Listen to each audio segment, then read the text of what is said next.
Okay, good morning, everybody. Welcome back to BeerX Online. This is day 3. I hope everybody enjoyed the sessions that we have or had yesterday. We've got another amazing day of talks, discussions, debates, sessions, seminars, and of course another tutored tasting session later on this afternoon, as well as we'll be finishing SIBA BeerX Online 2021 with the SIBA Business Awards. I'm going to hand straight over. Our first session this morning is with Paul Jones from Cloudwater, who is also going to be joined by Helen Ann Smith from the Brewing Collective, and they're going to be talking to us this morning about social justice and what role breweries can play in social justice and helping vulnerable people. So over to you, Paul and Helen. Thanks very much for that. Yeah, we really appreciate this opportunity to have a conversation. Helen, thanks for joining me. Helen and I spend a lot of time talking about things that are important to the people around us. And I guess the reason why we wanted to be in front of you today and also having this discussion by way of a conversation is because we recognize that this past year has obviously been incredibly difficult. It has highlighted an immense number of inequalities that I think a lot of folk knew acutely by their own direct experience in life, but wider society has been exposed to inequalities that it doesn't necessarily face. So I guess part of what we want to work on here is with the reopening of society, with us re-engaging with our customer base, what can we do to build a better future for hospitality, for the beer industry, for breweries, and how can we face all of our customers more squarely? So, Helen, one of the concepts that we were working through, obviously, business has been hyper localized, concerns of business have been hyper localized during the pandemic. And I think one of the subjects that we were exploring was really around, serving your local community. How does that feel in a city like Cardiff, as different as it is to Manchester? What does serving your local community look like if your community doesn't necessarily look like the most broad and diverse community that exists in the country?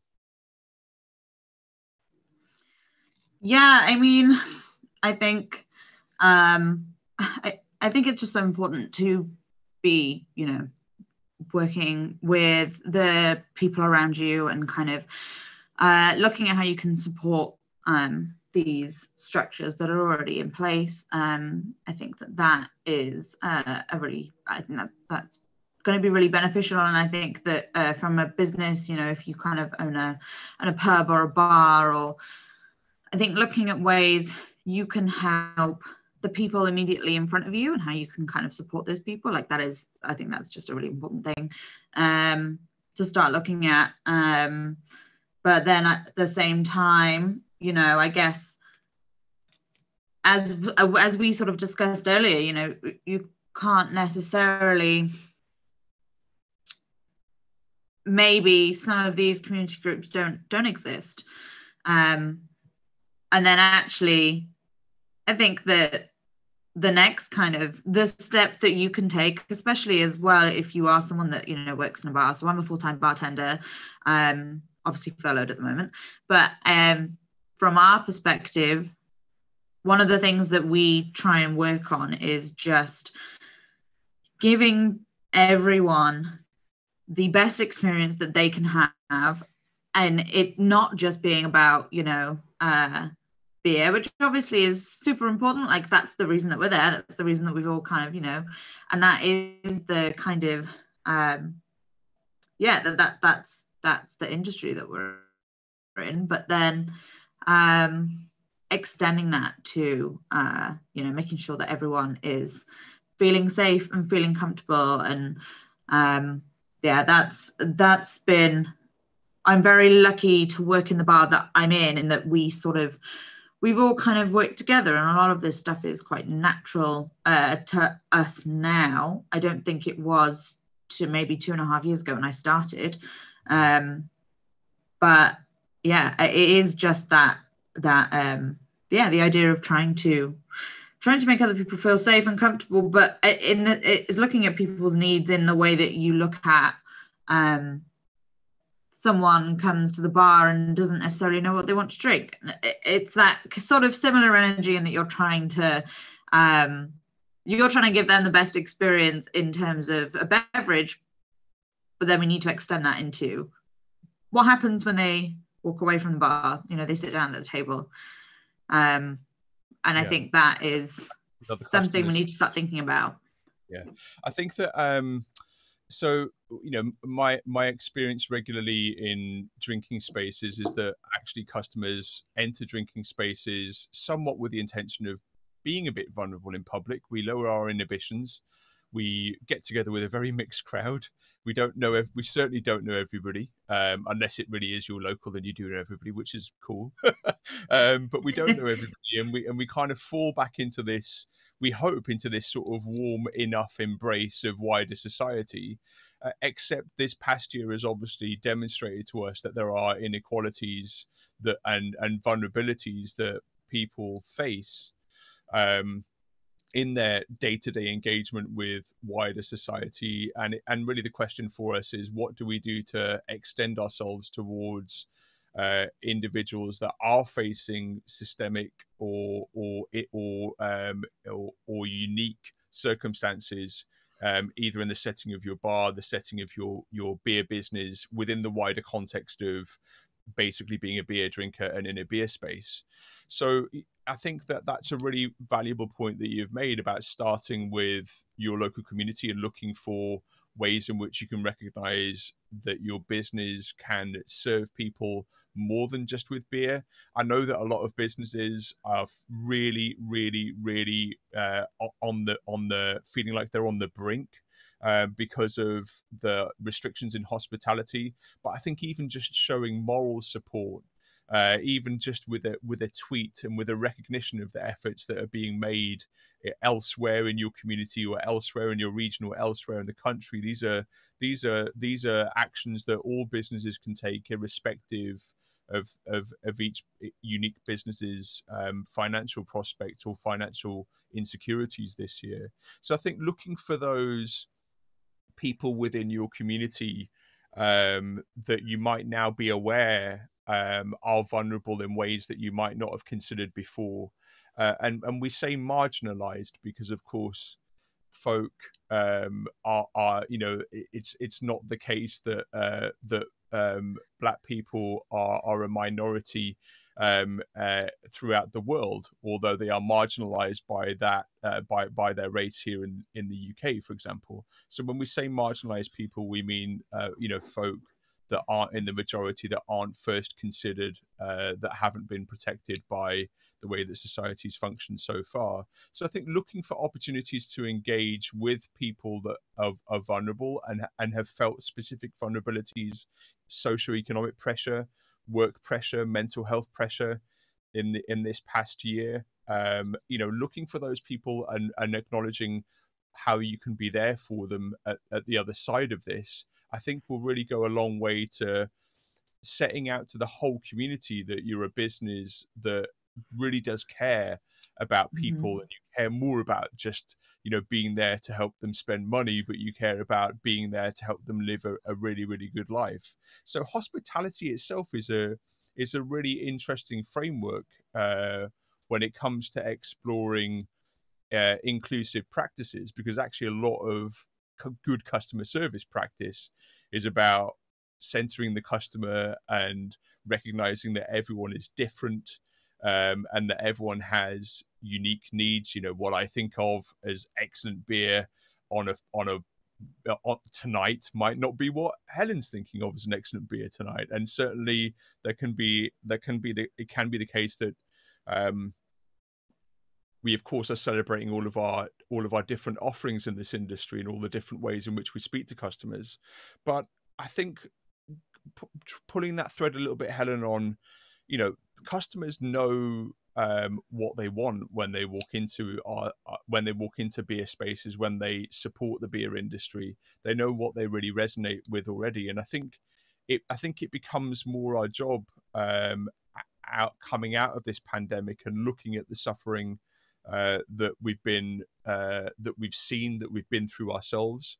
I think that looking at who our customers are anew, and just flat out believing the concerns that they have, flat out resonating with the ways in which we can solicit feedback to be more positive and productive in our spaces, in the same way that when folk walk in and you really want to serve them a delicious drink, how can we transform again our spaces into places where people can walk in and fully expect to relax just as much as everyone else is relaxing in that space.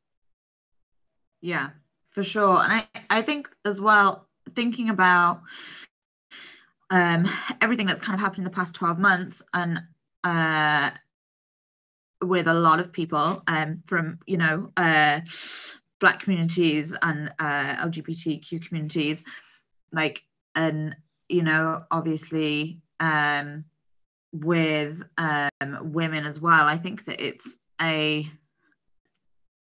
just knowing that a business, what you said earlier about, you know, if it's even just like a tweet, like just knowing that a business is there for you and cares is so important, because I think you don't realize, especially with maybe some of the more the things that you can like hide about yourself, you might sort of look at you might be looking at your customer base and saying, well, I mean, the problem that we have is that maybe there isn't any diversity, but then you also don't know that, and even then, your kind of community around you, there will be people who are living in a way that they are hiding who they are, and I think that is so important for those people to, like, you will help change people's lives by doing that, and I think that is I mean, that to me is the most important thing for me personally. Like that, it's so incredible to have companies and businesses just kind of recognize that and understand that that are saying, hey, yeah, no, we agree, this is not okay, and we want to kind of start doing everything we can to help support you. And I do think that hospitality, the really nice thing about beer is that beer has historically been for everyone, but I also think that this has become a phrase that we've been using but not necessarily been putting any of the like actual practical work into, because as with so many things, beer has gone from being something that was a sort of more working class drink and for everyone, and then has kind of been lifted up and not necessarily is as accessible as it has been previously. And I think that just being in these spaces, in these hospitality spaces, we can you can start connecting people with through beer, and that is an amazing thing in itself. I mean, even just the process of introducing someone to beer who maybe was like, oh, I don't know if I like beer, that's an amazing thing. And I think there's a lot that can be done through these spaces, and it's just about making them. And one of the things that we talked about earlier, you know, pubs are, and then bars and everything, are spaces where people have been drinking, so they are and certain scenarios will crop up and certain problems will happen, but at the end of the day, you kind of can't stop those. That is just something that's going to happen. But what you can do is make sure that you have the support kind of system in place, and that all of your staff are clued in and are kind of, you know, one of the really simple things that we do at the bar I work in is just, we often are just walking around the space and just kind of checking and making sure that interaction hasn't stopped at the bar. They haven't taken their drink, which also might be something else that I spoke to Paul about earlier, was the fact that, you know, a lot of people are struggling financially. They might be coming into that bar and that might be the one drink that they have. So aside from the fact that you want to make sure that the beer that they choose or the drink that they choose is the right one for them, you then want to make sure that then the experience that's had after they walk away from you is like gonna be a enjoyable and positive experience for them. Yeah, and it is just little things like, as I said, doing walk arounds and just checking in on people and you know, and not.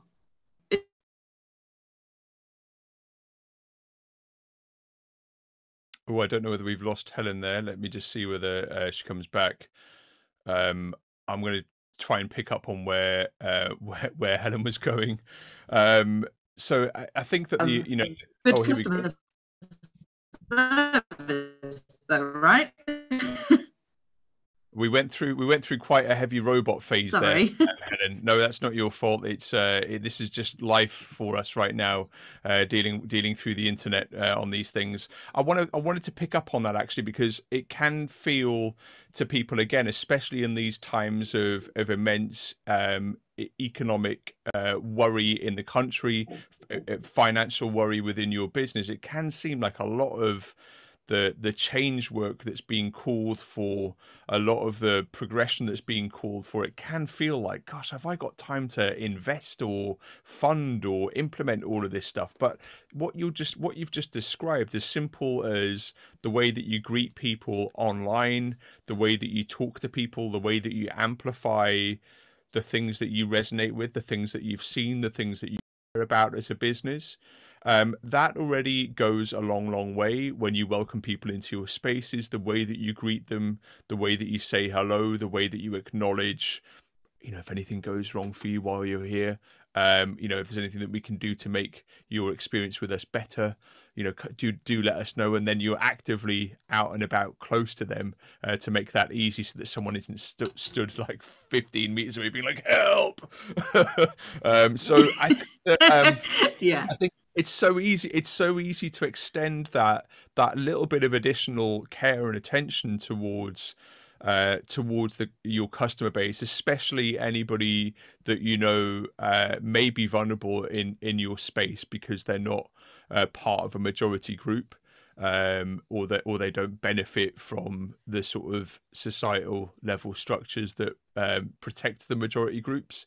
So I think that these are really simple things that all businesses can engage in, irrespective of the complexities of 2021 post 2020. So I hope that folk are getting from us that whilst we're kind of talking about quite lofty ideals in many respects of transforming society and being part of that transformation in our beer businesses and in our beer spaces, some of the specific ways in which you can start to engage in that are really quite straightforward. It's just recognizing the people that are in front of you, being there for them, and making sure that dialogue exists, and that you're perfectly amenable to looking out for everyone that's in your space or everyone that's supporting your business.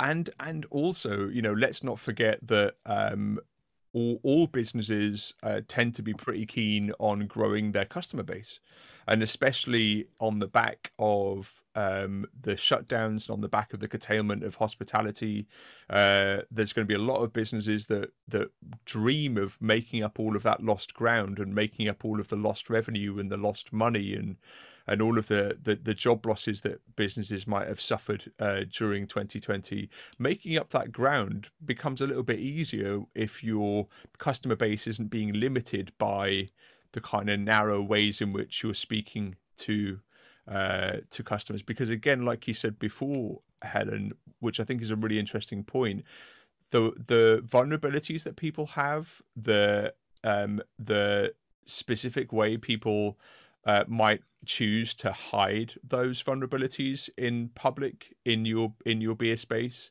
how you can kind of help folk relax and be safe enough to express themselves. There's probably a lot in just about everybody's community that isn't on the surface because it's too scary, it's too risky, and so I think that there's a lot to gain by winning customers' trust over and the ripple effect is that the more people tune into your business as being one that is cognizant of and caring about concerns in your community, the more that you make your bar space or your drinking space or the way in which you interact with your suppliers, etc., the more that you kind of make those interactions safer, and that those interactions facilitate all people being themselves fully. That has a ripple effect of goodwill throughout the community. That word spreads that you are a safer space. And that in itself can be of financial benefit to businesses that are feeling a little bit worried and isolated and deeply concerned off the back of 2020. So I think not excluding even by I think that it's kind of complex in some respects, because the practice of developing inclusionary language and of developing inclusionary spaces, it is a life's work. But there are also things that you can do to signal meaningfully that you're starting new layers of that work that can bear fruit. And I think that one of the wonderful things that a good friend of mine, Dr. J, regularly presents on is you're a business. Why wouldn't you want to be open to all customers? Why wouldn't you want all customers to feel great? I mean, we all love being in relaxed environments, and we all love this idea of being in a bar post lockdown and looking around the space and seeing everybody having a phenomenal time. That's what we are all looking forward to right now. And I guess part of what we're talking about here is, how do we make sure that that space is really fit for every single person that wants to be there, to have that belly aching laughter and that complete sense of relaxation and that complete sense of sharing the vulnerability of like mild to moderate intoxication, and not sharing and not then being subjected to additional vulnerabilities because of who you are and how you're expressing love and how you're expressing yourself. So I think showing that care, as we've said, can be demonstrated really at no real cost of time to the business, and that conversation can be started. And ultimately, we wanted to show this morning that these difficult subjects can be explored in casual conversation in ways that lead to reflection, that lead to business development, that lead to better community engagement. And I think that facing those opportunities will become more and more important as time goes by, will end up becoming absolutely vital to the survival of businesses. Helen, one of the most interesting things that came out in Ellie's article yesterday was something that really floored me. In 1982, when I was 3 years old, it became a law was passed that pubs couldn't deny service to women. Before that, pubs could legally deny service to women. So we're just approaching the 40th anniversary of that law being passed. There are still women rightly up in arms every time sexist beer artwork manifests again, or sexism is used at a beer festival or an event or in a pub group. There's still a long way to go. And so I think that when I project forward from this really troublesome year and a half that we'll have all been through by the time this pandemic passes, and look back at all of the different social injustices that have manifested during those times, the Black Lives Matter protests and calls to actions, the horrific number of individuals that have been subjected to systemic violence and state violence, very, very recent horrific events in this country with the with the murder of Sarah Everard and the protests for the development of safety away from male violence in this country. I think that it's really important, and it's really big. It's a big subject to cover so early in the morning, but I think it's really important that we recognise that there will be a point in the future where we all look back at these moments, however hard they are right now, however tough it feels, and we recognise the immense possibility that existed for change. The appetite's really there in the wider world around us. The appetite is there in abundance for movement, for progression, and I think that it's really incumbent upon us all. If we have the resources of time and energy and finance to put into it, we should be doing so now. If our resources just allow us to show moral support, that's great. And that's a really, really good start, because I think that we will look back at this time as having seeded an immense amount of change across society. And I think that I like to think that no business gets kind of left behind in this work. And that no business kind of wakes up in 5 years' time and like, shit, we did nothing. All of that happened in 2020, and we didn't really feel that was enough to institute change in our organization, or change in our industry, or change in our bar. So there's a lot of potential. Yeah, 100%. And I think that aside from looking at, I suppose, what we can do internally, I think businesses generally, they need to see their, I guess, the tools that they have is that they have a platform. And actually a lot of people are in positions where they don't have platforms, and they don't have the ability to kind of, maybe, speak out or be heard in the same way. And I think that being able to utilize that is so important. So, so if we're going back to that bar example, you've worked on everything that's gone on inside, maybe you've made some changes and things are going really well. But then so Ren Navarro of Beer Diversity once said to me, people say, oh, well, the door is always open. It's like, well, how do I find that door? How do they know that your space is that your kind of that you've created maybe a better, more enjoyable space for everybody? And I think it is that's why things like the sort of utilizing your social media is so important, and letting people know that,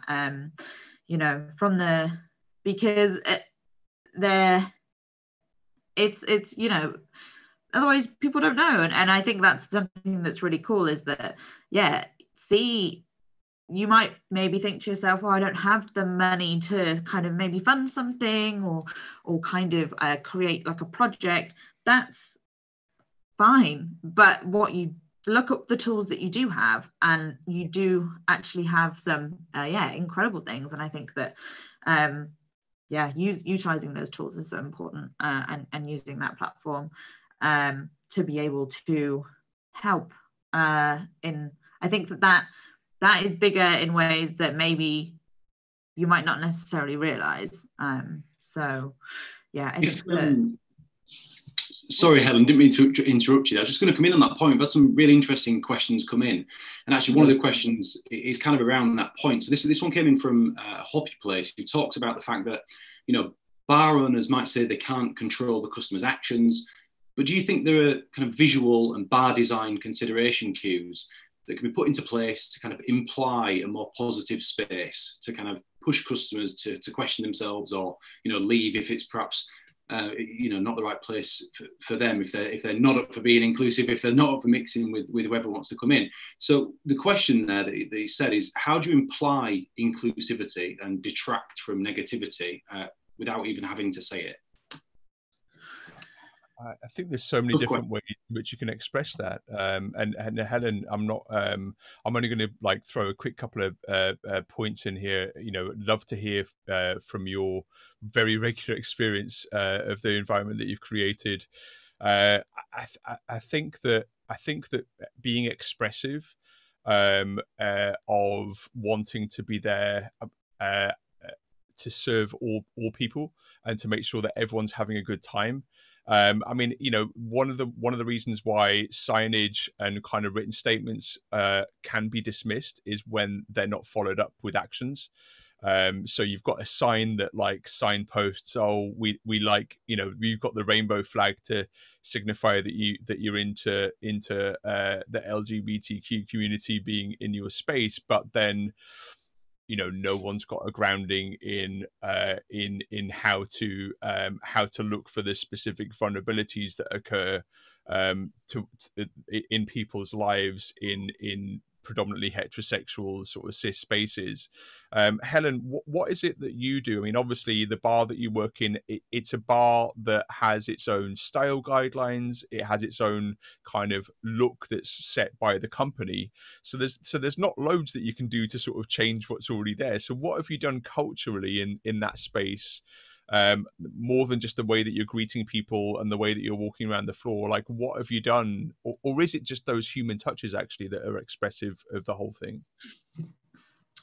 No, I mean, it actually started last year, or no, the year before. Pride happened, and we've got our flag, like, so we like to there's always a really nice Pride kind of celebration in Cardiff, and we had left them up, and then basically my manager was on his step ladder getting ready to like take them down, and he just was like, why are we taking them down? He was like, this just feels so weird.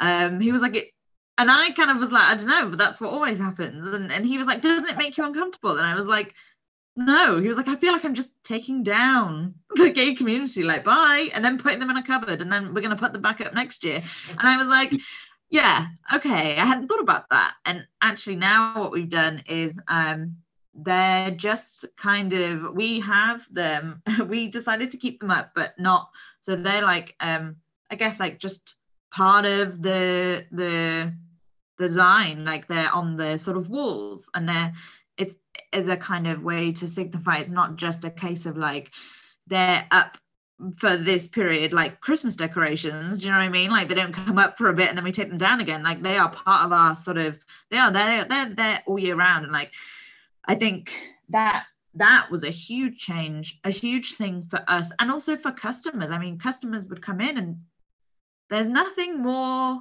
like it was so nice because people would come in and just be like, oh, cool. Like either it would make them really happy, or they'd kind of like maybe pause for a moment because they'd be like, I don't understand. And that's fine, because we're like, look, you can ask that question, you can ask us, about that. But unfortunately, I think at this point, we're not in a position to just kind of say, as I sort of said, it's not just a case of being like, well, we are, an open and a friendly environment. It is like those little things. And I think that craft beer is quite cool in that, and beer generally is quite cool in that,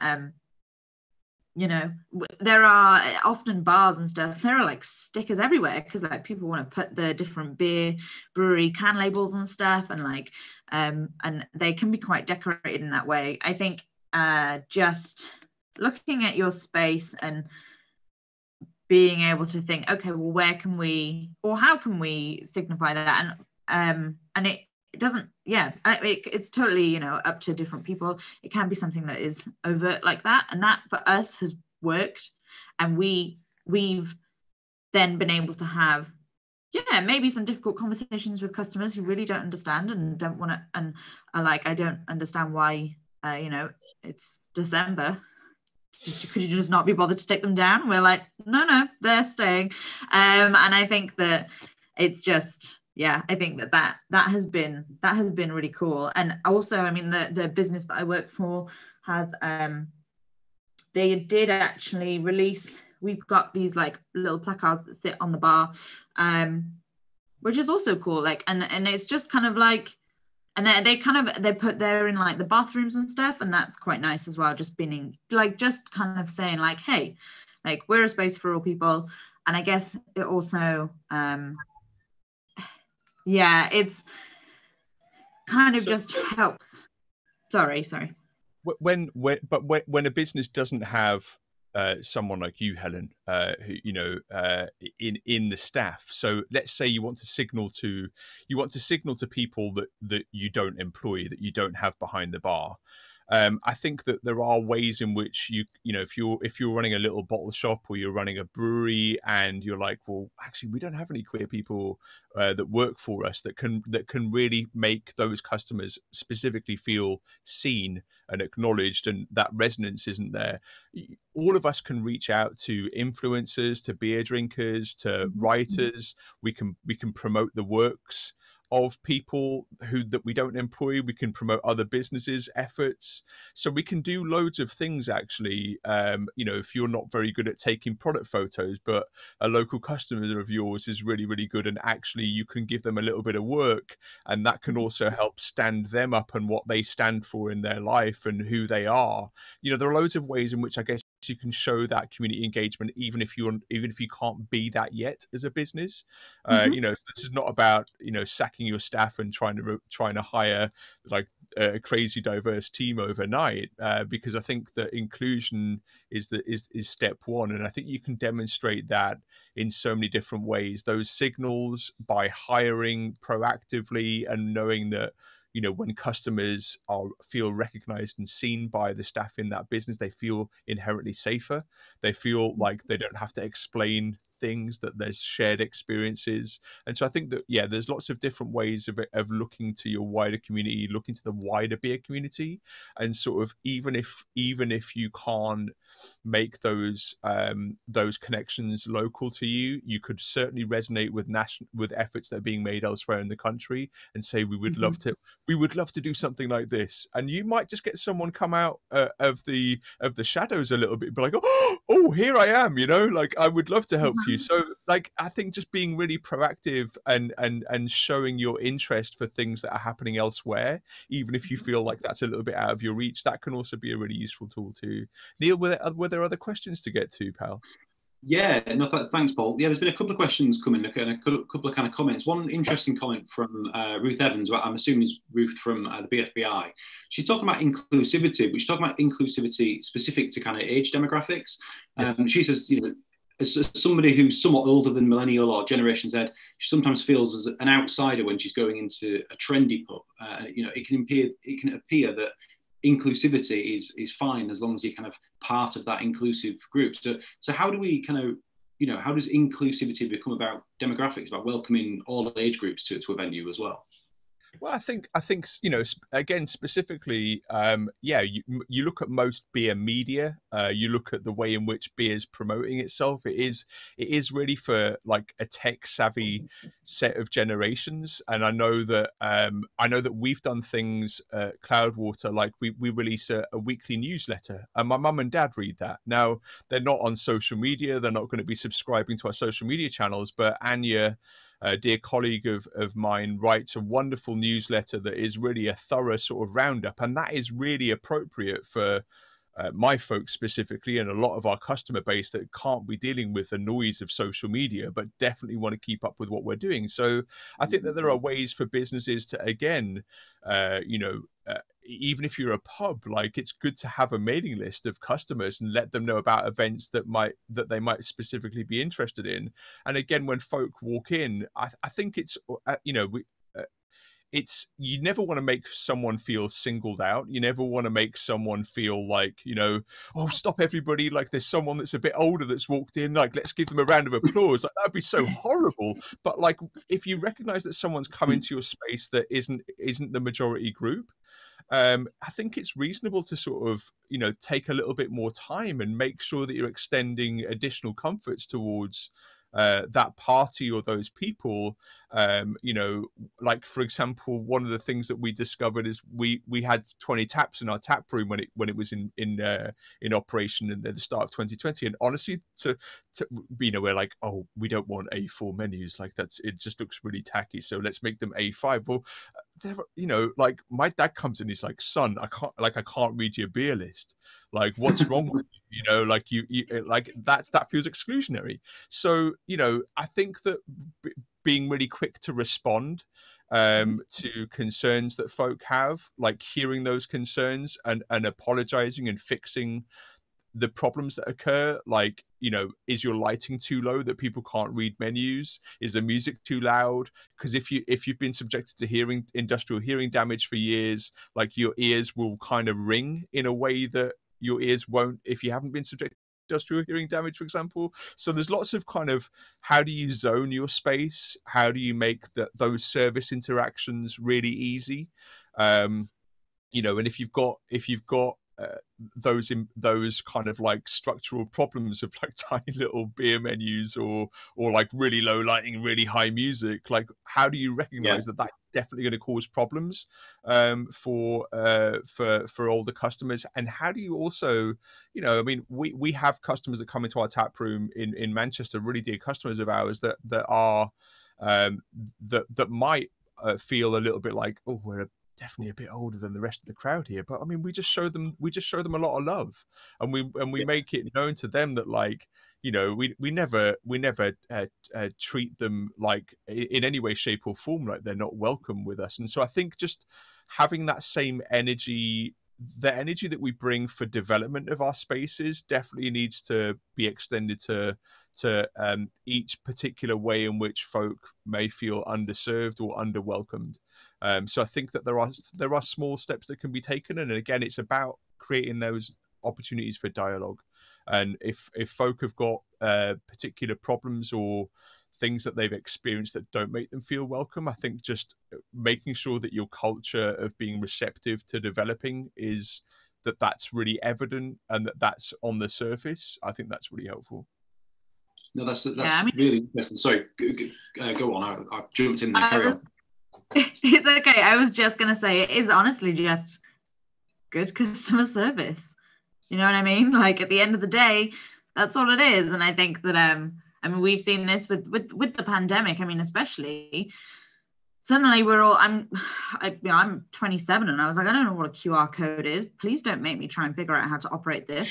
Like, I think that is something that we've encountered now, and like, and trying to, you know, so we've adapted, and we've sort of said, you know, we've had rules in our bar about, you know, you have to order through our app and all the rest of it. Well, do you know what? Some people come in and they're like, well, my phone doesn't scan a QR code. Like, you can't just kind of, you're like, cool, well then you can absolutely, you don't have to be so like stuck in stuff. Like, change for people and adapt and say, okay, well, this person isn't able to do XYZ, like, you know, and I think that or is all I was going to add, is that it's just good customer service, I think, and that's really important.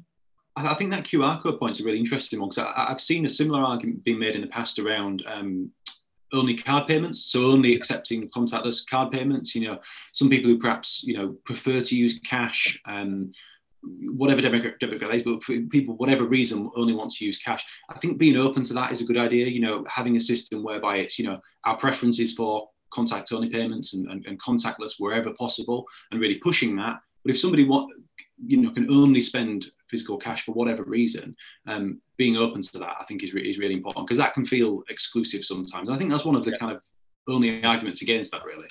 Yeah, I mean, we definitely we struggle with that, Neil, because where our tap room is in Manchester, in our brewery, you know, we're not on the security circuit. We do employ a doorman on the weekends.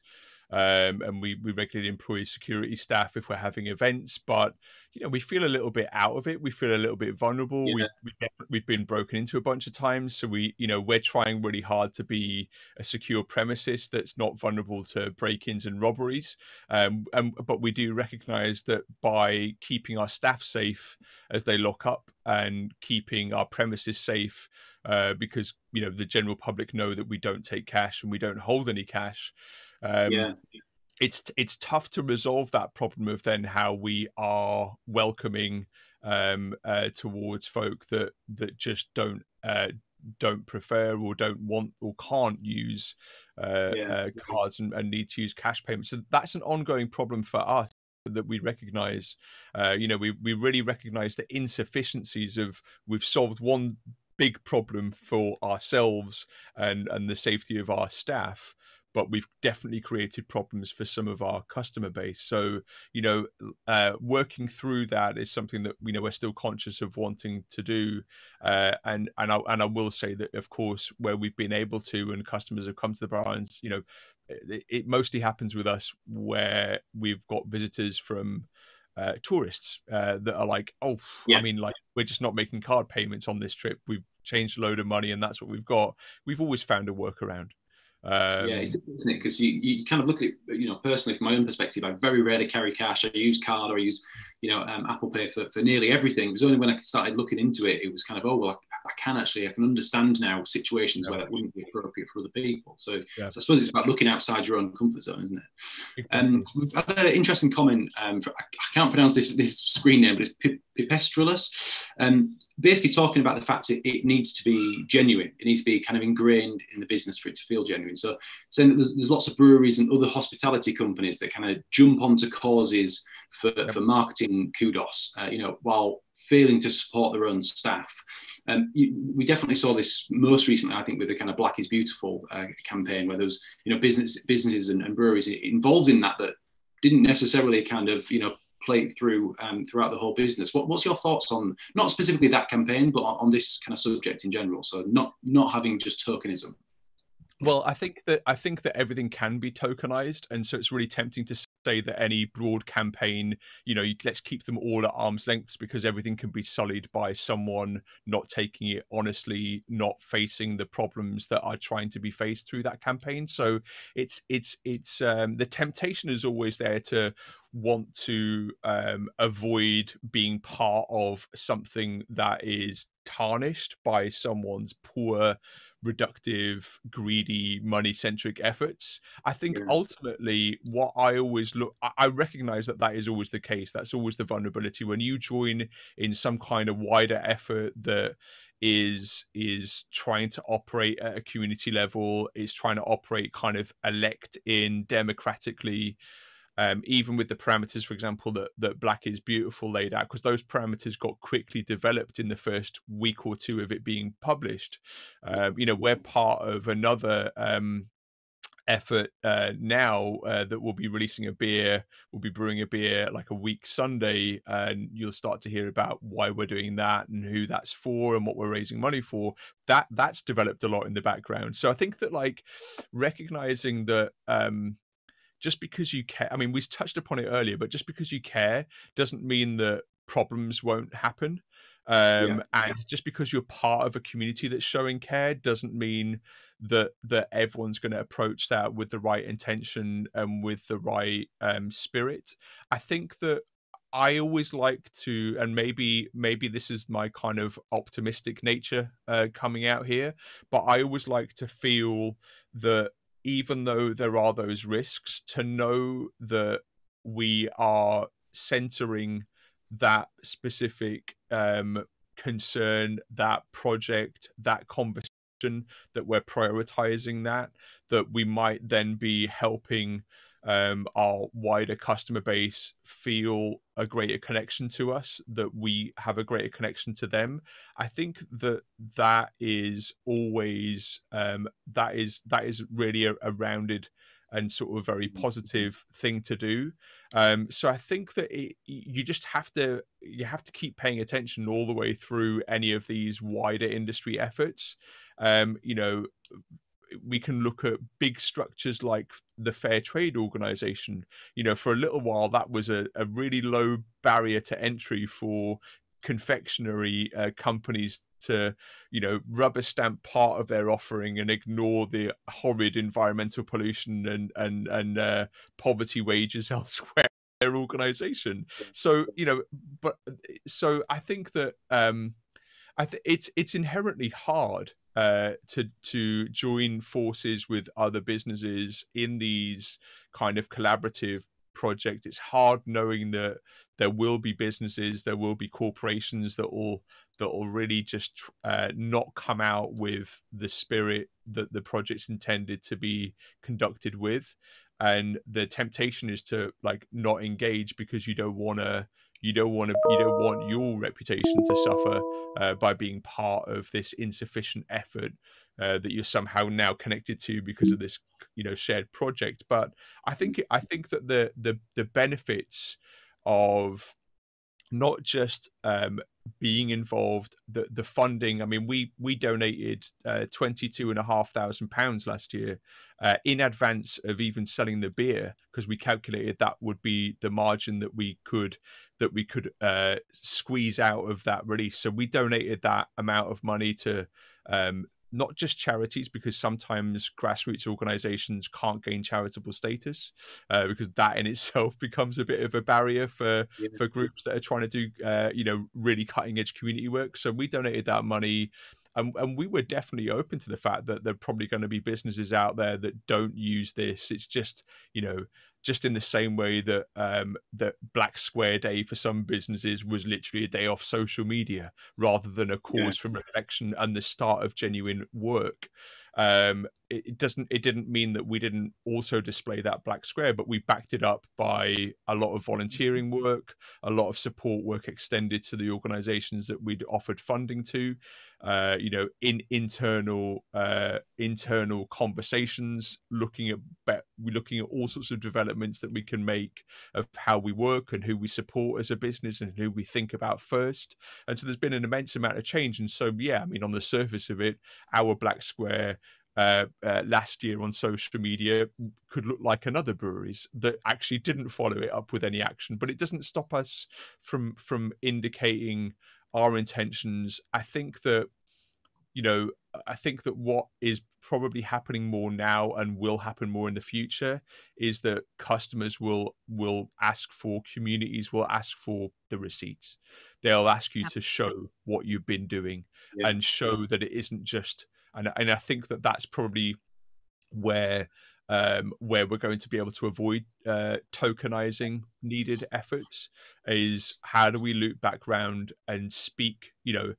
We felt so nervous to speak about the actions that we've been taken last year, because we know that they're going to be folk that are like, oh, here you go, blowing your trumpet again, goodness gracious me.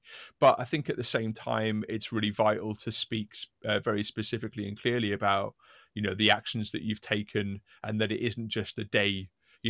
Helen, you were just saying about, it's all well and good putting rainbow flags up for a day, a week, a month, and then it is deeply weird to take them back down, make this kind of pink pound day, week, month happen, and then all of a sudden it's like, okay, back in the cupboard.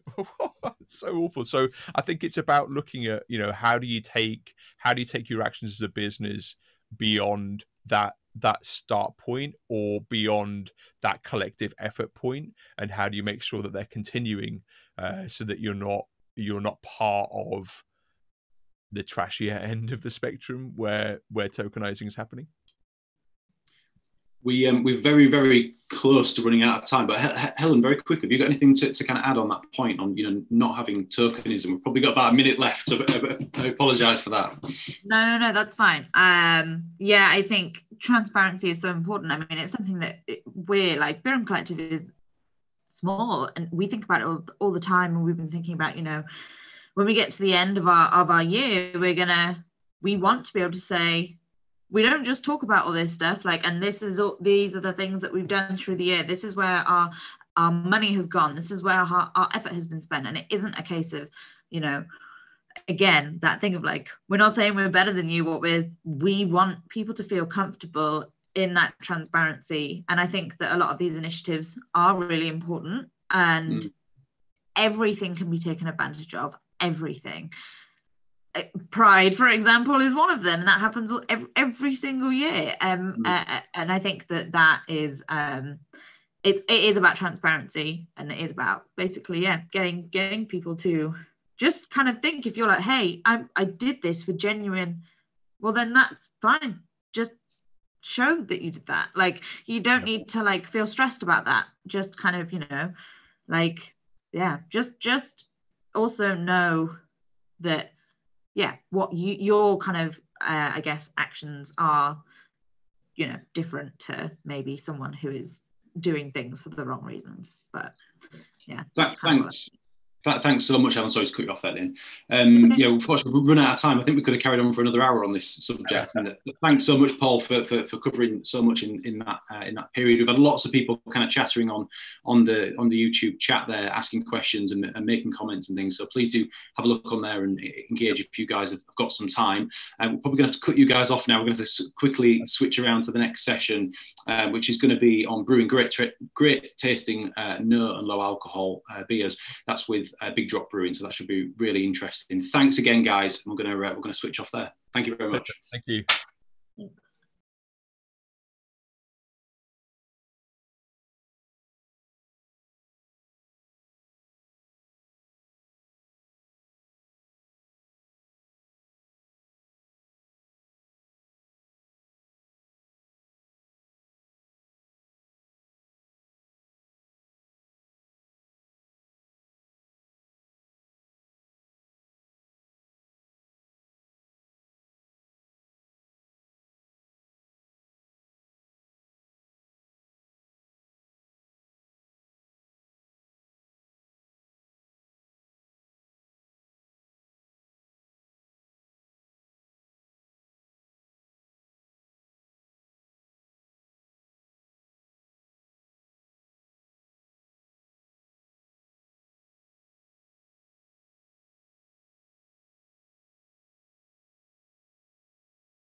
Morning everyone, and welcome to the third day of BeerX Online. I'm Poppy from Kegstar, and we're here today to talk about brewing great tasting low and no alcohol beers. I have the pleasure of introducing our speaker, Rob Fink, founder and CEO of Big Drop Brewing Co. For those that don't know, Rob founded Big Drop in 2016, and at the time it was the world's first company to brew solely alcohol-free beers. Now, 5 years on, Big Drop is selling in 12 countries worldwide, brewing in 4 of them, and has even won over 60 international beer awards. So just before we kick off, a quick reminder, for any questions, pop them in the chat, and we'll be sure to ask them at the end. Now I'll hand over to Rob. Thank you very much, Poppy. Thank you. That makes me feel a lot more important and successful than I think either A, I feel, or B, I probably actually am. But thank you very much. So yeah, as Poppy said, I'm going to talk to you about how we brew and how other people can also brew great tasting low and no beers. I'll give you a quick rundown of, Poppy's already introduced me, but I'll give you a quick rundown of who I am, what Big Drop does, why we do it, how we do it, and what I think is next for Big Drop, but also the category as a whole. Now, the title of the talk is, broadly speaking, how you make great tasting low and no beers. And I am going to talk about the brewing processes that are available a little bit, but I also think it's important to talk about how those beers are presented, why you brew those beers, and as with any good branding, the story behind them. Okay, so who am I? Yes, I am Rob Fink, so the founder and the CEO of Big Drop. It's very important, even if your company is tiny, to call yourself a CEO. They don't like that, otherwise people get confused if you're not a CEO, but far grander than my actual role is. I used to be a lawyer a long time ago, but started Big Drop back in 2016. Before I get stuck into I started writing this, which is probably too grand a term for what you're about to hear, but I started writing this talk a few days ago, and I realized that the title of the talk involved low and no beers. And I could probably have asked to have it changed, and it would have been changed, but I didn't, because I think it's a really important point, and it's going to go into the whole marketing piece later that I'm going to talk about, which is that I hate the phrase low and no. It drives me up the wall. I can't stand it. I don't know who came up with the phrase. It definitely wasn't me. When I started thinking about Big Drop as a concept, probably in 2015, I wasn't aware that it was a thing. I don't think it existed as a category.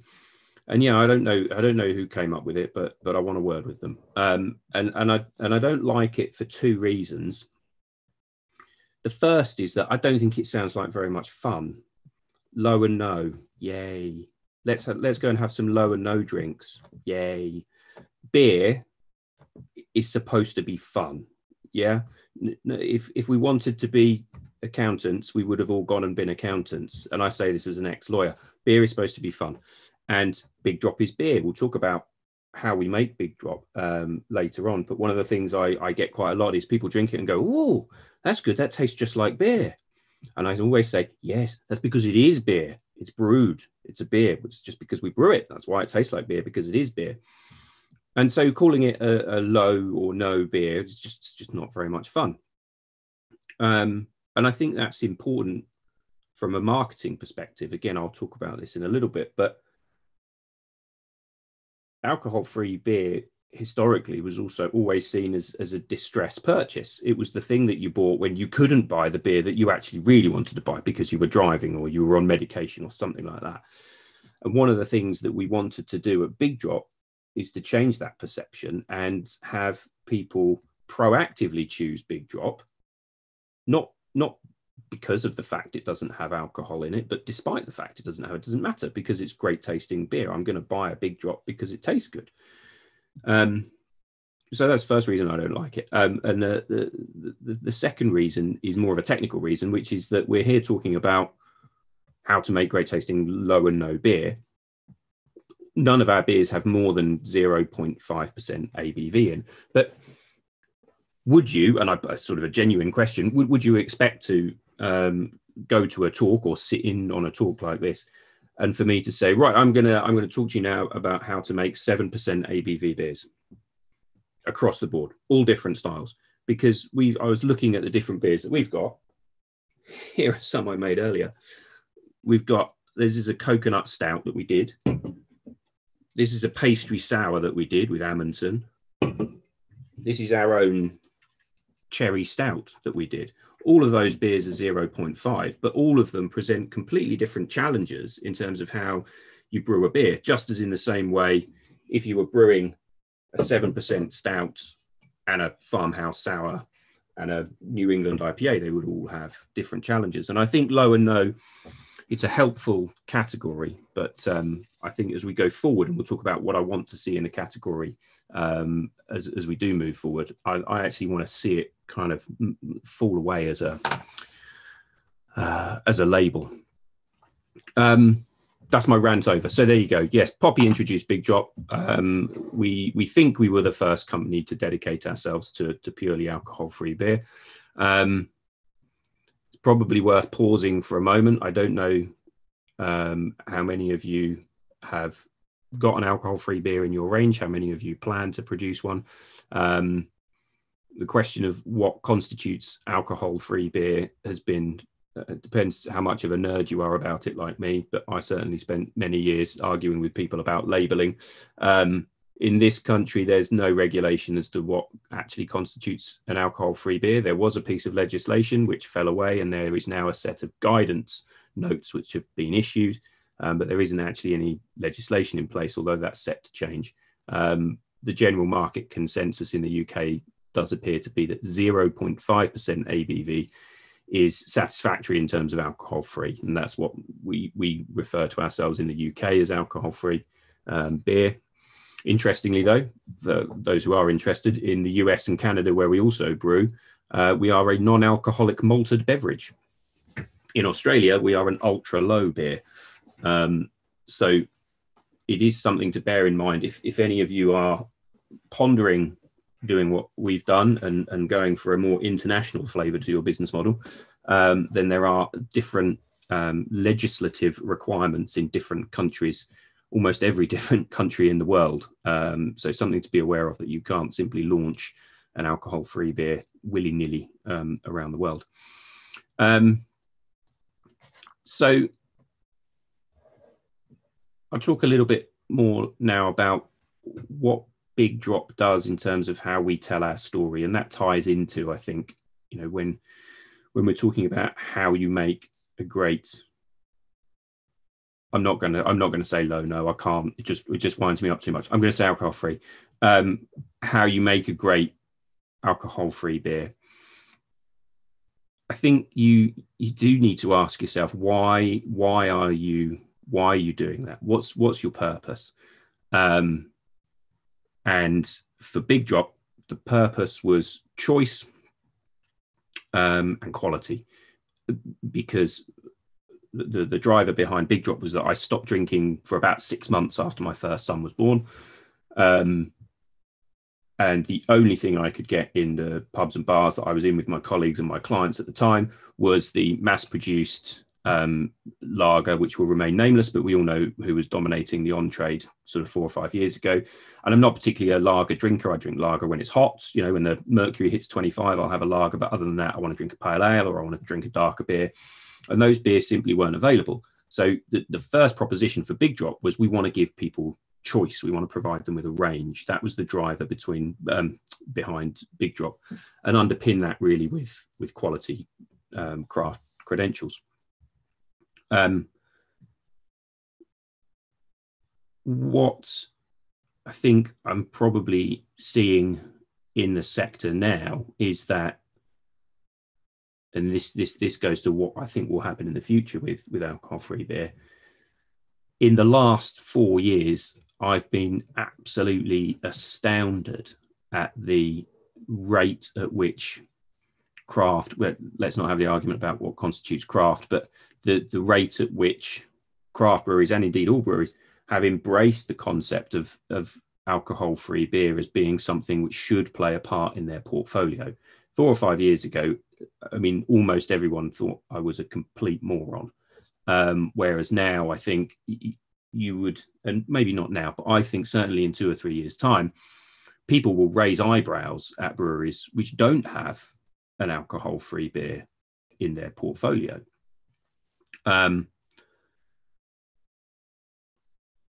But I do think that there are problems inherent that we have in having, we only make alcohol-free beer. We don't do any alcoholic beer.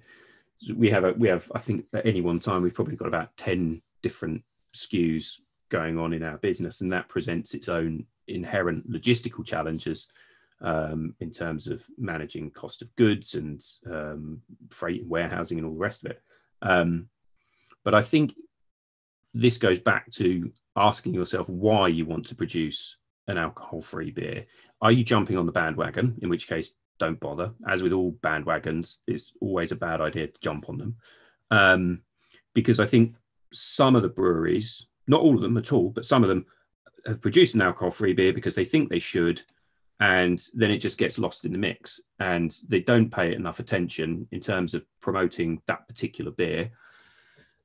And so from a business perspective, that's obviously a bad thing, because you've spent time, effort and money, hopefully doing R&D to produce your alcohol-free beer.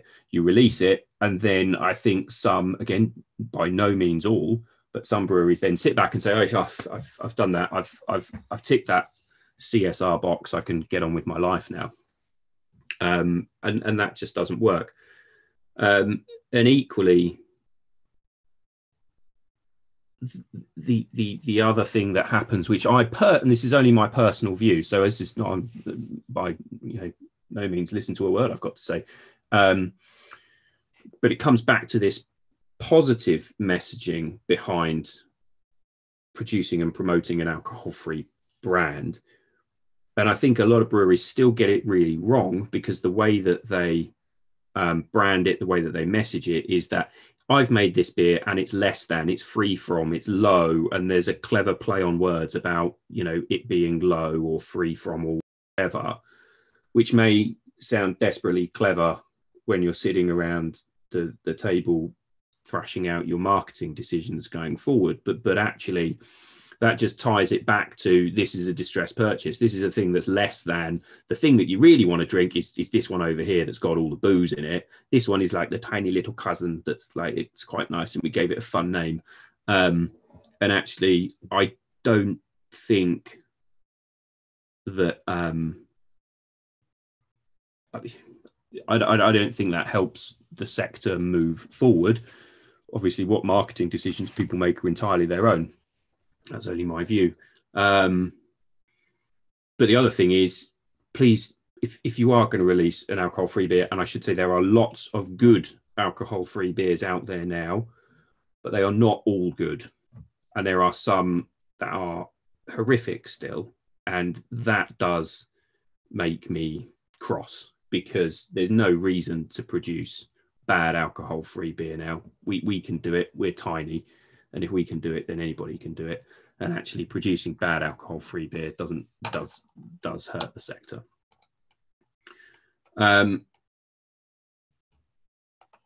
Before I go on to talk about the actual technical hows of how you make alcohol-free beer, the other thing to think about is who your consumer is. Who are you targeting? Why are they going to drink your beer? When are they going to drink your beer? A lot of people get very excited about millennials. I met a millennial once. It was a long time ago. They were quite nice, but that's not our target market. We are 100% focused on pitching ourselves as a craft beer brand, and we like to think that we sit within the craft beer ecosystem, and the trend that we see working for us is that of moderation, not abstention. There's a lot of weight given to this statistic that something like a third of 18 to 24-year-olds don't drink alcohol at all. they're completely teetotal. They've never drunk alcohol. They choose not to drink alcohol. And so people say, oh, that's a good market for you, isn't it? Because they don't drink alcohol. You know, they don't drink beer. It comes back to this point. It's like, okay, if they don't drink beer, why would they drink Big Drop? Because it's beer. If they've never drunk beer, they probably don't want the taste of beer.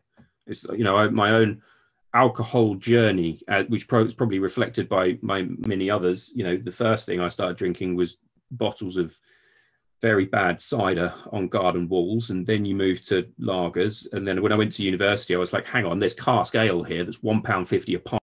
Why would I pay £3.95 for a pint of Stella? I shall become a cask ale drinker. And then you move to red wine, and you know, and eventually I got to whiskey. So for me, an alcohol-free craft beer makes sense because I enjoy drinking beer. So that's just my sort of the reason I keep looking over here is because this is what I'm talking about. There's a statistic, a really brilliant statistic that I only found out in the last couple of days, which goes to who is drinking the beer and when they are drinking the beer. And it was IWSR. And they found that, and I'm going to try and get this exactly right, that 58% of consumers of no-low products are saying that they choose to switch between no-low drinks and full-strength alcohol products on the same occasion. So again, looking at when people are wanting to drink that beer, how they are going to consume it needs to inform your marketing and your branding choices. Because if you're trying to pitch your product, I think this would back this up as being, you know, this is alcohol free, this is about abstention, this is about less than, low, you know, all that.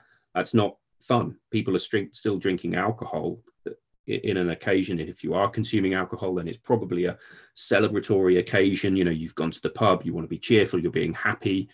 And for me, an alcohol-free beer brand needs to plug into that occasion. It needs to sit comfortably within being within a positive, fun, friendly, happy environment. All right, I'll stop ranting about marketing and have a sip of coffee. Sorry. So, okay, how do we do it? How do you actually make great tasting alcohol-free beer? Well, of course, I'm not going to tell you how we make Big Drop because that would be really stupid. But I will give you some headline stuff in a second. And forgive me if I'm teaching any of you how to suck eggs here. I'm very conscious that most of you know far more about brewing beer than I do. But in terms of alcohol-free beer, there are various methods that you can use. The first is what used to happen in the good old days, in the olden times when alcohol-free beer really was heinous, and that's heating. So you can brew a beer and you can heat it. And as I'm sure you all know, alcohol evaporates at a lower temperature than water. So the alcohol will evaporate first, and congratulations, you are left with a beer which has no alcohol in it. Unfortunately, if you've ever heated beer and then drunk it, you'll know that it does not react well to heating. I don't know why. I'm sure there's a very technical reason why that someone will tell me. We did a spiced brown ale a couple of years ago, which I think is delicious. And somebody said to me, "Oh, you could like mull it, you know, you could warm it. It would be like mulled wine. That would be lovely, wouldn't it?" And I sort of thought, "Oh, I like mulled wine's lovely, isn't it?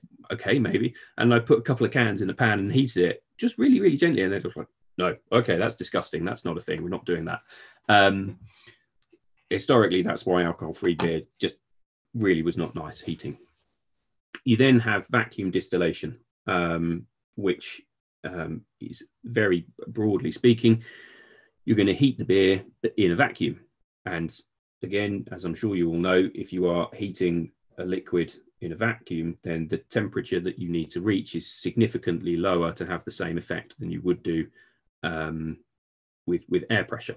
So it's the same boiling a kettle at the top of Everest. I don't know what the temperature is that you need to reach, but it's not 100 degrees C, which it would be at sea level. It's lower. This is the method that I think Heineken have employed with Heineken Zero, which I think is a pretty decent stab at it, to be fair. But it does involve very, very, very expensive equipment. not something that we were able to do at all. The third method is reverse osmosis. This is basically filtration. It employs a methodology similar to kidney dialysis, and where you're cleaning blood. So you take a liquid, pass it through a filter, and you leave what you don't want on one side, and the rest of it comes through. And that's the method that's used with a few tweaks by my friends here in Suffolk, Adnams. And Fergus Adnams, I have to say, I think has done a very good job to make the Adnams Ghost Chip alcohol free. Then the fourth method, halted fermentation. Fundamentally, you start your brew, you get to the wort stage, and then you stop. So you don't continue with the fermentation, the sugars don't turn to alcohol, but unfortunately what you end up with is wort, not beer, which is not what you want. When I had the idea for Big Drop, I was lucky enough to meet Johnny Clayton, who is now our head brewer. He'd worked at Wild Beer Co. And he absolutely and fully embraced the challenge that I gave him, which was to produce a great tasting alcohol-free stout. That was the first beer that we ever released. And the way that we do it, very broadly, I'm told that the technical term for it is limited or restricted attenuation. So fundamentally what we do is we start with a lot less sugar in the first place. So if I'm very conscious I'm talking to a lot of brewers here, this is usually for a different audience, so my apologies. This is going to sound terribly broad brush, and don't start pinging me things telling me that I'm wrong. If you start with 100 kilos of grain, and out of that 100 kilos of grain you've got 1,000 litres of beer, we start with 10 kilos of grain, but we still have 1,000 litres of beer. So we've got a lot less sugar to start with. We then use a particular strain of yeast. I did see somebody pop up on the chat asking about yeast. There's no way on God's green earth I'm ever going to tell you what yeast we use, of course, but it's a particular strain of yeast. Fundamentally, it's not very good at converting sugar to alcohol. And during the fermentation process, we also then turn the temperature up a bit. Again, very technical, turn the temperature up a bit, and that further inhibits the activity of the yeast. So it's not turning the sugar to alcohol. And then in some of our beers, I think probably about 2/3, between half and 2/3 of our beers now, we add lactose, which is an unfermentable sugar. And what that does is it replicates the mouthfeel and the body that you would you get from alcohol. But the trick, the clever bit, I think that Johnny really does, is the balancing of the recipes. But because for me, alcohol, I always think of alcohol as like salt. Salt enhances flavor. That's why we put salt on our food. And alcohol, I think, does the same thing. If you're drinking something with alcohol in, then the flavors that are there already really are enhanced and increased. And the trick to what Big Drop does is trying to come up with ways to provide as much flavor in an alcohol-free beer as you would find in an alcoholic beer, which has got the benefit of having that alcohol enhancing the flavor. And in all honesty, that is clever recipe development. And so we will use usually we will use quite a few more different types of grains than you would expect to find in our recipes in their alcoholic cousins. So I think across our 4 core range beers, we've got something like 20 to 25 malts, some of them quite rare specialty malts, which further increase my cost of goods. They I think tend to give our beers a bit more of a backbone than you might expect to, or that you might find in some of the more mass-produced alcohol-free beers. All of those methods have got their pros and their cons. The method that we use, I think, has benefits in as much as we're not stripping out alcohol from an alcoholic beer. That's one of the things, and we're not unique in that by any means, but I do think that that's one of the real benefits of using this method, because I think fundamentally some of the more weird and wonderful beers that we do, if you brewed them as alcoholic beers and then distilled them, if you put them through a reverse osmosis machine, what would come out the other end would not in any way be as flavorful as what we can produce with 0.5% alcohol.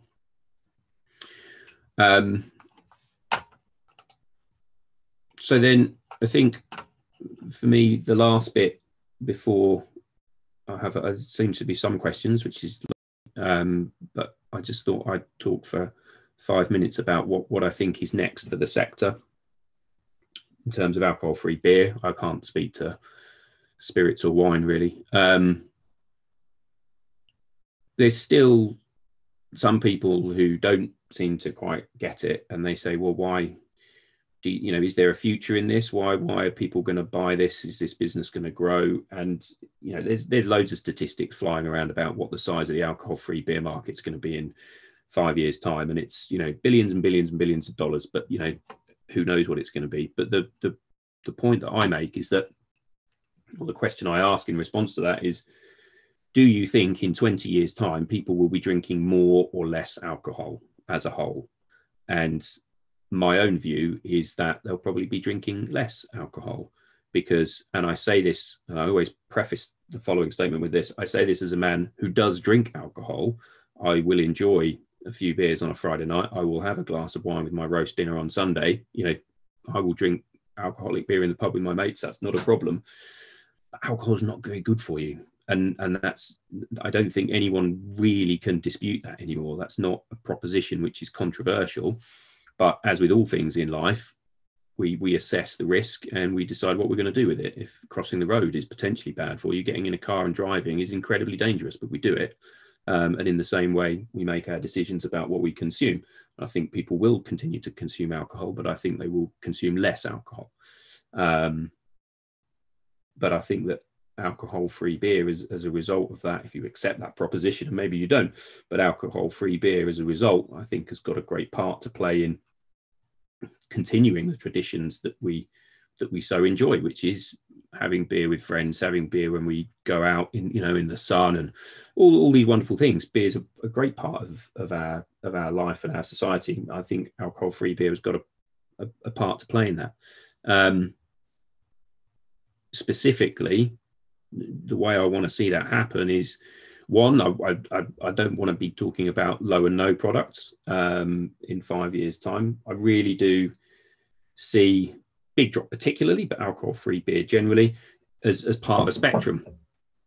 5 years ago, the spectrum of ABV, when I walked into a pub, started at about 4%. That was where it started. That was the lowest ABV in a beer that I could get. And, you know, if you're in a good craft beer bar or pub or bottle shop, you know, you can find something that's probably 8, 9, 10%. That's the spectrum.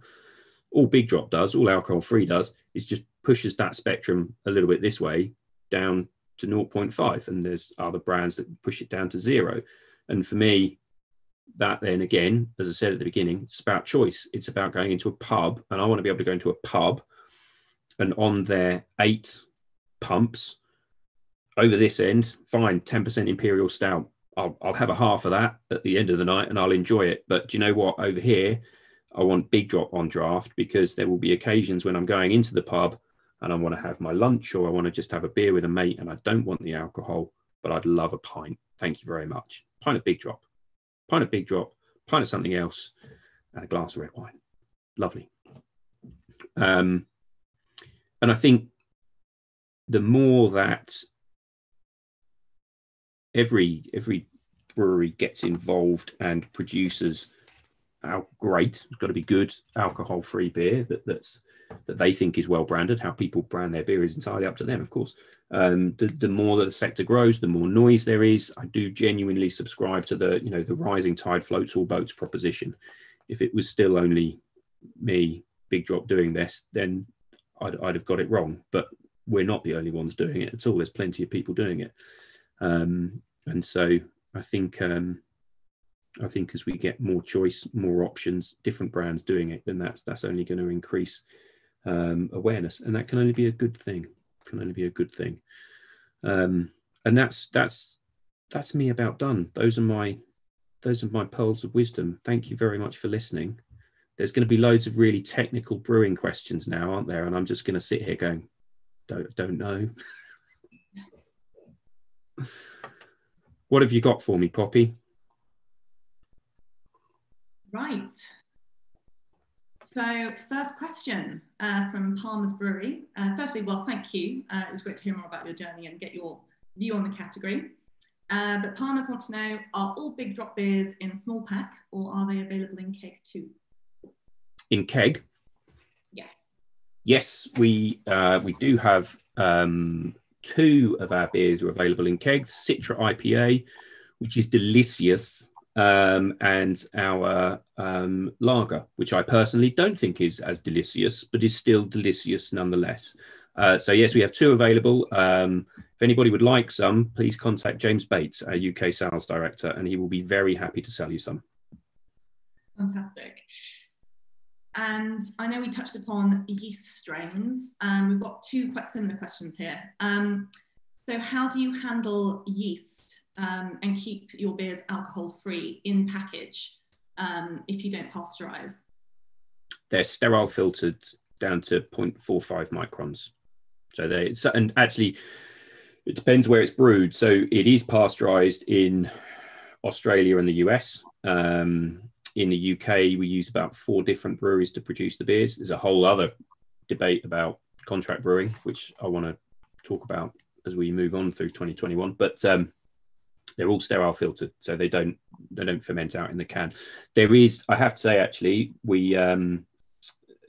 maltodextrin is used in some alcohol-free beers to basically do the job of lactose in our beers.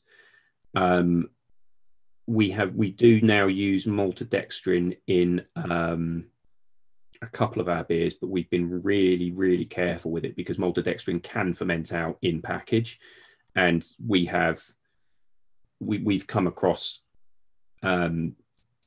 beers out there which use maltodextrin, and when we've tested them, they've been definitely not 0.5. So if you are going to go down that route, you need to be really, really careful. Good stuff. As you've mentioned maltodextrin, David Quinn's asked, obviously you've mentioned lactose excludes certain people. Yep. Maltodextrin you've mentioned as one option to replace it. Are there any other options? Not that I'm aware of that are commercially available. I think was there a talk yesterday? Forgive me because I haven't been able to join everything, but I think my brewer said that Muntons were producing a malt that was able to be used to produce alcohol-free beer.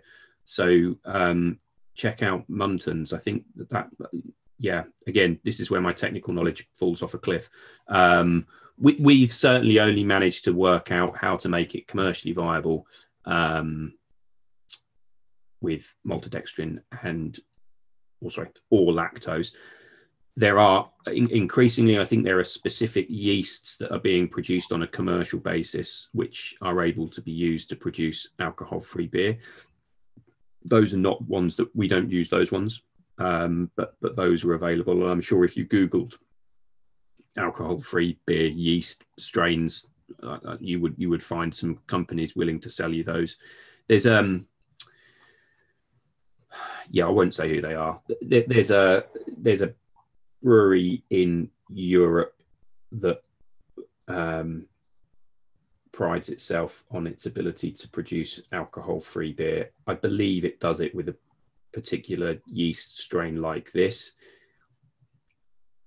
They contract brew for a number of people who want to do alcohol-free beers, which is fine. We contract brew, don't have an issue with that at all. But you can tell their beer a mile off. And it's not that it's bad. I'm not saying it's bad at all. But you drink this brand's alcohol-free beer, then a completely different brand's alcohol-free beer, and you just go, well, that was produced at that brewery, because you can, whatever flavour it is that yeast is giving the beer is coming through.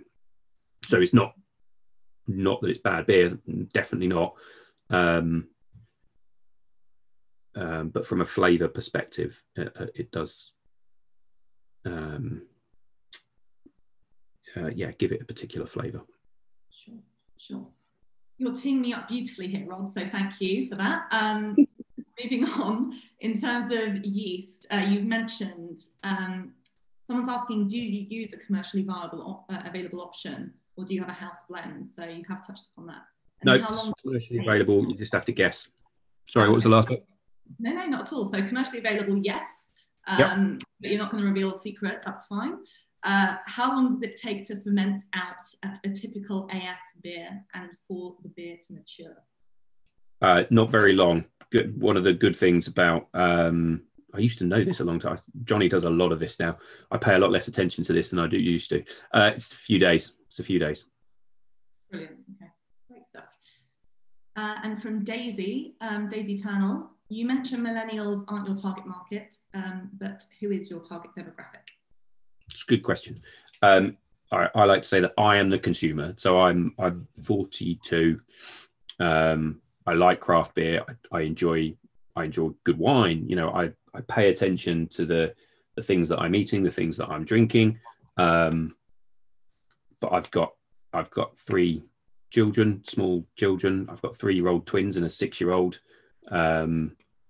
My wife works full time, as do I.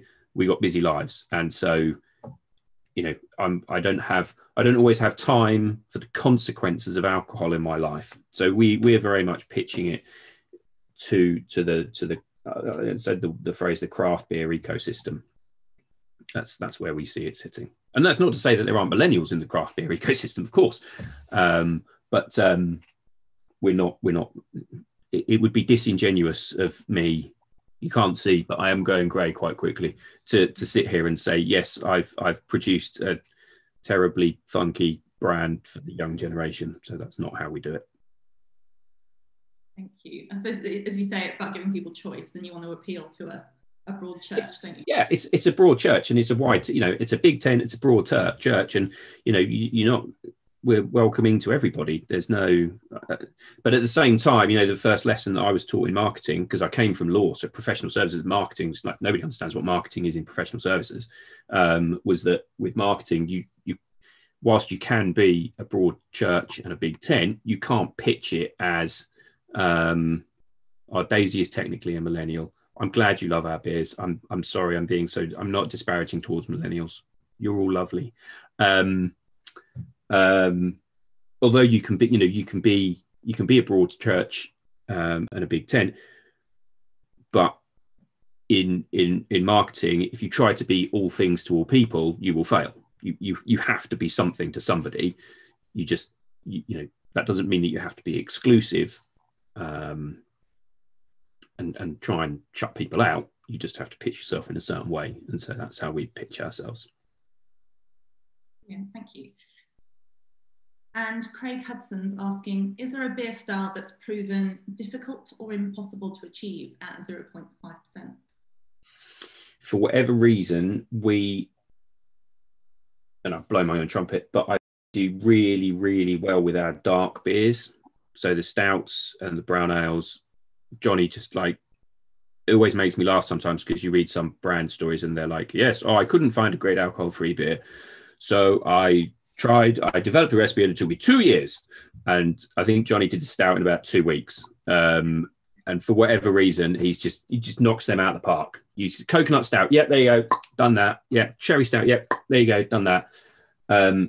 Sours were insanely difficult for him, because you can't use lactobacillus. You can't use that yeast to produce an alcohol-free beer. It's too aggressive. It will eat sugar, alcohol, and you're done. So we've had to really mimic the flavour of sours with our sour beer. So it is a sour base, but then there's I haven't got one up here, but then there's like there are vinegars in it. There's some black tea in it to give it the acidity that you would expect to find in a sour beer. And in all honesty, lager, oh God, lager's just driven us up the wall for about 3 years. Yes, sours and lagers. That's really interesting about your sours, because from your first World Series, I thought your Raspberry Goes was my absolute favourite out of that pack. Is it right? Okay, yeah. It certainly it took him a long time to get there. it's sort of like we're there now. So it's, and I think the Amundsen collab, the pastry sour, like that is, I'm not really a sour drinker, so I'm not the right person to wax lyrical about this, but it is nice, it is good. But yeah, it took him a long time to get there. And Brummy Hun is asking, HMRC do not levy duty above 1.2%. What stops you brewing to that level? Because then we wouldn't be able to label it as alcohol-free or as a non-alcoholic malted beverage in North America. And I think that my view, other people I know take a different view, is that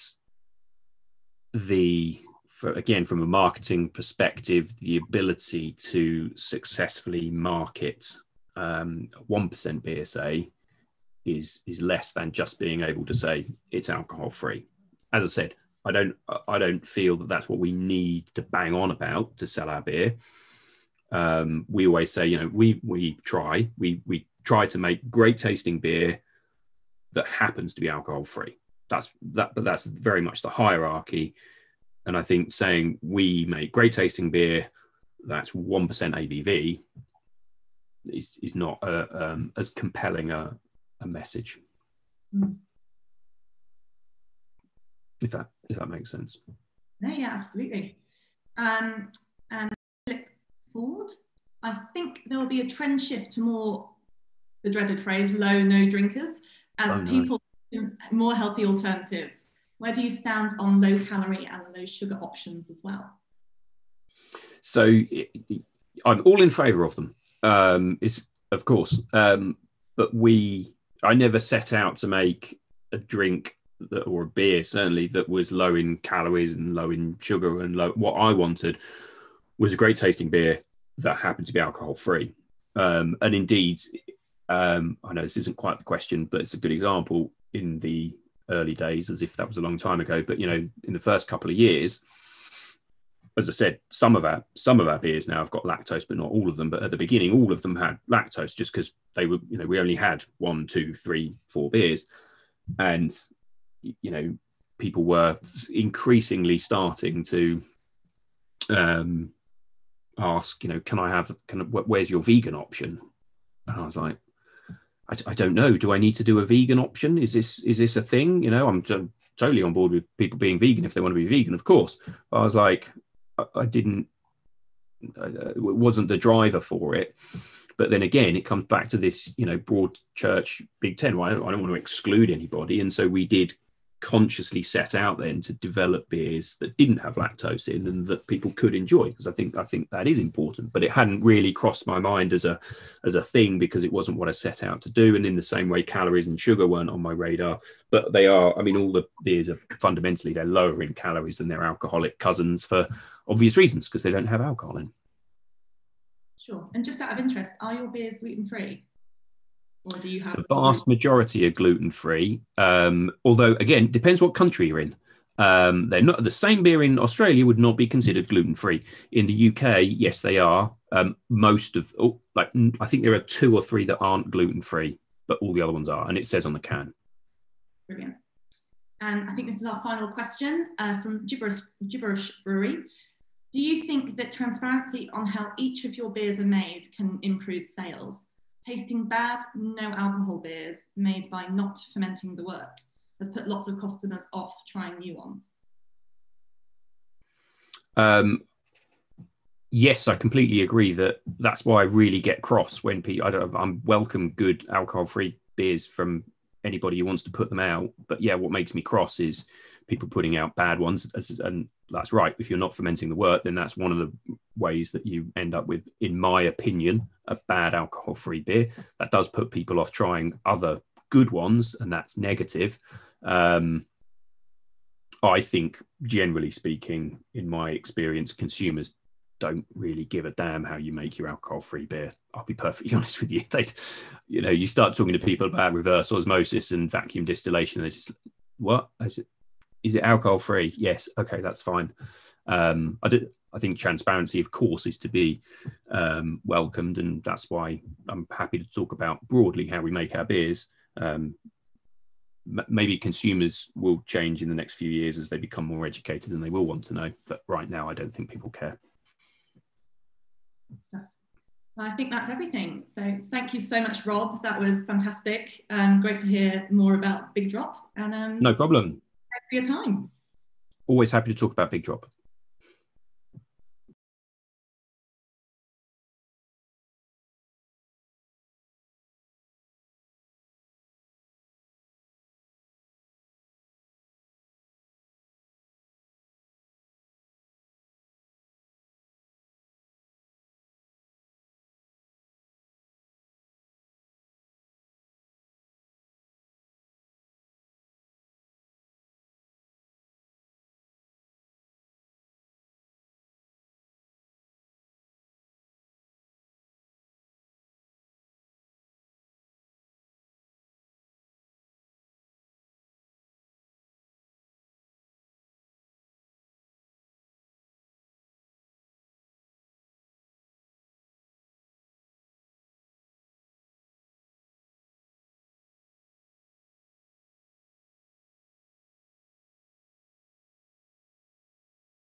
Well, good afternoon and welcome to this session this afternoon on the future of small brewers, really. My name is Barry Watts. I'm the Head of Policy and Public Affairs, and we've got Eddie Gadd from Gadd's Brewery in Ramsgate as well. And we're just going to be talking about what does the future hold for SBR. Now, the government has been carrying out a review of small brewers really for a few years now. And in July last year, the Treasury announced its conclusions of that review and their plan to reduce the 50% threshold from 5,000 hectolitres to 2,100, place SBR on a cash basis, and to carry out a further technical consultation on SBR. This consultation was published in January this year with a deadline of the 4th of April, so in a couple of weeks' time, Easter Sunday, for responses. And these proposals could have significant impact on small breweries, but also shape the industry for many years to come. So we've got Eddie today, and he's done, as a SIBA member, he's done a deep dive into the consultation, and he's put together this fantastic and very interesting presentation, which will guide you through some elements of the SBR consultation. And it's an excellent follow-up to the presentation he did last year on SBR. And I think that members will find this very useful if you're looking to respond to the consultation, thinking about some of those questions, and hopefully it's a complement to the guide that SIBA put together that went out last week. So please do put your questions into the chat, and we should have some time to go through them. And please welcome Eddie to talk about SBR. Hi, Barry. Hi, everyone. Hi, Eddie.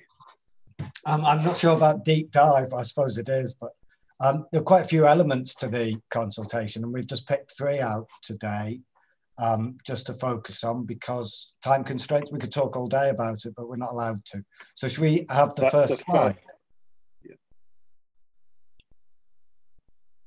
So what I think we decided to focus on today, just 3 elements. We've called them the cash cap, the cash basis, and the taper design. We talked about the cash basis and the taper design last year. Things have moved on a little bit, so I think it's important to go over those again. And the cash cap didn't come up in the summer. It's only come up since the technical consultation. That's right, isn't it, Barry? That's correct. Exactly right. It's a new addition that's come up. And I think, should we move on to the next slide that talks about the cash cap? Yeah. In a little bit more detail. But there are other elements in the consultation. Obviously, we can take some questions on that. But I think you're right. These are the 3 main, big, chunky issues that we can cover today. So on that cash cap, you know, as you said, Eddie, it's a new one that's been just coming to the consultation. And I think it says there, doesn't it, that this was put forward because some brewers raised it with the Treasury. Yeah, and I think that just as a basic outline of the idea, it's that because the 50% duty rate is linked to total volume of beer, if you wanted to make the very most of it, you'd make all of that total volume very, very strong, and therefore you would gain maximum advantage. That's the general idea. If we go on to the next slide, we can maybe illustrate that slightly better. So in the consultation, the suggestion was that the average ABV is 4.2%. So in effect, at 5,000 hectolitres and 50%, that represents a £200,000 relief on beer duty. And I think what the Treasury is suggesting is, how about they cap it at 200,000, which means that if your average ABV is higher, you'll be producing less than 5,000 hectolitres before you reach the limit. And if your ABV is lower, you can produce more. And I think the graph just shows there. So at 4.2%, that's the one in the middle with the vaguely red outline to it. If, for instance, you halve that and went at 2.1%, then you could double the volume to 10,000 hectolitres. And by the same token, if your average ABV was twice 4.2, say 8.4, then you'd be halving that volume before you start hitting the taper, which we'll go on to talk about later. That's my understanding. Is that yours, Barry? Exactly right. So, you know, that difference is if you average 4.2%, you're getting relief for around £200,000. If you're doing what, a 5% beer, you're getting about £240,000. So, you know, you wouldn't be able to claim that full amount if you went over, if they set the cap at that level. I think the next slide, I'm right, Eddie, could show you know, why they've decided to do this, because they've raised concerns that it's going to encourage brewers. You know, SBR encourages brewers to brew stronger ABV beers. But I don't think we've got any evidence of this, have we, Eddie? From the work that we've well, I think the first bullet point there, little evidence that this is a real world issue. That's HNT's own words from the consultation. I made a note of it this morning, paragraph 4.46. So they're readily admitting that they don't see any evidence of this being a real world issue. I think the SIBA survey over the years that's pretty much unchanged, isn't it, Barry, at 4.2? Yeah, all our members' surveys over a number of years have shown that the average is 4.2%, which is in line with the national average as well from BBPA and other figures. So there's not much difference really there at all.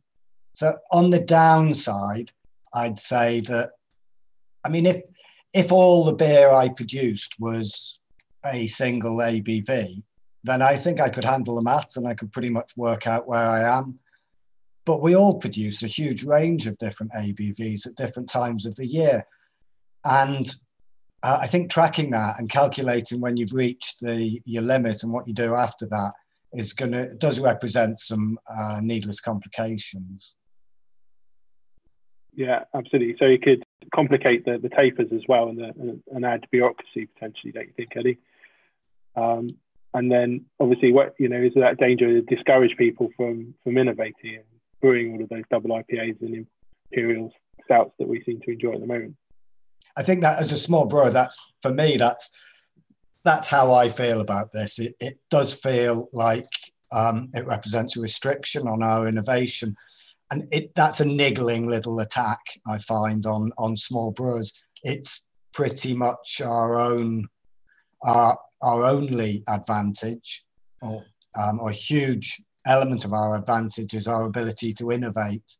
And I also happen to think that without small brewer innovation, we'd all be drinking brown bitter from the 1980s. Nothing would have ever changed. So I think it represents jeopardy to the industry as a whole. If small brewers don't continue to innovate, then I think the industry will just wither away. Wouldn't you agree? Yeah, I think so. So our next one is on the cash basis. I think, Eddie, the second issue that we raised. So we did cover this last year, and I think the idea behind the cash basis again is taking that 200,000, say at 4.2%, representing the maximum allowance or maximum relief, capping it at that, and then only increasing it. At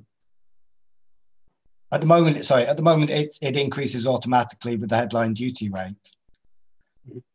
The problem has been historically that the headline duty rate rose for several years above inflation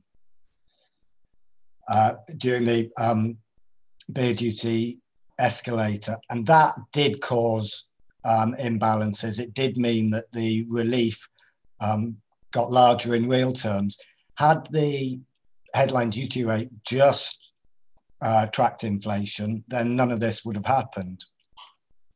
So the danger here, I think, is if the small brewers relief isn't linked in some way to inflation, then it's in great danger of degrading over time. And I think that's our biggest fear. So long as it does track inflation in one way or another, I think it's not going to degrade, and it would be fair. And the Treasury are asking, should it track CPI or RPI or something else? Does it matter? I think it makes sense that it tracks whatever the headline duty rate tracks. And I think that would be fair. That allows the Treasury to put a duty escalator in and without that distorting effect that happened the last time they did it. So my preference would be CPI. Yeah, so at the moment, obviously, the Chancellor stands up every year at the budget, like we saw a couple of weeks ago, and he makes a decision on beer duty. And there's fundamentally three things he can do. He can freeze it like we got recently, he can increase it or reduce it. He never seems to reduce it, but that's an option for him. But if he doesn't say anything, it automatically increases by RPI at the moment. That's what it's linked to. So that's what this consultation is considering, is having putting SBR on a separate cash basis rate. And one assumes that the Chancellor will also make an announcement every year on what the CBR rate is going to be. They talked about a regular review, but they haven't defined it in the consultation. That's a little bit concerning. But effectively, it can mean that at every budget, he's making a decision on the headline rate, but also what the SBR rate is as well. And as Eddie said, at the moment it's RPI, and that seems to make some sense for a cash basis. But the government's looking at, in the alcohol review, about changing that potentially to CPI, aren't they? So perhaps CPI might be the way forward. I mean, you need that, don't you, Barry? Or you're going to be a very busy person every year. Well, trying to make, yeah, exactly, precisely. Trying to make two arguments instead of one is just an additional workload for all of us, I think. Yeah. Okay. So the next slide, I think, is going to take us on to the taper. If we click through the cash basis ones too, I think we've got chart 3F up, hopefully, for everyone. So this is the data, Eddie, the reported cost of reduction from breweries. Yeah, I think evidence for the taper. Yeah, so I put this up as the start of you, if you like, of the way the Treasury have been thinking about the taper and how it should fit in. And they've started with production costs from brewers of various sizes that they've plotted out on a graph like this. They readily admit that this data is noisy and problem. I don't know if they've admitted that it's problematic. I find it slightly problematic. I also think that it's incomplete, but we'll perhaps get on to that. But from this rather noisy data, if we move on to the next slide, we can see that they've generated a best fit curve to it, which is a very precise curve on a background of very noisy data. If we can move on to the following slide. And now we're looking at chart 3H. The red line represents how production costs vary with size and how they come down. And then overlaid on top, the chap at the Treasury's put beer duty. And he's added that to the production cost data. And the lines above the red line represent those costs at different ABVs. And I think what he's trying to show is that there's a slight dip at 5,000 hectolitres. And it's that slight dip there that's concerning the Treasury in terms of, is that a sweet spot? It's perceived or been mooted as the supposed sweet spot in the brewing industry. If we take the next slide, please. And here, this is picked out of the consultation, paragraph 3.89. Here, if there was a sweet spot, if it was so sweet, you would completely expect that all sensible brewers would be congregating at that sweet spot and making the very best of a very advantageous situation. But when we looked at SIBA data, membership data, over the since 2009, we couldn't find any abnormal clustering of brewers around this sweet spot. And as you can see in the Treasury report, they've looked into that as well, and they fully agree that there is no such clustering at that at the 4,000 to 5,000 hectolitre level. So here we've got a bit of noisy, problematic data that some very clear policies being built on, but there's no world evidence that that this sweet spot is made manifest in the real world. And it also shows, doesn't it, Eddie, that they did a consultation in 2015. They did some work in 2015, and they showed there was no clustering then either. So right. it doesn't seem to exist. So it's never really happened. But from this, they've proposed a number of different possible tapers. I think there were 5 different options, weren't there? The first 3 were, we didn't really, would just, I mean, the report itself says that they're not even going to consider those straight line tapers and such forth. If we move on to the next slide, we can see their option 5. So the Treasury's option 5C. And I've picked this one out because it's the most damaging to SIBA members. And it's been proposed, not so much proposed, but it's postulated by the Treasury that there's a possible option here. Personally, I don't think the Treasury like it at all because of the complications of it being quite a complicated formula, and they're restricted in what they can do in future years. But I think this slide, what it attempts to illustrate is on the left-hand graph, you can see the blue line represents the way progressive beer duty degrades from 5,000 hectolitres to 60,000 hectolitres currently. And the amber line represents this particular proposal. The graph on the right shows the implications per different production levels. So you can see it rises to a sharp point at 5,000 hectolitres. And it's, what's the value of that, Barry? My slide's not big enough, hang on. I haven't. I've not made it big enough to see, have I, for us? But the rest of you guys can see. Hang on. No, I mean, obviously, it's 44,000. Yeah. At 5,000 hectolitres. So the 5,000 hectolitre brewer will be paying £44,000 duty extra every year, and then it from about 7,000 hectolitres upwards up to about 27,000 hectolitres, those brewers will be paying less. The 15,000 hectolitre brewer paying 40, 45,000, 50,000 less. So you can see how that it's a graph of winners and losers, I think. Wouldn't you say? Exactly. I think it's interesting to look at that on a per Firkin basis, and we will do in a second. So this is very much an option that that we don't want to see. It's quite destructive. If we move on to the next slide, this is option 4 on the tapers, and we've been focusing on this one because it's pretty clear from the way the consultation's been written and from our meetings with the author of the consultation that this is their much preferred method of creating a taper. It's got loads of technical advantages that they find beneficial, and they'll be able to flex it and change it in the future quite easily. I'm pretty certain that this is their much preferred method of doing it.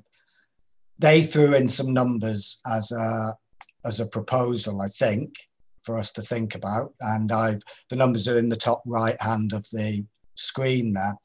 But the graph on the left again shows the current duty rate and this proposed duty rate starting at 2,100 hectolitres, and the graph on the right shows what that means in annual duty payments. For the 5,000 hectolitre brewer, you're looking at just over £20,000 extra a year, and for the 10,000 hectolitre brewer, they're looking at about £58,000 less duty per year. However, what we want to try and avoid, because we fundamentally disagree that the sweet spot needs addressing, since it's not manifest in real life, and it is based on theory. is looking to move that 2,100 hectolitre lower threshold back to 5,000, so that no brewer pays more beer duty, and those brewers above 5,000 pay less to 8,000. And that's on the following slide. If we could move on to the next one, please. Which is SIBA's proposed marginal duty rate scheme. It's quite a mouthful, isn't it?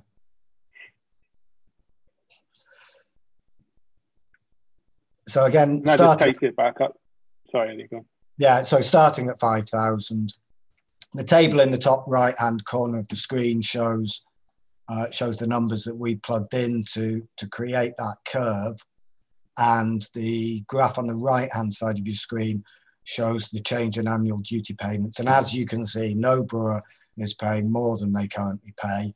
And those brewers from 5, in fact, all along the whole piece from 5 to 60 pay less, but with the focus being on the 5 to 15. I think those are all well and good, but as I said earlier, for me, it comes down to, well, what does that mean in real life? How much per firkin? Because that's what I mainly trade in, and it's a handy way of doing it. So if we can move on to the next slide, please. So here are 3 graphs. These all relate to the 3 different proposals we've looked at.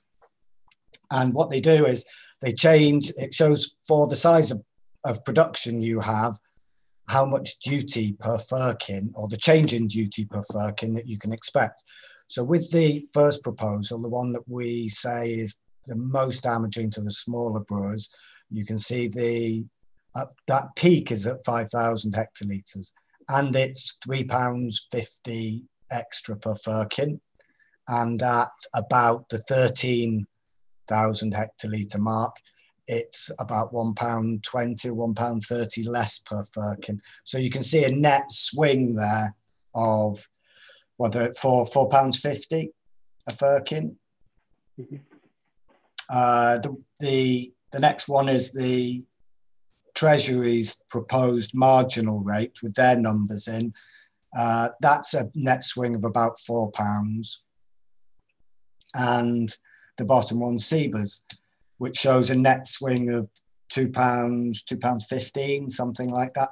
But some of this for me isn't so much, I mean, the net swing's important, but I think what's also important to remember is that for the first 2 examples where the duty per firkin is going up, it's only going up for brewers between 2,100 hectolitres and where the graph crosses the line, which is 5,000 or 6,000 hectolitres.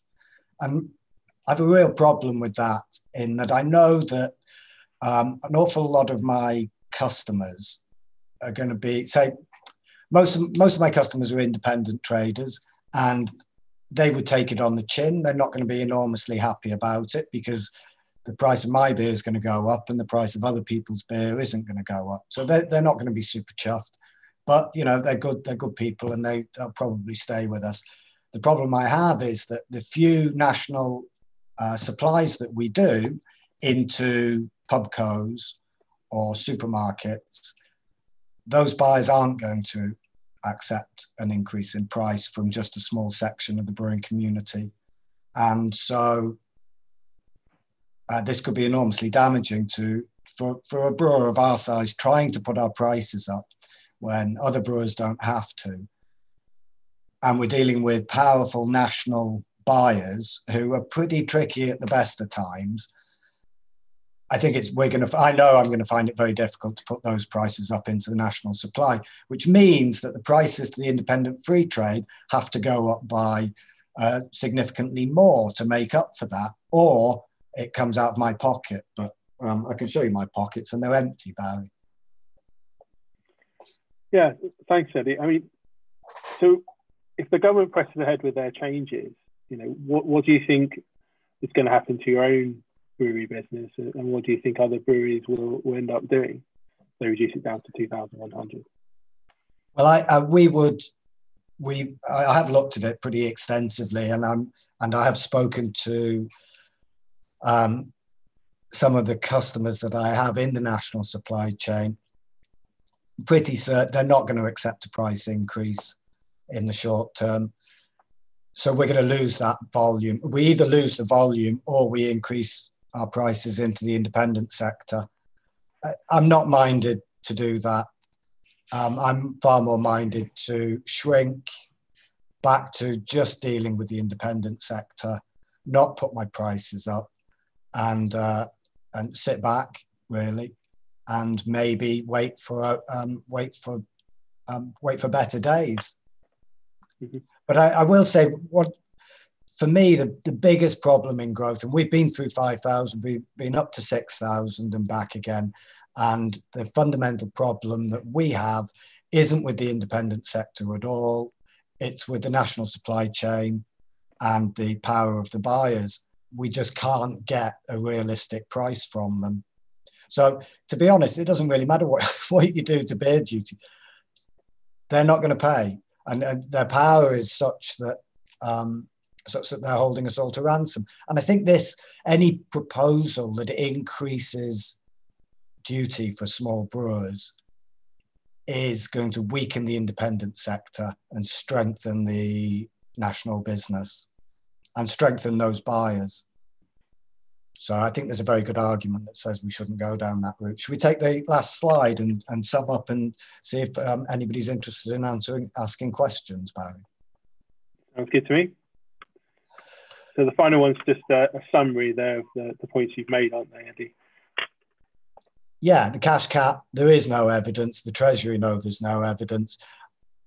Part of me says, wow, I could reduce my average ABV and brew more than 5,000 hectolitres. But on balance, the complications, the potential damage it can do to innovation in the sector as a whole, I think just no thank you. Mm-hmm.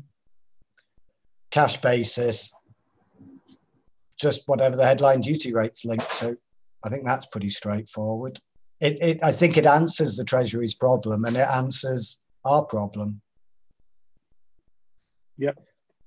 And then in the taper, I think there's a very good argument here. There is no real world evidence of a sweet spot, and there never has been.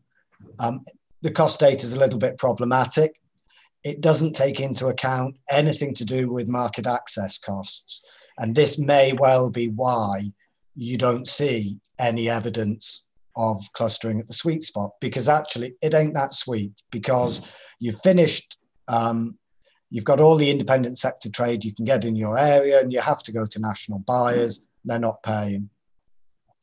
So the unintended consequences of putting duty up for just a few, I think, are detrimental. I think you will just find that brewers below 5,000 hectolitres will shrink, and there won't be a sweet spot at all. It'll be more like a desert. It would increase the power of the national buyers. And so from that perspective, I say no reform below 5,000 hectolitres. I say, sorry, brilliant. I put a piano in the tap room yesterday and somebody's just started playing it. Okay, well, thanks very much for that, Eddie. I think that's hopefully very useful to brewers. I mean, do put your questions in the chat and we can take some of them. Just having a look now.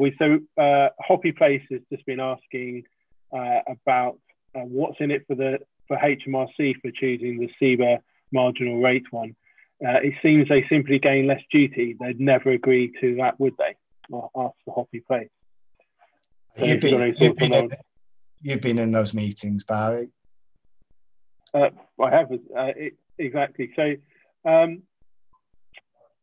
I mean, the danger of doing this is that the Treasury is so focused on SBR that they forget about some of the larger issues. So the number of jobs that you might lose, the implications for the other tax revenues that they get, and they're not looking in the whole, in my opinion, and they forget all those other areas. So I think those are really, really important part of the debate.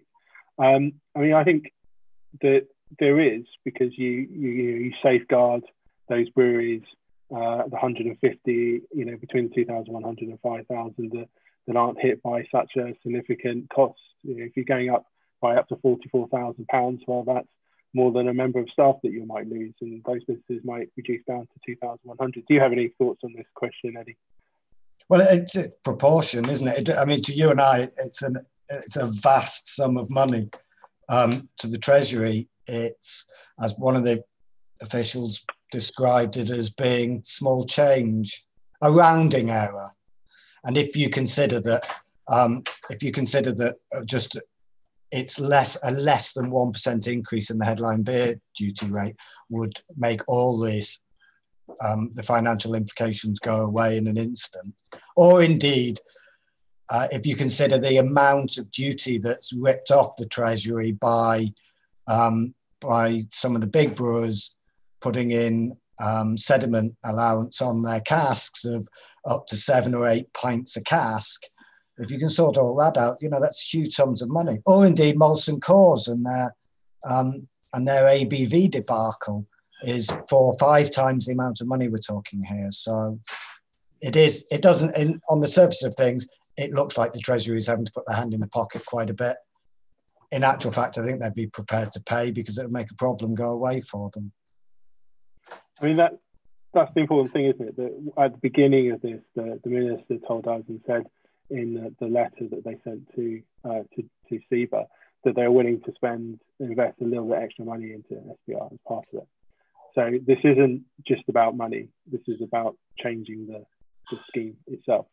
And I think hopefully we can carry on putting up the pressure on them to say that it's worth making this additional investment in the scheme by not reducing it down to 2,100.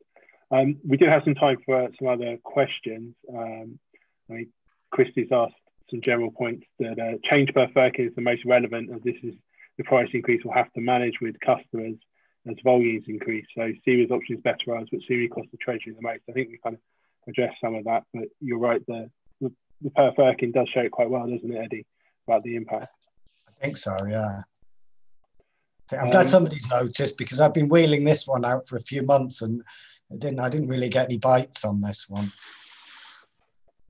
And he also says, so Christy's also saying option 1 and 2, brewers at below 5,000 hectares will have to put prices up, while medium brewers could effectively drop prices. Customers obviously vote with their wallets. I mean, there are other areas. Go on. Sorry. No, to some extent, I think, because the customers are loyal, but how loyal? And for me, it's which customers are loyal. I know the customers closest to me are loyal, but are they £2 loyal or £4 loyal? And the customers that aren't very close to me, the ones that control entry into the wider market, they're not even 20 pence loyal.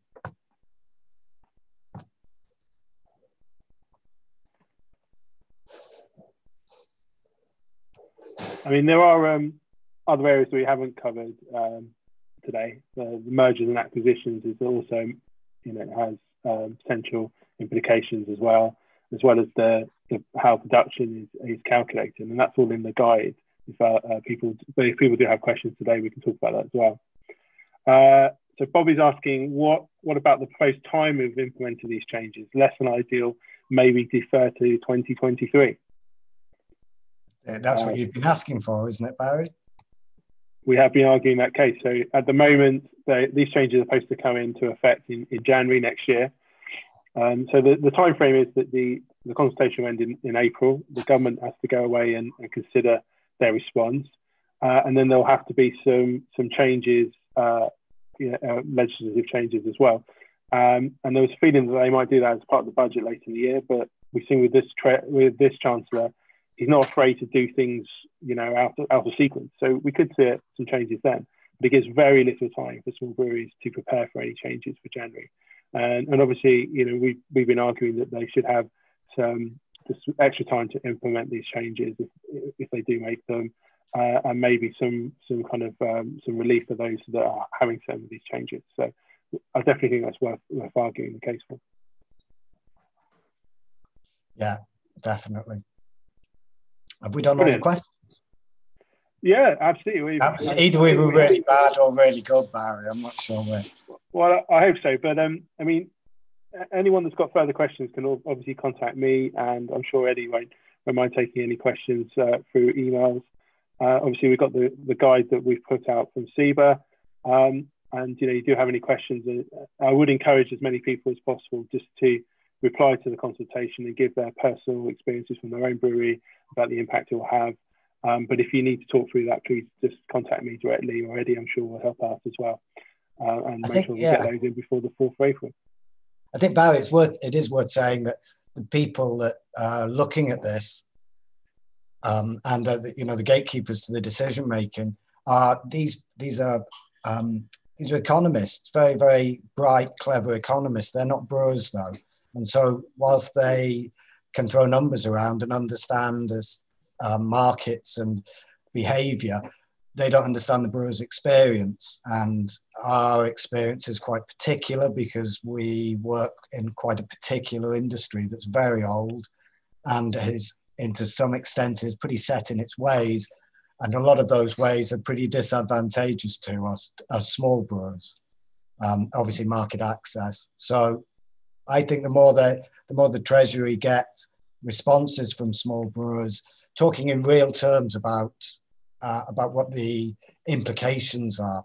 For instance, do the Treasury understand that we can't just put our prices up, that the market just won't allow us to do that in many instances. I think those are the stories in the comments that I think have the biggest impact. And I sense that we'll get it, that we are getting a very good hearing here. And I think the more real world experience that we can get into that, the better. Okay, brilliant. Well, thank you so much for doing this today, Eddie.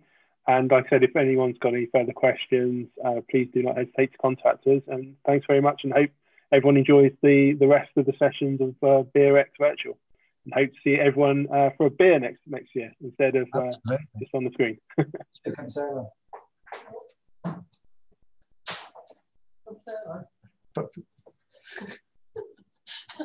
Hello. Is that it? Are we done?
Hello, everyone. I hope you're doing well today. My name is Tim Sheehan. I'm the editor of the Brewers Journal. And we're here today to talk about the essential role that small pack plays in your brewery. Obviously, distributing your beer, selling your beer in bottle or can is, it's not new. It's far from it. But I think in the last 12 months, if they taught us anything, is that having the option to sell your beer in this way is really been a lifeline for countless breweries, not just in the UK, but across the globe as well. And I think, at a time where the consumer hasn't been able to visit your brewery as much as they'd like, and obviously to visit pubs and drink beer on, regardless be it cask or cake dispense, having a beer at home in a bottle or can has been the go-to for many. And I think it's also a mutually beneficial relationship too. I mean, the consumer gets the beer they love, and the brewery is able to continue production in what has been obviously a challenging period. So today I'm really grateful to be joined by 3 breweries that make fantastic beers from across the style spectrum, and 3 breweries I've frequently enjoyed drinking in recent months and also recent years. So I'd like to welcome Theo Frayne, the founder of DEYA in Cheltenham. We have Julie O'Grady, the co-founder of Liverpool's Neptune Brewery, and also Sally Stewart, the brand director and co-founder of Brick Brewery in London. Thank you all for joining me. How are we doing today? Good, good. Thank you. Excellent. Well, I'm going to start with the birthday girl, Julie, and with the beer, her first beer. And yeah, obviously, Julie, it's been a great year for Neptune, award-winning, and also, you've recently invested in your first canning line. I mean, talk us through, how the brewery's kind of navigated these 12 months, with the addition of that canning line too. It's been difficult, understandably. The majority of beer we brew goes out in cask dispense and keg dispense. So having to shift more to cans was a big thing for us. We did can, but it wasn't as often as what we do now, because we've now purchased our own canning line. So for us, it was a case of changing tactics, getting more cans out, more small pack. We still are brewing a small amount of cask and keg, because we do have some pubs and bars that are doing takeout, so on delivery, and we, as the tap room and in the brewery, we also sell it outside. So for us, it's been a bit of a change around. And as I say, having the canning machine has made a massive difference to that and the way we operate. Yeah. And Theo, obviously, fantastic new brewery, great new tap room that you've probably been raring for a long while to kind of get going. Obviously, I've seen social media, you've been opening for kind of pickup, but I imagine, it's been challenging having to kind of balance what you want to do with what you have been doing. Yeah, definitely. It's been a difficult year. It's definitely been a difficult time for everyone, hasn't it? Difficult for the industry. And the takeouts have worked really well. We were just discussing before we came on, like having that connection with the customer is really lost at the moment. So having that as, even though it's brief, you still have some interaction with your customer. And I think just being open every week is nice. And it's nice to see people being able to come in safely, obviously, buy cans, and so we focus on that quite a bit. And then also the web shop's been massive for us.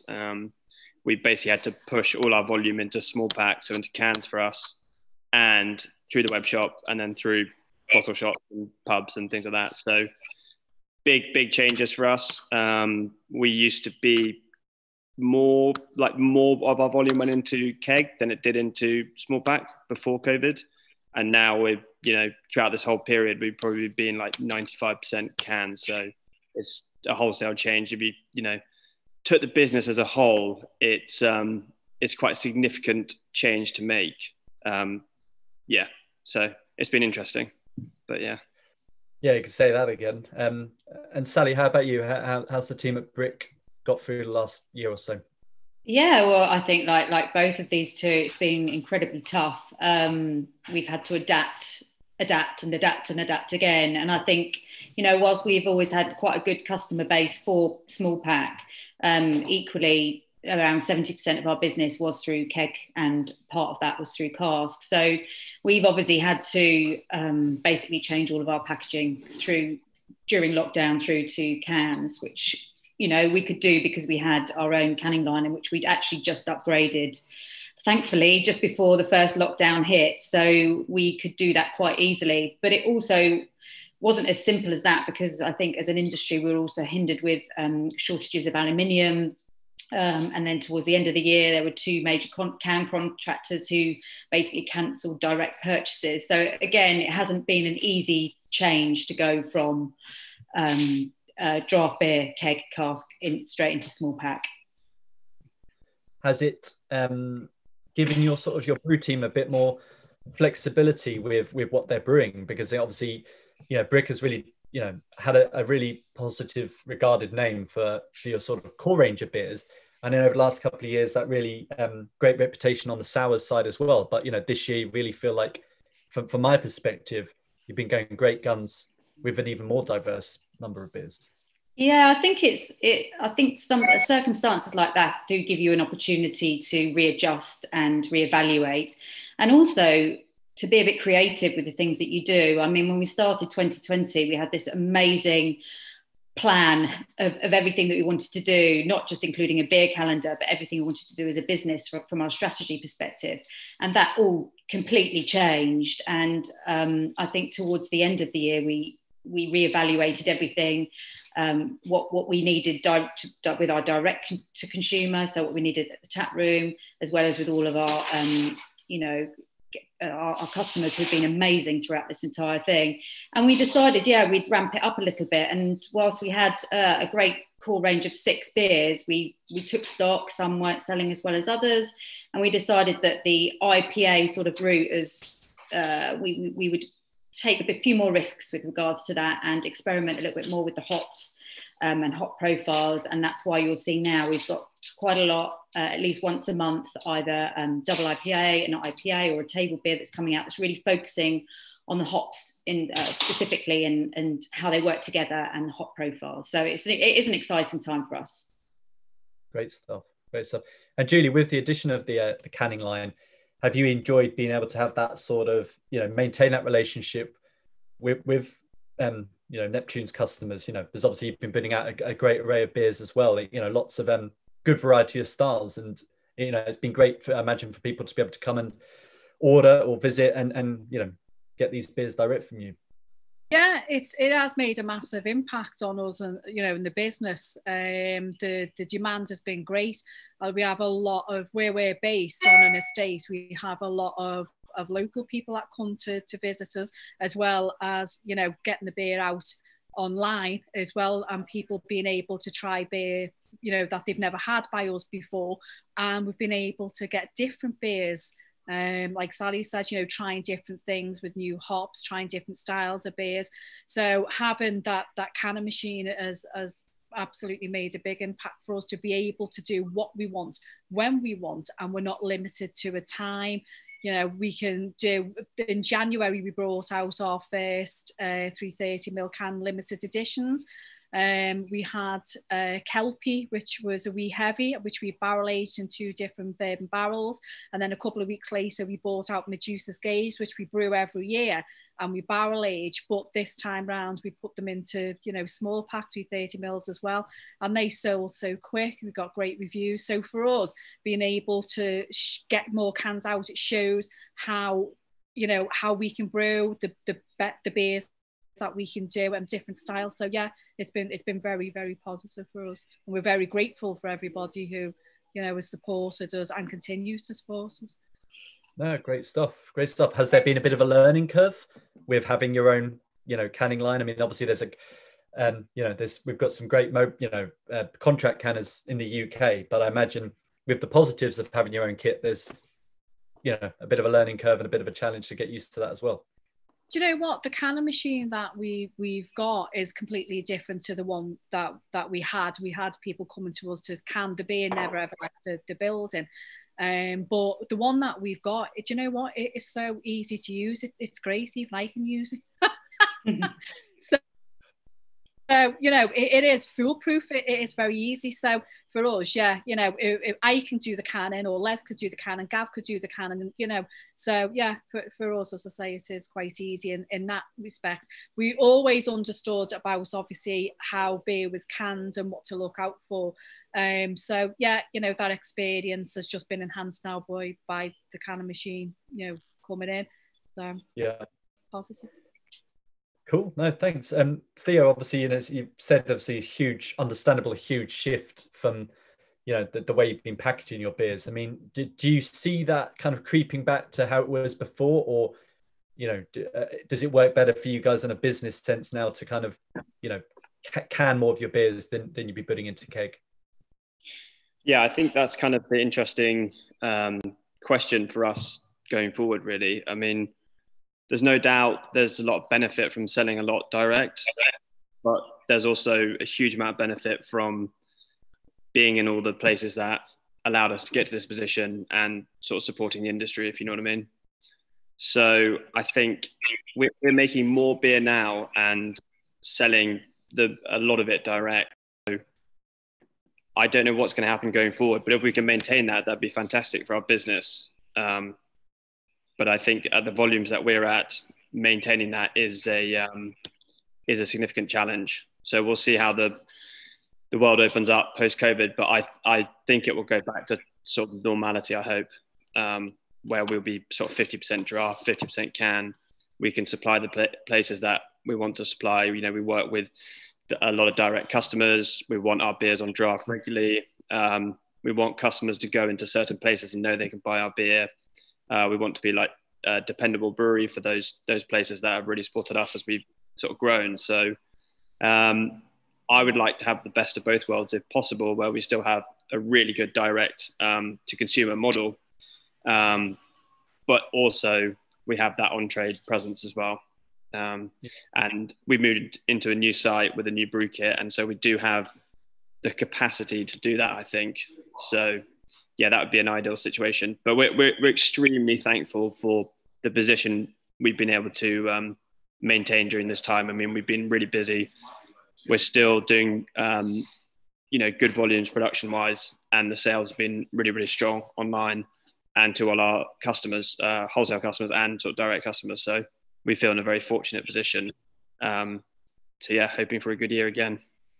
Yeah, well, the quality of the beer needs to be there to get into that position, I think, you know. So as we were saying before we went live, you know, you've got to create that reputation and keep it up, I suppose. So, you know, I don't think it's by luck either. I mean, am I right in thinking that have you had to upgrade or change your canning line in the last couple of years to kind of? Yeah, so that was actually quite a significant challenge at the start. So we also had issues with aluminium supply and also more recently cardboard supply as well, which has been actually quite a big headache for the brewery. But we actually had to change our canning line at the beginning of COVID, because when we expanded, we basically invested in everything except for the packaging line, thinking we're going to be 50-50 keg can or 70-30, whatever it might be.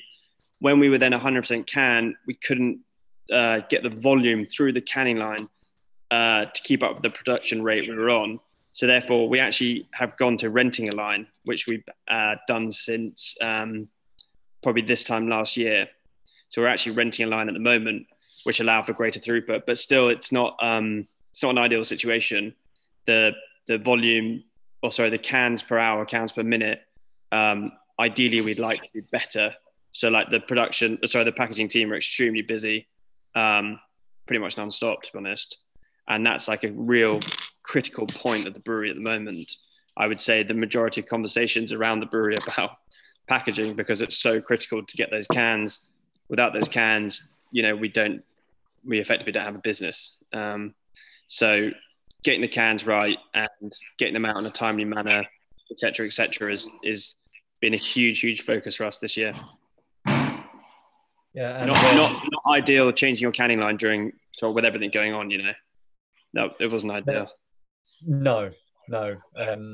But I mean, I imagine for anyone now that's looking, you know, obviously, I think thankfully for you've all, you know, been able to still at least get beer out there. But I imagine, you know, there's a fair few breweries that have, I imagine, just had to kind of mothball what they're doing this last year, because they've not had the ability to, you know, bottle or can in any great volume, I suppose. So I imagine it's been tough. I mean, Sally, what would your advice be if you're a brewery now going with what we've gone through and still are in, that doesn't have the ability? I imagine it's get your act together. Well, yeah, I mean, I think it depends what your strategy is and what your goal is, really. I think one thing that I think has brought home for me, which I've always had, being in various different industries since in my entire working years, I think is about being balanced. I think, you need to make sure that you're not 100% in one direction, because if that gets cut off, you're in trouble. I think if we look at where we were before, as I said, 70% was to keg and cask, and 30% was to small pack.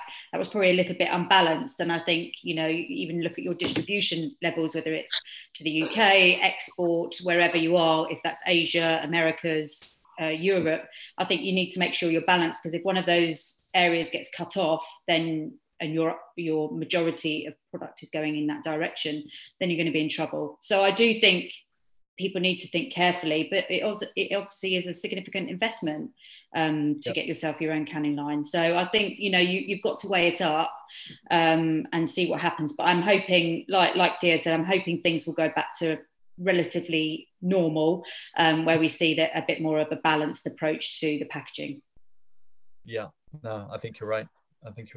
And Julie, obviously there's been a kind of a dialogue which has, been going on, I suppose, at least the last year, exacerbated more definitely in recent months, about, this changing consumer behavior, and, where bottle shops and distributors fit in with this sort of this new normal, with that horrible phrase, until pubs and bars reopen. I mean, do you think we're going to see a lot of consumer behavior changing for good, with these breweries that have done a great job of, maintaining a relationship or building a relationship direct with the consumer when they might not have done that before?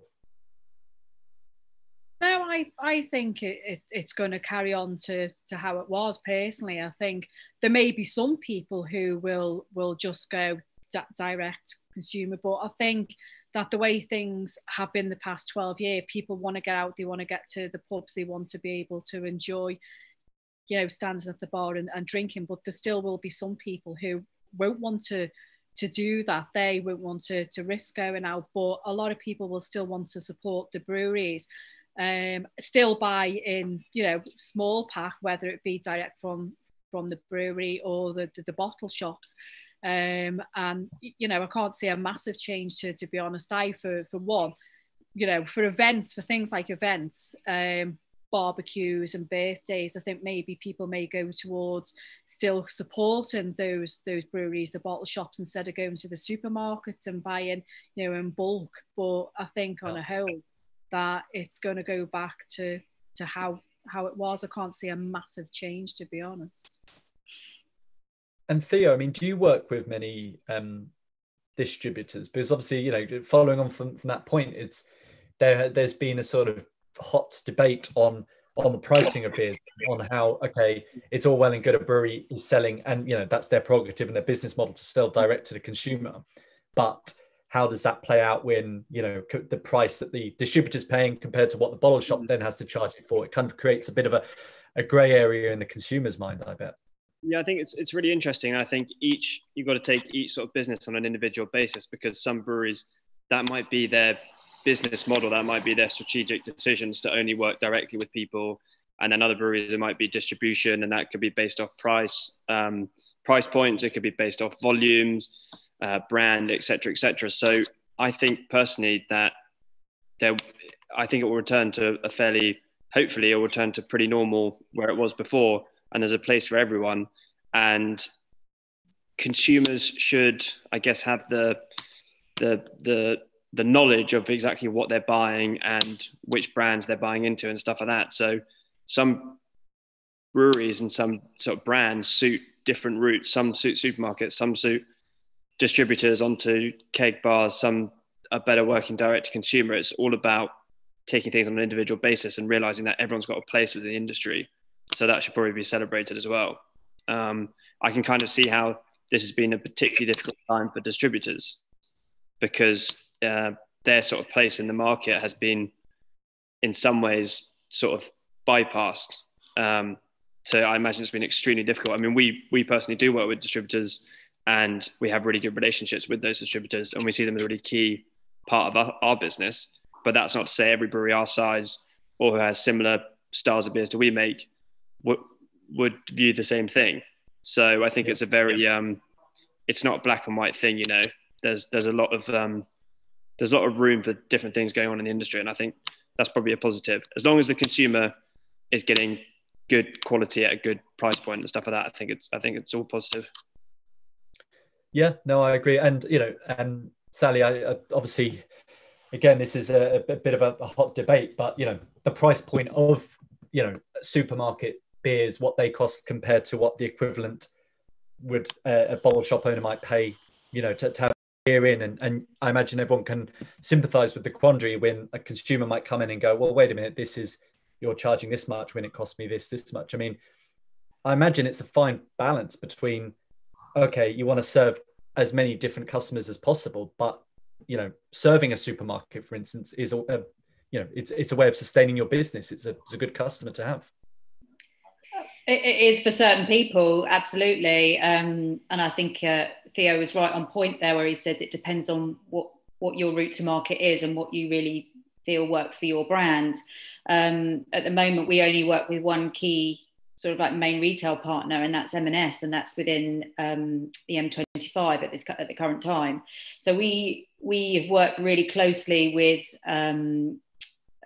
direct business sales, so bottle shops, but we also work with distributors as well, and we find that they are a real key partner to us, and they certainly support us incredibly.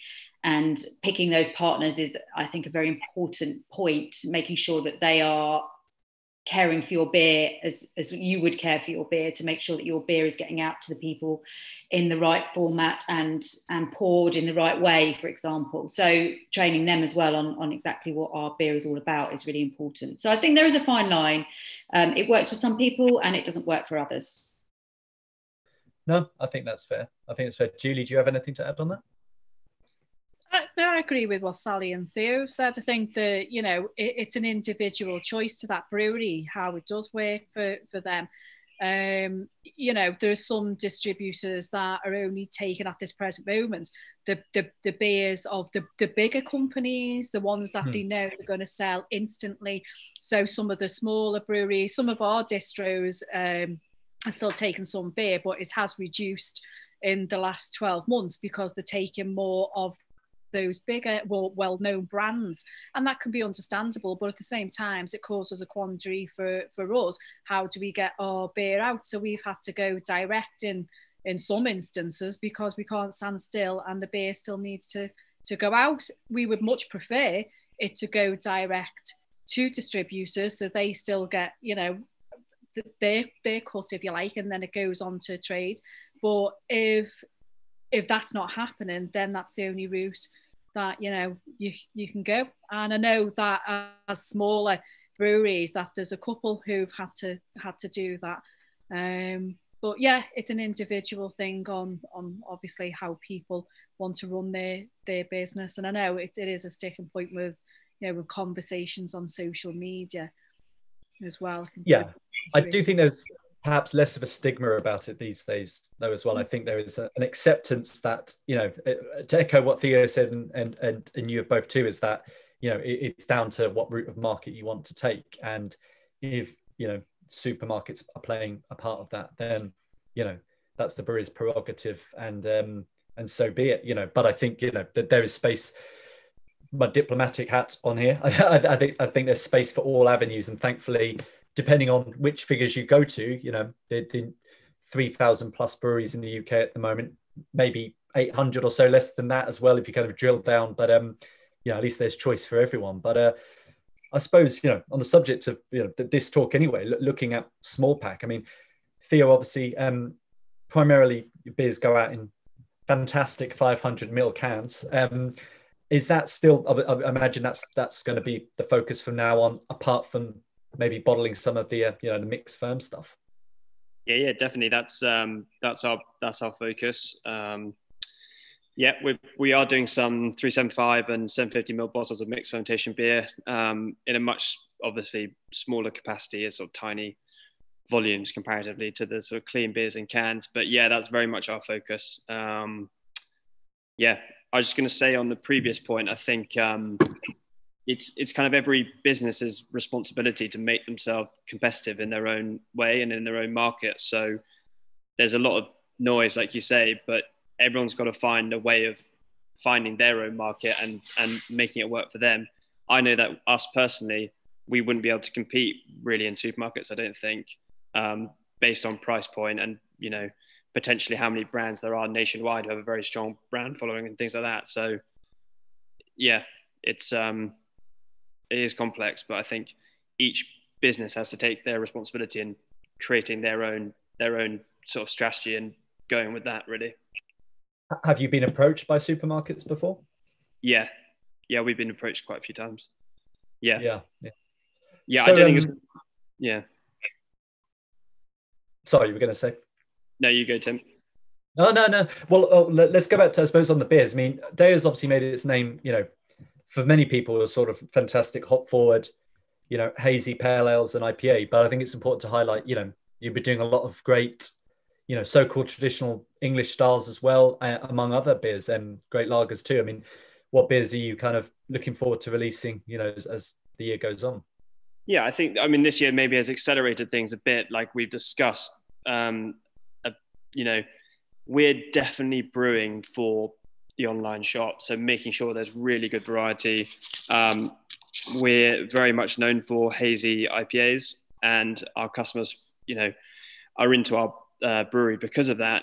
But this has given us an opportunity to try and brew different styles, beers that we really want to drink, beers that we're interested to brew, and I guess incorporate into that our brand, so to speak, so that people can come to us for not only the sort of hazy, sort of juicy IPAs and things like that, and maybe some of those, you know, higher alcohol beers, but go and seek us out for more traditional styles like good lagers and English style beers, which are not what we're known for, but delicious nonetheless. So yeah. It's been fun for us to play around with different things. We have slightly different branding on the cans. Obviously there's different processes and things like that in the brewery, which is exciting from a production standpoint. And then hopefully our customers, I think I've said to you before, but like the real sort of end goal for us is that people can come to our tap room and there's just loads of, well, not loads, a really nice balance of different styles, done to a really, really high standard and executed well. That's sort of the goal for us as a production brewery, to allow people to come to us into our sort of taproom space. And if they want like a really, really well-made mixed fermentation beer, it's there. If they want a great lager, it's there. Great hoppy beers, they're there as well. I have massive respect personally for any brewery that can nail a host of different styles, but still retain, I don't know, like honesty about what they're doing. They're not just doing scattergun approach and just loads of different beers. They're doing them for the right reason, and they taste really, really good. I think that's a really, really credible thing. So that's sort of what we're aiming for with new styles. Yeah, no, I agree. And Julie, what about Neptune? Obviously, recent ESB, which I can vouch for. It's very fantastic. Obviously we've got our core beers, which are always available. And yeah, again, like Theo said, we're mixing it up a little bit. Obviously, we've always done bitters, but we did the ESB and that sold so well. We've done a honey rye. And a lot of people, you know, there's not that many rye beers out, and a lot of people have actually taken to that. They're loving it. And I say Wave Rye to the beer that I'm actually drinking at the moment, which is our first, you know, sour, the Berliner Weiss. So for us, it's being able to continue brewing the style of beers that we do, but throwing in something new and something different to keep people interested. And, you know, it's all about quality. It's great to be able to throw, as Theo said, about, you know, 20 different beers out. But if the quality is not there, then you're wasting your time. And yeah, we've got the tap room as well. It'll be opening in May. And yeah, people can come in, try the different beers and see, you know, the quality beer that we brew. And hopefully, you know, for those who've not tried it before, then maybe think about buying some small pack as well to take home, you know, and pass the word on. So And a dry Irish stout for people wanting to belatedly celebrate yesterday. Yes, yeah, Marley, there are other beers available besides that one beginning with G.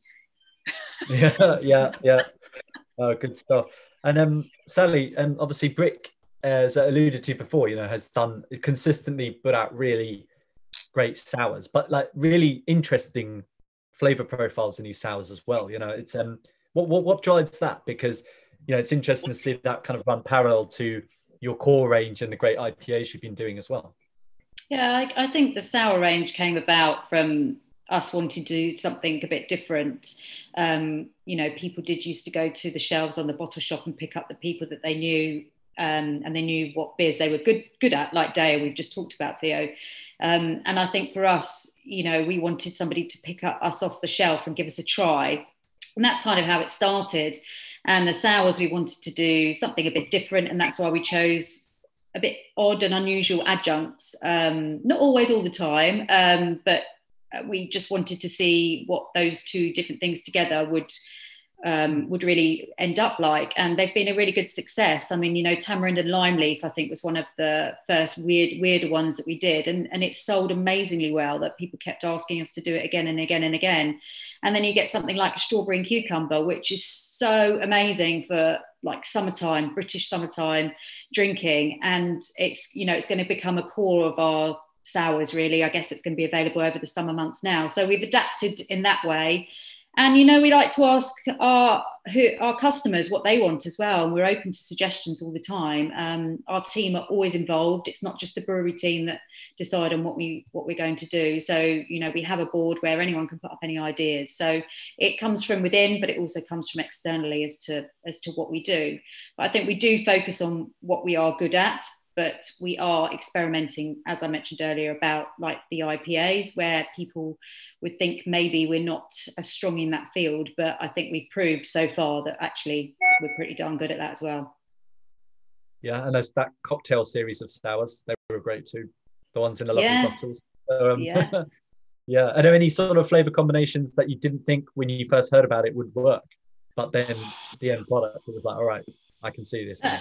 Well, I think that tamarind and lime leaf was as well. It was a bit of a weird one. We did a whole, actually can't remember the other one. We did a whole three beers of those, and they were very, very strange. We did one that was sumac, and that wasn't as great as we probably imagined that it would be, but maybe that was just the adjunct that it was with. But generally, every single sour that we do comes out, and it might be right for you. You might be a bit unsure, but they're all absolutely banging sours. And I think if you like sour beers, then any one of Brick's that you pick up, you'll enjoy.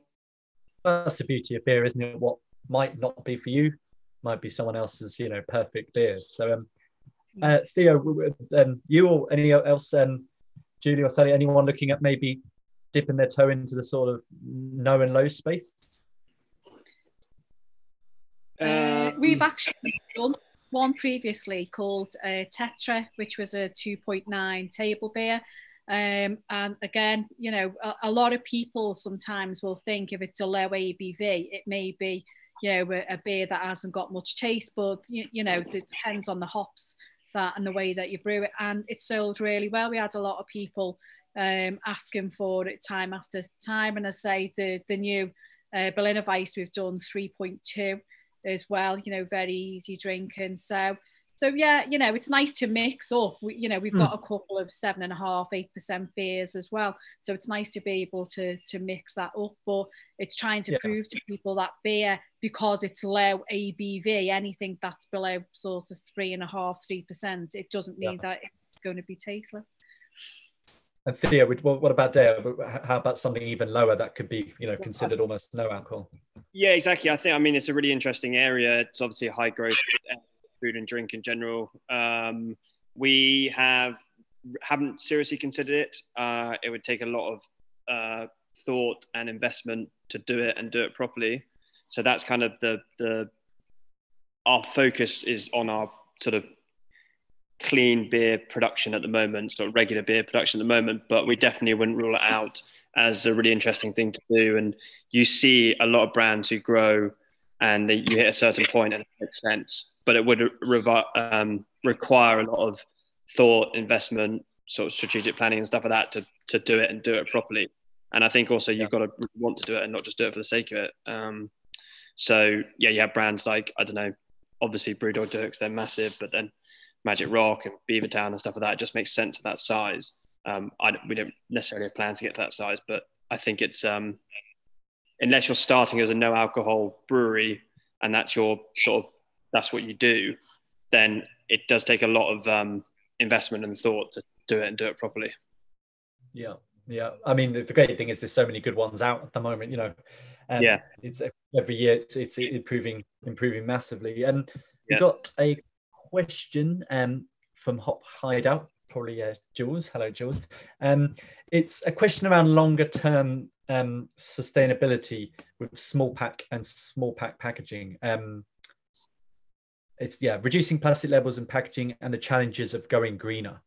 So has that been Theo, I know the business is going through a specific program at the moment, but we actually released some information last week about how we're trying to tackle our sort of sustainability issues, so to speak. I think breweries are inherently not very sustainable businesses, but we're really trying to address it and do what we can to improve that. I don't necessarily know off the top of my head the comparison between cans versus other ways of packaging beer in terms of what's a more sustainable way of doing it. Is probably quite a complicated issue, but yeah, I mean, we're doing a lot of different stuff. We had a full carbon audit. We're doing a climate mitigation program with investing in peatlands and trying to bring our customers in by offering them the ability to pay forward money to help invest into peatlands and things like that. And then we have someone on board here who's really looking at what we do internally and trying to improve what we do as best we can, as part of just an overall view of how we're doing business and trying to improve what we're about, really. Great stuff. That didn't really answer the question at all, but yeah. No, it's not something. It's probably something that would take. We could have all day to talk on it, rather than just a brief chat. I mean, we've got a question from John Crine. Sally, Julie, have you? We've obviously such heightened demand for cans from customers and packaging the last year. I mean, is that something that's hit you guys, or have you had any challenges on that side of thing? Well, I think I mentioned before, I think there was an issue with the shortages of aluminium quite early on in the lockdown area, and then also the two major contractors cancelled direct purchases of aluminium cans unless you were of a certain size, and they wouldn't take on any new print designs for printed cans either. So I think in terms of that was a huge problem. And also Thea mentioned now the shortages on cardboard, which is becoming a big problem. So, we're also looking at different ways, and we were before anyway, but even more so now, about how we can be a bit more sustainable in that term. So, it hit us bad, and it made us try to sort of think about how we can adapt and change. And, that has meant prices have gone up. It's meant we've had to go to different suppliers. And now we have to think longer term in how our product is being branded and delivered to the consumer, because we're no longer able to print our core range cans. Sure. And obviously, as we said at the top of the call, it's been a lifeline for businesses and consumers that enjoy great beer. But as we also said, we're all raring to go back and have that beer out. So when starting with you, Sally, but when would Brick be opening again? Did you say from the 12th of April for people? 12th of April. Yeah. Fantastic. 12th of April will be opening. Yeah. Yeah. So back to kind of what would have been normal hours back in normal times, or you kind of... we will. I mean, we never used to open on a Monday, but rest assured we will be opening that first day on the Monday, April the 12th. So we'll be going back to normal hours, but obviously because we have a license that's restricted outside, it will only be until 10 p.m, whereas before we could do until midnight inside. So there's those sorts of restrictions as well. But I mean, I think for us it's important that we make sure that we've got good beers that are going to be able to be poured on draft. So for us, we are there and ready, waiting for the big green light, because we obviously it's still not 100% sure that we're going to be opening. So we have tanks that have bright beer in it, ready to go to whichever form of packaging we need to do, should situations change. I think that's one of the things we learned from the various lockdowns, is to always have something ready to go, package it to can, package it to keg, whatever we need to do, it's ready to go. Yeah, I think it's very sensible, very sensible. And Julie, Neptune is May.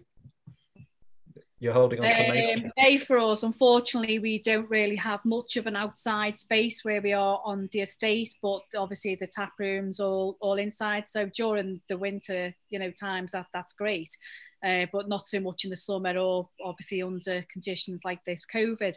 But we will be opening in May, hopefully. From the 17th, well, that weekend, because the way our brewery is set up, the tap room is joined, if you like, to the brewery. So we can't be brewing, we can't be working on site at the same time as the tap room's open. So Fridays we will still do, Saturdays, and we're going to start opening on a Sunday as well, which is what was planned anyway before COVID. We're brewing today. We've been brewing for the past couple of weeks, as I say, for the small pack and the kegs that we sell beer on the takeout on the Fridays, and we're getting requests in already for cask from businesses that they want cask ready to go, because obviously they can open the outside as well. So yeah, we're looking forward to that. Yeah, as am I. And Theo, is there, obviously you've got that beautiful tap room with the huge sort of big door to the outside. Did you have plans to do outdoors as well, or just concentrate on the inside? Yeah, so we have the insides sort of set up and ready to go, really. But we're going to open in April on the 15th, so that's a Thursday. That's what we're working on now, is getting that outside area ready. So we've been a little bit. It's very difficult to plan because of how much things have changed and how quickly things change. But now we know we can open outside. Now we're sorting out the outside area to get it ready for customers, and essentially we've got a table booking system that we've set up. We're going to take that table plan and then basically recreate it outside, and have our booked in customers come in and sit down. And we've never operated under COVID regulations, so it's going to be an interesting challenge for us come April to continue, I guess, with our production, but then also add the tap room on top of that. And our tap room space is in the middle of our brewery pretty much, so it's really exciting, but it is certainly a big challenge that we're going to face this summer, and having a lot of people on site and managing that in a safe way is taking requiring a lot of thought and planning at the moment. But it's great, it's exciting. And the weeks at the moment when we're making quite a lot of beer, we're selling quite a lot, which is fantastic, but we really do not have a connection with our customers like we used to. And even just being able to go to the tap room and have a pint and chat to people, hopefully soon we'll have that. And it's Fridays feel like a Friday, not just like a normal day, if you know what I mean. So you can actually have a beer with people and get some feedback, or they tell you what you're doing wrong or whatever it is. That's Well, good things come to those who wait, as they say. And having been fortunate enough to visit, can't wait to come back when it's live and kicking. Everyone's very welcome at any point.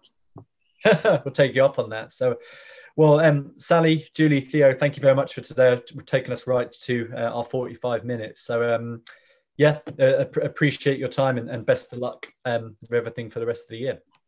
Lovely. Thanks for having us. Thanks for having us on. Cheers, guys. Have a great birthday, Julie. Happy birthday. Cheers.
Hello and welcome to session 5 of BeerX Online for today.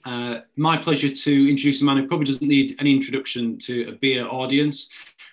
Pete Brown's an author, beer journalist and beer expert in the industry.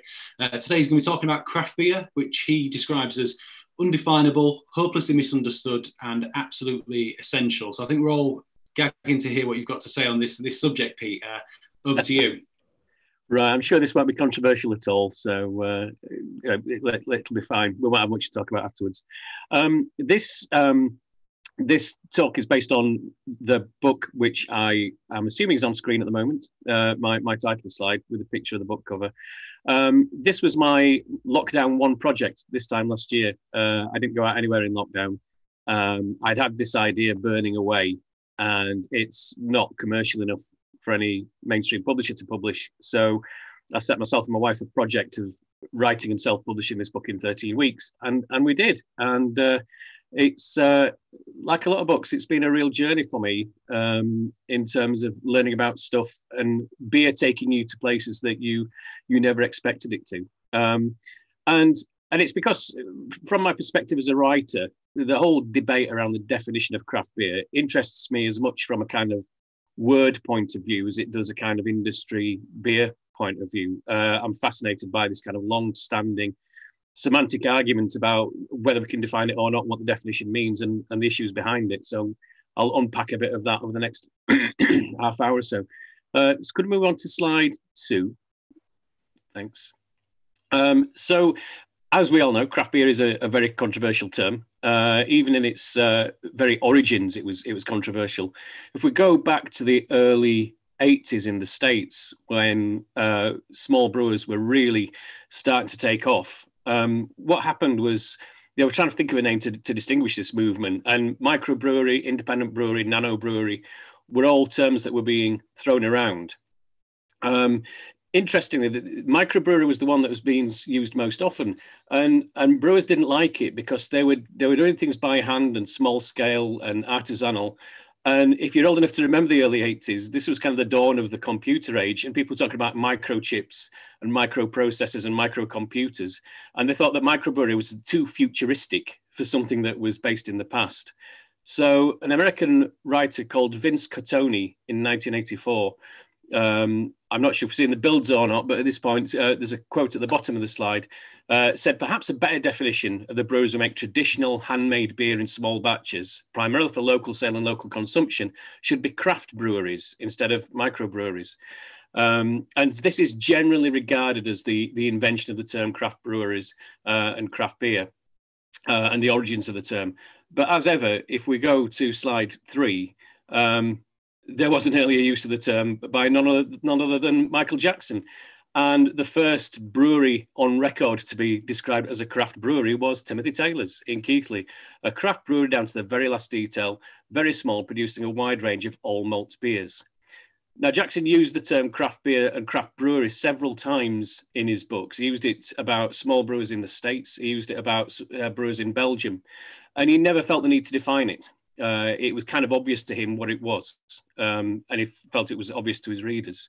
But Cotone went on and defined it. So if we go to slide 4, Vince Cotone described craft beer, a craft brewery, as a small brewery using traditional methods and ingredients, produce a handcrafted, uncompromised beer that is marketed locally. I refer to this beer as true beer. So this is after coining the term in 84, he wrote this definition in 86.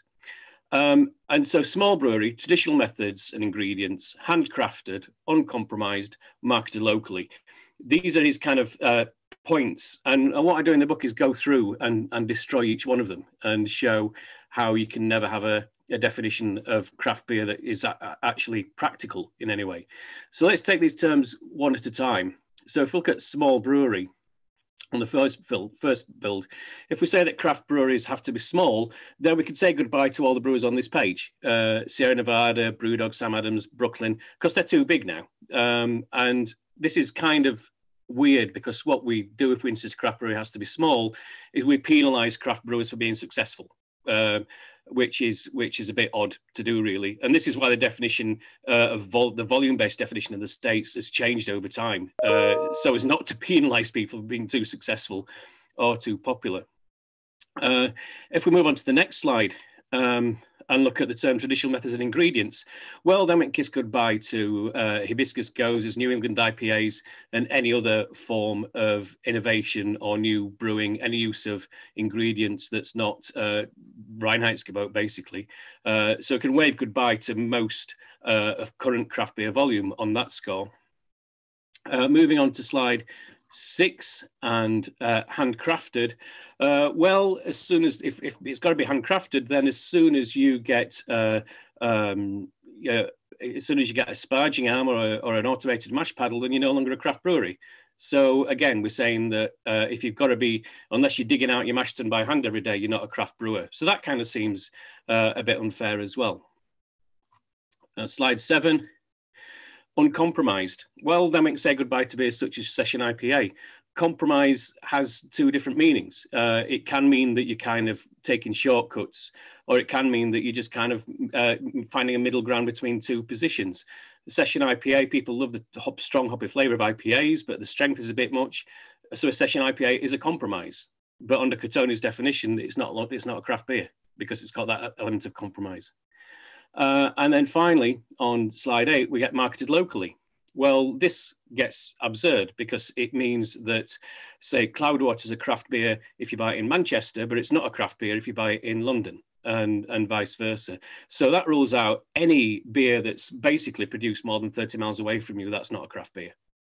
And so this is what happens with definitions like this. This is the problem with trying to define craft beer, is that, you know, what Vince Cottoni has written here is a very accurate description of what most of us would think of as a craft brewer. You'd look at that, you'd nod, and you'd say, yeah, that's kind of what I think of as craft breweries.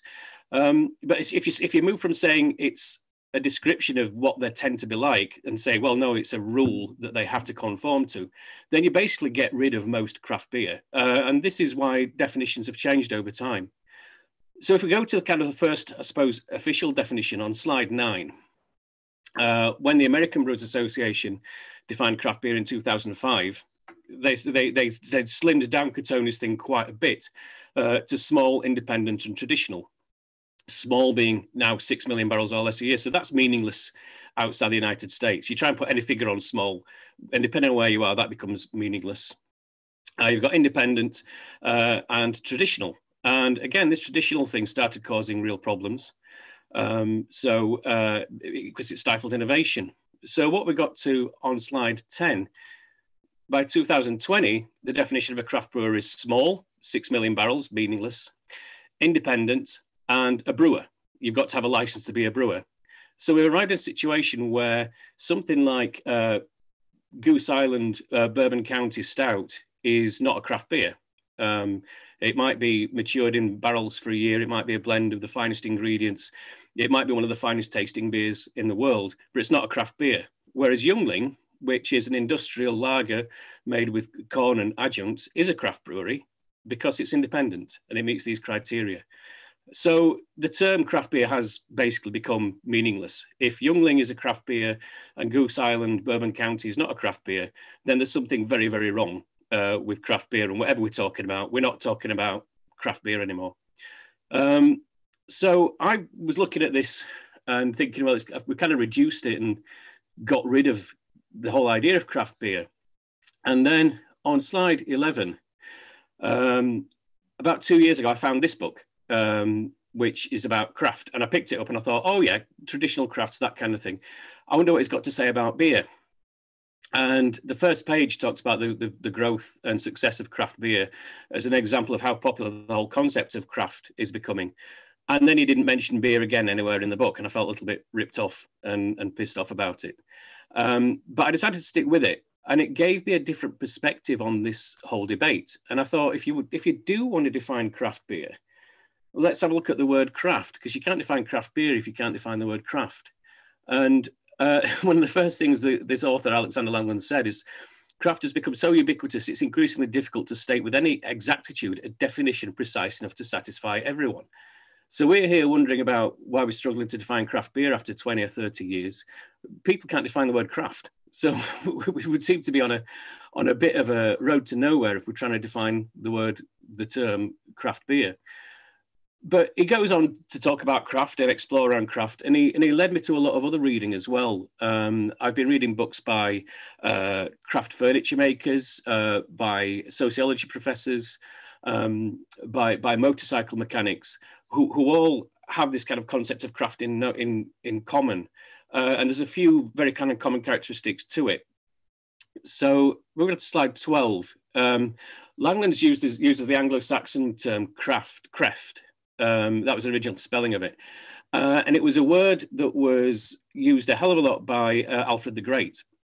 He, apart from being kind of the first king to unite England, he was a great scholar, and he translated a lot of Latin into what was then, Old Middle English for the first time. And he used the word craft over and over and over again to refer to a lot of different concepts. And in his telling of it, craft is a combination of knowledge, power, and skill, with the emphasis being on kind of mental agility and mental knowledge rather than kind of physical capability. So it's wisdom and resourcefulness is his idea of craft. And if you think about the word crafty, and you think about statecraft or spycraft, you can see that definition kind of still holding some water today. But there are several other common aspects to it. So on slide 13, craft is a superior level of skill gained over time. It's about taking time to learn something, taking time to really master something.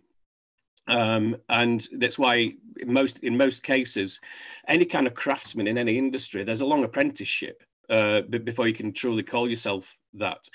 And on slide 14, a lot of people writing about this go into a lot of detail about this acquired knowledge that you get from working on something for a long time and doing it again and again and again. And this is a fascinating book on that subject. George Sturt was the son of a wheelwright. This wheelwright's business had been in the family for years, and he was an educated guy. He thought I'm not going into the family business. I'm going to go to college. I'm going to become a writer. I'm going to become a student.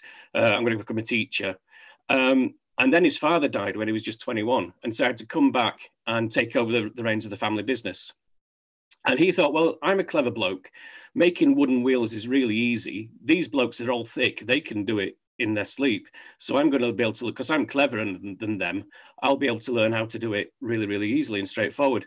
And he came to regret ever thinking that, because these guys have been doing this work for decades.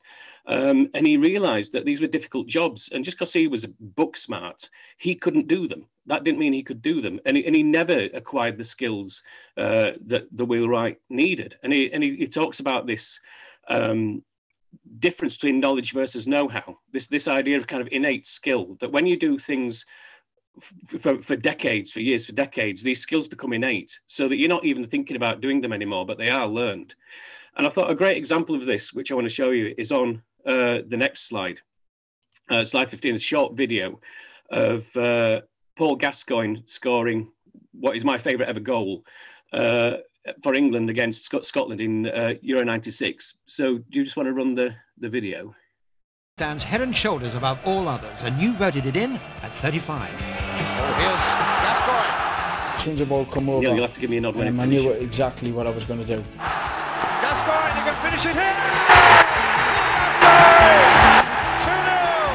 I was going to hit it with the left, but I knew my left isn't good as the right. So I faked it. Jenna will give you an nod. Colin Henry's head and flew past Andy Gorham. You'll never see a better goal from an individual player. Everything he did was, the run was right, the control was exact, the lob ball was exact, the ball when he struck it into the net was exact. Gazza could do that.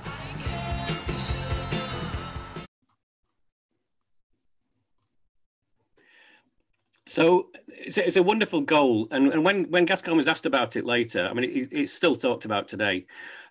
He said, "You can't teach kids that; it was pure instinct," and he's actually wrong. I thought it was interesting because Gazza had such a kind of, he was attacked so much for being thick, and then he could do that, and be able to do that. To be able to do that, you've got to have an incredible innate understanding of aerodynamics and physics, angles of incidence, angles of reflection, the effect of force applied to a moving object through space. He would never, ever be able to explain all of that, but that is innate understanding that he has. And this is the kind of innate understanding that defines any craft and any craftsperson, is these skills that are so embedded sometimes that you can't even begin to describe them. You don't even know they're there. And that's an important point for us to come back to. Move on to the next slide, slide 16.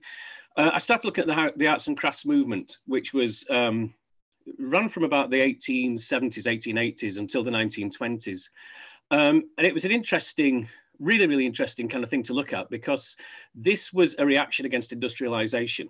If we think about skills that we now think of as craft, although they might go back centuries, they were never thought of as craft at the time. They were just the way that things were done. And it was only when we get industrialization and we do things in a different way. And there's a lot of talk about production lines, things like shoemaking, where one bloke is knocking the same nail in on every shoe, and then he passes it to the next person, and they do another job. This guy here, William Morris, wanted to give dignity back to workers. He wanted to recombine all these skills so that work was meaningful again for people. And he had this utopian vision of workshops. If you watch The Repair Shop on TV, it was a lot like that. He set up these places where skills were recombined and workers had dignity and meaning. And a big thing for him was having some control over the final product that you made, that it's got your stamp on it, that you've actually had some kind of influence on how it's turned out in a way that we don't in industrialized jobs. And it was a fascinating movement because it failed, because if you're going to recombine tasks and have one person to do it handmade and put all that quality and all that skill into it, then it's going to be more expensive than something made on a production line. You can get a handmade chair that's going to cost you £1,000, or you can get an IKEA Ivar chair for 19 quid. And so the movement kind of fell apart under its own logic, because the only people who could afford to buy crafted products were rich people. And the reason they were rich is because they were the industrialists who owned the factories that made the industrialized products.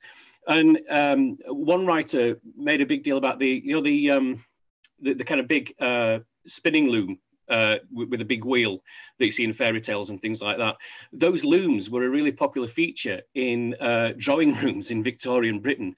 In industrialized, wealthy industrialists, it was kind of a sign that they believed in craft. Even though they were putting craft out of business, they were the people buying crafted products. And you can see the echoes of that in craft beer. If you're going to make beer properly, if you're going to use proper ingredients and you're going to use proper processes, then craft beer is more expensive than mainstream beer. And so it becomes an elitist choice. It becomes something that's only for affluent people. And that creates this real tension. It's kind of, we've got all these kind of good instincts and good motivations in craft, but they do kind of fall apart. Because on slide 17, craft, it does mean handmade. Everyone talks about making things by hand and doing things properly and doing things slowly. And it is more expensive. But through history, these ideas about craft keep coming back. And they came back in the 1970s, which is when you got the growth of big corporations. It's when we start, the 70s is basically when, if you were earning a typical income, you basically could afford enough stuff. You weren't wanting anything anymore. You started getting too much stuff. We started having things like, electric can openers and things like that to keep people buying stuff when we already had enough stuff. It's the birth of the consumer age. And it's no coincidence that both craft beer and CAMRA and the Campaign for Real Ale and the Campaign for Real Bread all started in the 70s as a reaction against this kind of corporate monotony, this kind of production line led culture. It's when the unions kind of peaked in their power because they were trying to preserve people's jobs versus automation and machines. And now we've got it again in sort of the the early 2000s through to now, with things like algorithms and screens and computer work sort of taking over everything. And this idea about things being handmade, the importance of working with your hands is coming back again. And it's a much, much bigger thing than just beer. If we go to slide 18, I've been to food festivals where people say the best thing is to talk from a guy about how to carve a wooden spoon. If you go on Amazon, there's stacks of books on how to do things like carve spoons or build a wooden fire or chop wood and things like this. We're kind of desperate for this kind of tactile sensation. On slide 19, this guy is a French documentary maker who made his own sandwich. And by that, I mean, he planted wheat to grow wheat to make the bread. He went sea fishing to catch tuna. He grew the tomatoes. He did everything. And when he'd done it, it took him 10 months. And when he'd done it, he said, I think what I've learned is that our generation just don't have enough to do with their hands. Because he's in his early 30s. And there's a solid reason for this. On slide 20, this figure here is the cortical homunculus. This is something that a neuroscientist designed in the 1950s, and it's basically the human body redrawn to show the proportion of how much of our brain is spent noticing sensations from different parts of our bodies. So the hands are absolutely massive, because if you look at the neural cortex, about half of it is devoted to what we feel through our hands. So if all you're doing is swiping a screen, touching a screen, tapping keys, it's a form of sensory deprivation. And this is why a lot of us feel this need to kind of get more manual stimulation. And it's also on slide 21 why Hobbycraft is one of the most successful businesses in the world at the moment. I think its sales are up by 200% over lockdown. And it doesn't matter what area you're looking at. For me, it's making sourdough bread. For somebody else, it's macrame. Macrame is making a comeback. For someone else, it's upcycling getting that IKEA chair, but redesigning it and putting your own fabric on it and that kind of stuff. Wherever you look, people want to do more stuff, more craft stuff, more stuff with their hands. And so you can see that this interesting craft is much, much bigger than just beer. It goes a lot further. And when you sit beer inside this broader conversation about craft, you start to look at it. You start to look at the idea of craft beer in a very, very different way. It's about the brewer. It's about the maker, not so much about anything else. And if there's one thing, all this discussion, all this pile of books that I've read, there's one thing that never gets mentioned. On slide 22, that thing is independence. In these broader discussions of craft, no one ever talks about ownership and who owns the means of production, because craftspeople always had rich patrons. If you think that it's about the maker, it's about the person doing the thing rather than the person who consumes it, then craftspeople always had rich patrons. Firstly, it was the church. It was nobility. Then it was the wealthy industrialists that I talked about. So there's always been this understanding that craft is going to take big money. And that craftspeople are going to take big money because how else can you afford to let them work in these beautiful conditions? So what we've got now is this massive divergence between what the idea of independence means and what the idea of craft means. If I look on slide 23, these independent seals are cropping up in every country now that has a significant craft beer industry.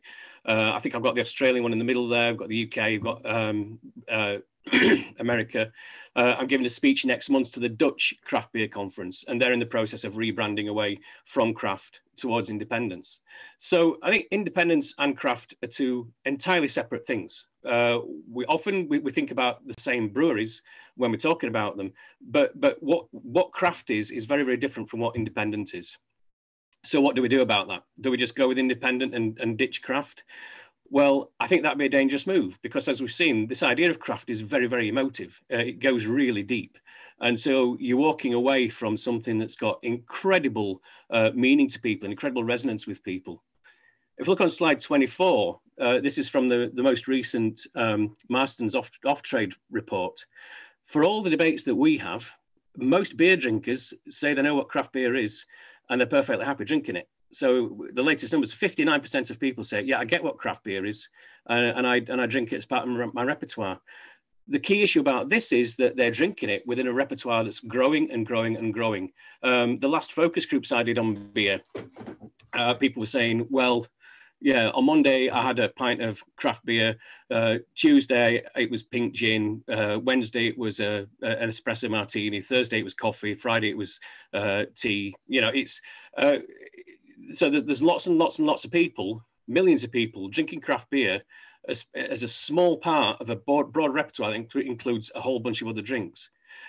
And the thing about those people is they're already perfectly happy drinking beer that's made by big corporations. They might be having a craft beer one day, they might have Beavertown, they might be having Stella, you know. And if you just tell those people, well, this is independent beer, then what's in it for them, and why should they care?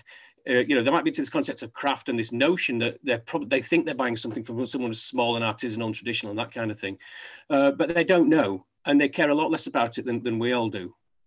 And this is an idea that I developed on slide 25, where I was talking to the Australian craft brewers about this in 2019, because they launched, when they rebranded to independent, they launched an indie beer day, and they started to try and they put a seal on everything called indie beer. We've got to sort of sell independence.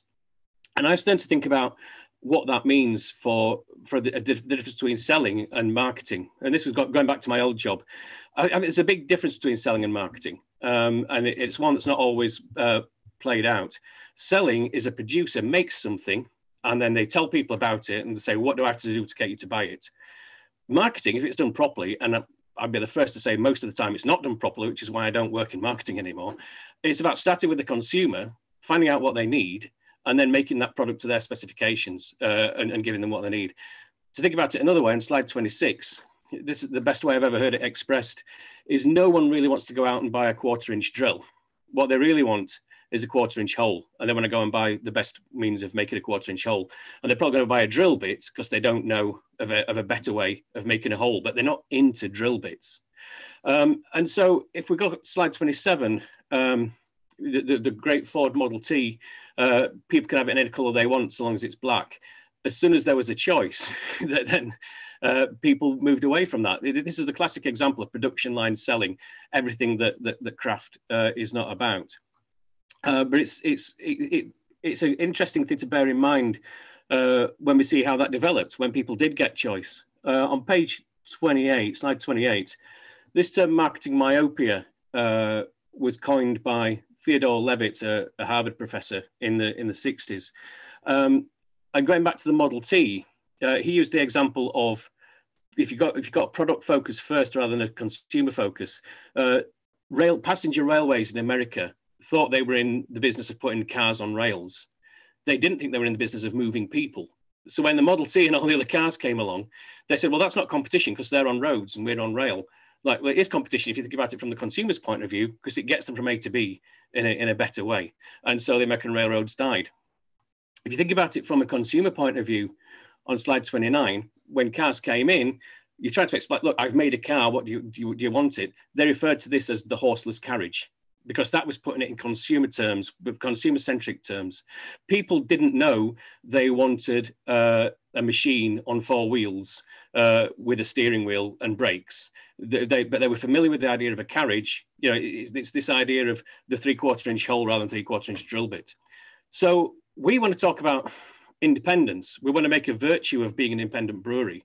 But how do you sell that idea to people who are currently not that interested in being independent? It's great to tell them that you're independent, but what is the benefit to the consumer? What is the whole rather than the drill bit to the consumer? And that argument is there. I just think it needs to be articulated. Going back to Levitt, on slide 30. The thing is that people don't always know what they want.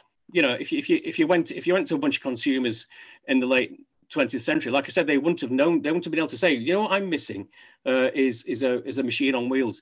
If we went back to 20 years in focus groups, people wouldn't have said, do you know what I want? My phone. I want loads of small apps on the screen, and I want to be able to swipe it. If you go back to the 80s, focus groups on beer weren't sitting there going, you know what, I'm bored of lager. I wish there was a beer that was really highly hopped and had some citrus notes and things like that in it. You can't always rely just on the consumer to tell you what that unmet need is. And the reason independent brewers are so vital and so important is because they're the people who make these things happen. They're small and nimble. And they come up with the new products because the processes that big brewers go through wouldn't allow them to do that. You know, big brewers focus group every single decision they make. And they would never get to IPA. They would never get to Imperial Stout if it was just left to them to follow what consumers said they wanted. And so the reason independent businesses are vital in any sector is because they're the dynamism. They're the new ideas. They're the things that keep it moving and stop it all from stagnating. Beer was going down the toilet before craft beer came along because it was just about who had the cheapest price in supermarkets. And beer was being, it's an extraordinary situation where technology was no longer being used to improve beer.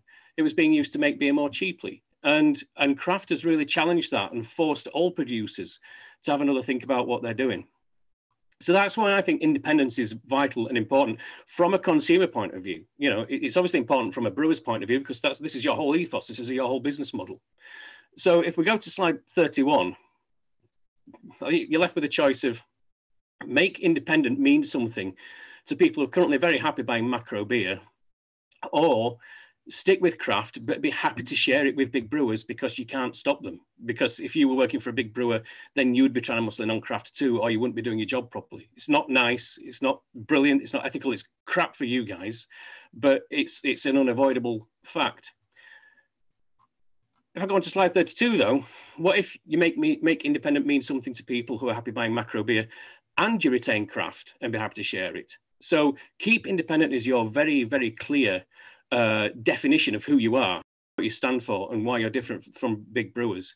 Make it mean something to a consumer who's currently not that interested in it, and just think about craft as different. Don't stop using it. Don't get caught up in the debates that we're endlessly having about it. But go back to this idea of what craft is beyond beer. Put craft beer in the middle of what this broader notion of craft is, and see what it looks like. And on the next slide, slide 33. I got to as I said, this is not a definition of craft beer, but it's kind of 4 pillars that I think are important to anyone who thinks they do craft beer or wants to make craft beer. And independence is nowhere to be seen here. Ownership is irrelevant, all that kind of thing.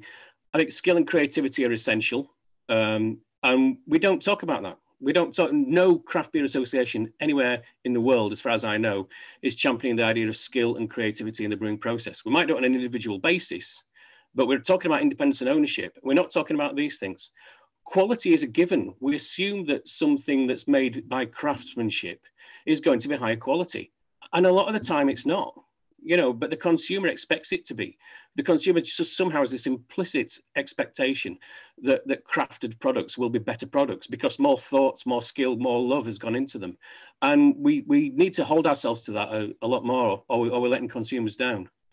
Autonomy is the closest thing I get to independence, which is it doesn't matter who owns the brewery, but is the brewer able to do the job that they want? Are they able to brew the beer they want in the way they want to make it? And that is obviously far, far, far more likely to happen in an independent brewery than it is in a big brewery. But it doesn't happen in all independent breweries, and it does happen in some big breweries. The guy who makes Goose Island Bourbon County has total autonomy in his job over how the quality standards and the specs of that beer. And then motivation, why are you doing it? Are you doing it to make the best beer possible? Are you doing it as a lifestyle choice? Or are you just making a bunch of New England IPAs because that's really popular right now and you can sell them for a lot of money? I know, but joke, but you know what I mean. So those are my 4 pillars around which I think about this notion of craft beer and what it is. Now, there's one really, really key thing that all these 4 have got in common. On slide 34, none of them can be measured. If you tried to use the skill, quality, autonomy, motivation as a measurable definition of craft beer, then you're not going to get anywhere. Because how do you do a metric that measures someone's motivation? How do you do things like quality? You can have quality standards, you can have qualifications and things like that. But how are you going to tell whether the brewer's really making that beer because that's the beer they want to make, or because of some other reason? But this lack of measurability is the whole damn point of craft. I've got this slide here with a picture of Taylor's scientific management, because that was the early 20th century where they tried to break work down into tasks that were so precise they could be measured and made efficient. And everything about craft, everything I've spoken about, the handmade thing, the Gazza's goal, the innate skills, the know-how rather than the knowledge, cannot be measured. It can't even be articulated sometimes.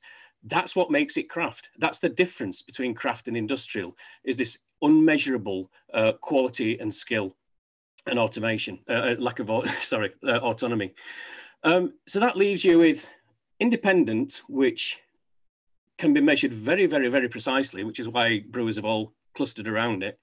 But perhaps doesn't mean as much to consumers, certainly doesn't mean as much to consumers as craft does. And then you have craft, which is a very emotive, meaningful, rich term, but can't be measured and can't be defined. So you're stuck. And so pretty much my final couple of slides, on slide 35, I got to a point, I tried to make this seriously, but I can't keep a straight face doing it. This is Martin Heidegger came up with this concept called sous-rature, which is literally translates as under erasure.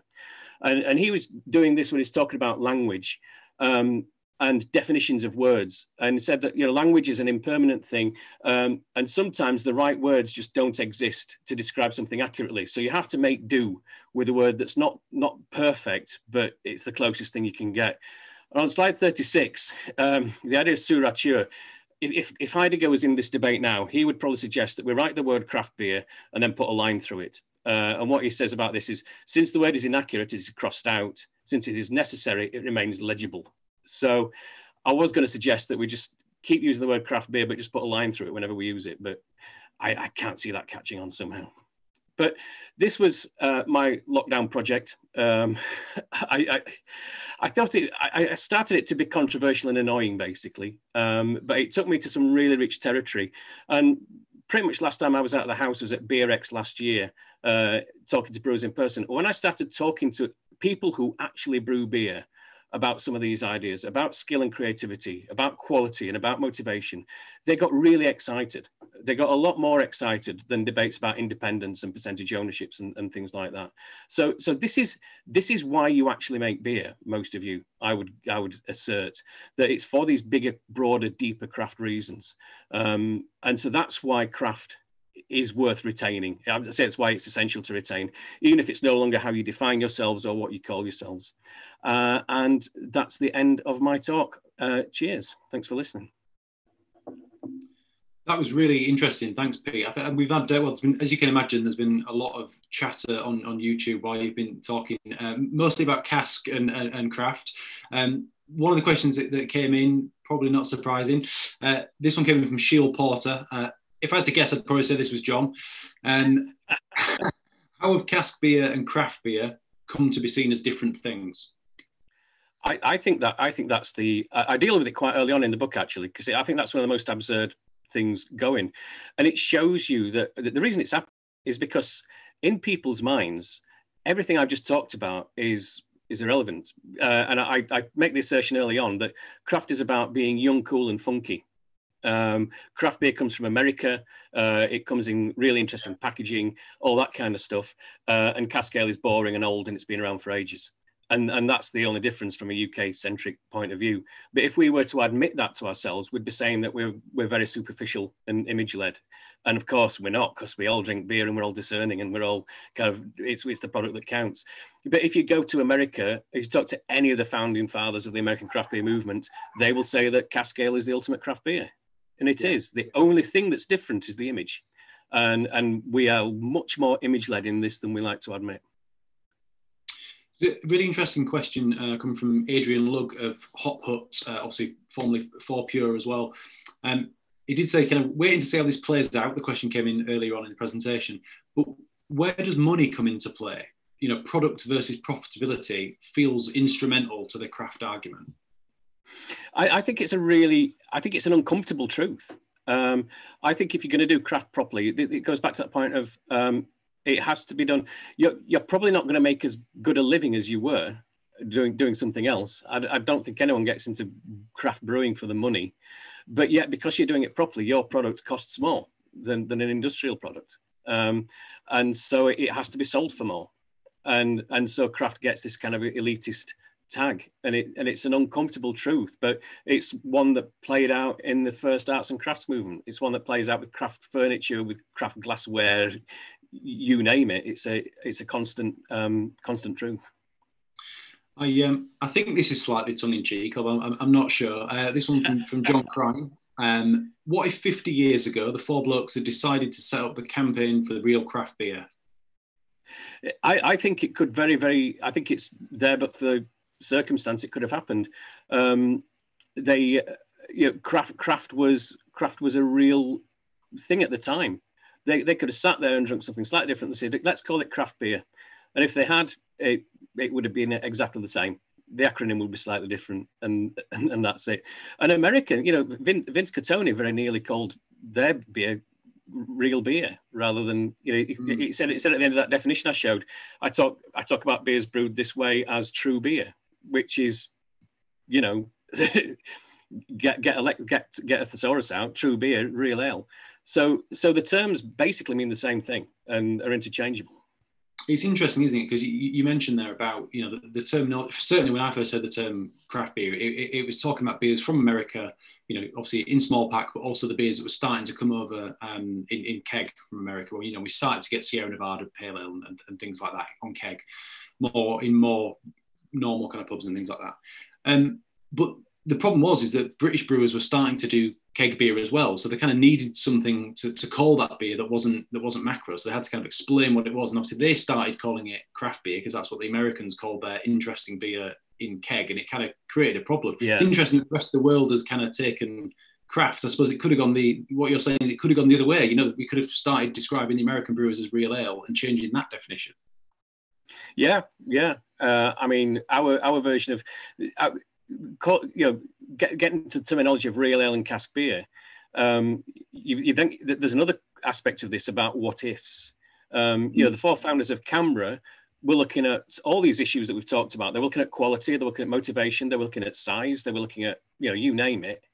And they set upon cask conditioning as the thing that they were going to champion to make it different. Now, what if they'd said, okay, cask is generally better than keg at the time, but that's our tradition. What if we wanted to do something global? We'd have to find a way of including lager in that. We'd have to find a way of including, Belgian Abbey beers and things like that. And so they might not have talked about cask conditioning. They might have talked about, production scale, quality. What kind of beer styles? What kind of equipment it was used?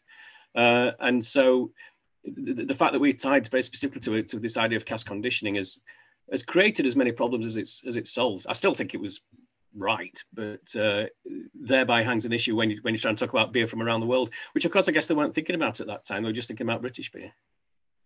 So what would be your kind of takeaway piece of advice for brewers that are listening to this? They're thinking about how they market the products. They're thinking about how they should present themselves, regardless of whether they're making cask or keg beer. Let's put that to one side for a second. But what would your advice be to brewers? How do they navigate it? I think it's two things. Don't start. I think it would be don't worry about craft. Don't worry about craft beer as a term. Don't worry about the definition of it. Think about the richness and the value it's got. And then I think if I was running a brewers trade association, I would probably be recommending that you rebrand as independent rather than craft, as a way of defining yourselves and creating a definable position versus macro beer. But you've got to think about what independent means to that portfolio consumer, and you've got to put some value in it for them. Not just tell them we're independent. It's like, yeah. So, I mean, obviously there's a lot of people who care deeply about it.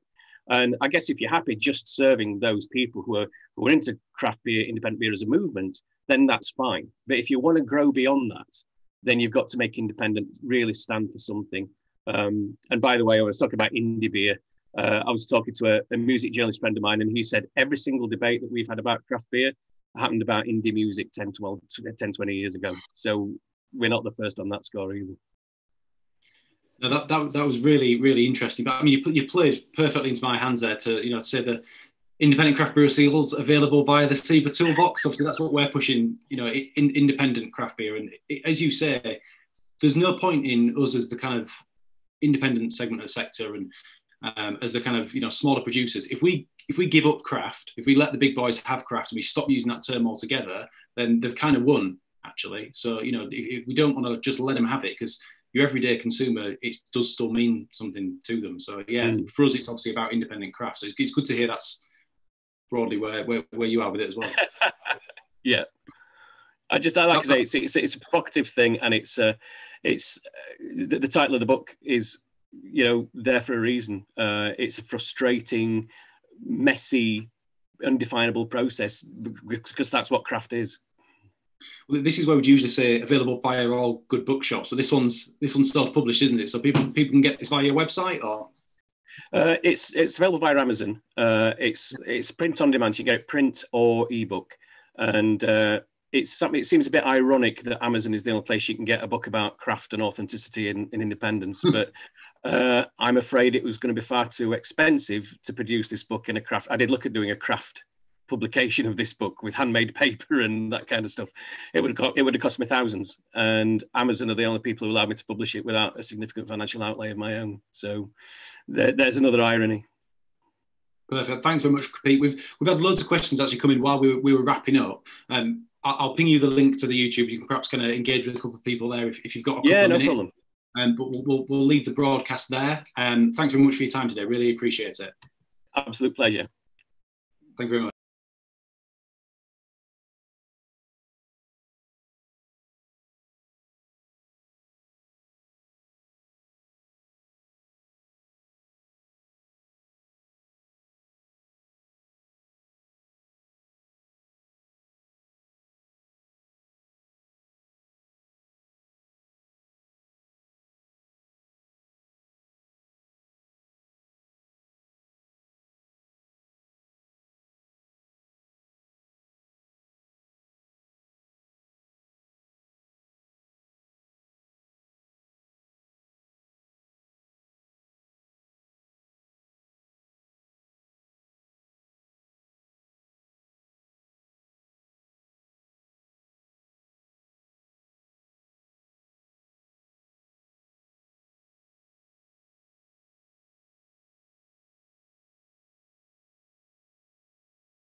Sorry. Hi, and welcome to our third and final Tutored beer styles tasting today. This one is going to be a good one, I think. So this is Lager, Saison and New England IPA. So we're looking at British breweries producing kind of international beer styles. Delighted to introduce our beer sommelier for this session, who's Paul Davies. Over to you, Paul. We're going to taste our way through some beers. Thanks, Neil. Yes, good afternoon, everybody. Thanks for logging in. Yeah, my name's Paul. I'm a certified Cicerone accredited beer sommelier, and I also judge beer. I was judging earlier in the week, and I have my own beer event and tours business called Ale Hunters. And normally today I'd be taking tourists around the iconic pubs of London, and then tomorrow taking UK-based people mainly on tours of the craft breweries of the East End and Bermondsey. And then once a month, I'd be taking people to Belgium for a 5-day trip. That's clearly gone on hiatus since a year ago. And part of my business is also running events, tastings and education and that sort of thing. So we actually moved that because of the pandemic online last July, and we did some gentle source clients tastings. It went really well, and then we ramped it up and pushed it out at the end of October to the bigger world. And it's since the end of November we've done almost 50 since over the 4 months, and it's going really well. So I think it's something that will stick. Although you miss that in-person event. So what we're going to do, we're going to taste our way through 3 beers of different styles, and during each tasting, I will focus on one of the three areas that I consider important as to when you deliver a tutored tasting or a meet the brewer. Okay, so we're going to talk about tasting itself. I know Nat covered that yesterday, but I think it's really important, and so we're going to talk about that. Then we're going to look at logistics, what to look out for there, and then something that I find is the added value, making the event interesting. There will be a Q&A at the end, and Neil will be looking at the notes. But if you do want to get in touch, then drop me an email via the website alehunters.co.uk, and I'll be very happy to get back to you. So the beer styles today, the 3 styles today, are all connected to one another. The differential between the 3, it's a connection. It's yeast, and I'll explain that when we get to the beers. The first one is going to be a lager, next one's a mixed firm, and the final one's an ale. So when we start tasting, normally in my events we crack open a beer, and if you're hosting an event at your site or off site, you may consider having a welcome beer so people can start socializing, or having them for sale, which is probably a better idea. So you people are probably very thirsty, so the first beer is the Cool Lager. That's the first beer we're going to taste, and having an introductory beer does warm up the mood a bit and get people engaged, and engagement is really, really important. So what I'm going to talk about now, before I talk about the beer itself, is how we taste beer. So we select a clean glass. Okay, I'll talk about logistics in a while. The clean glass, give a decent measure of beer, but not too much, and we're going to use our senses. We don't use all of them, although I have been known, I'm ashamed to say, to listen to my beer sometimes. Only certain styles, Saison today, a Brut beer, or an Udegers, but no, we don't normally listen to beer, and don't do it in the pub because it looks a bit strange. So what we do first is we look at the beer, and we're going to look at a number of things, but the first thing is colour. So this is a beautiful pale coloured beer, like a light gold, and what colour will tell you is usually some of the content of the ingredients in the beer. It clearly has not had dark roasted malts used in the malt bill, so it's a nice clear beer. We look at at clarity, so it is nicely clear. We look at beading, the trace of bubbles going up the glass, which is more effective with a nucleated glass. And something I'm really passionate about, foam. So we look at foam, and it's a nice foamy beer. This, so that's sight. We then start to assess the aroma, and the first thing we do is a short sniff. So give the beer a swirl, and then a short sniff, and what you're going to get is the initial impression of the beer. And with this this one, it's very much like a cracker, bready dough, classic for this style. Not a great deal of hop presence, so we're going to go for a covered sniff. So you put your hand over the top of the glass and then put it on a flat surface like a table, and then give it a real good swirl. And what you're doing is you're forcing the gas in the beer to come out of solution, and it comes back into a gas, a bubble, pops the surface, and nice deep sniff, and you get a more intense aroma of the bready notes. Now, if you want to really impress your friends, or want to win, say, the beer trivia Trivial Pursuit, you could try some retro nasal olfaction.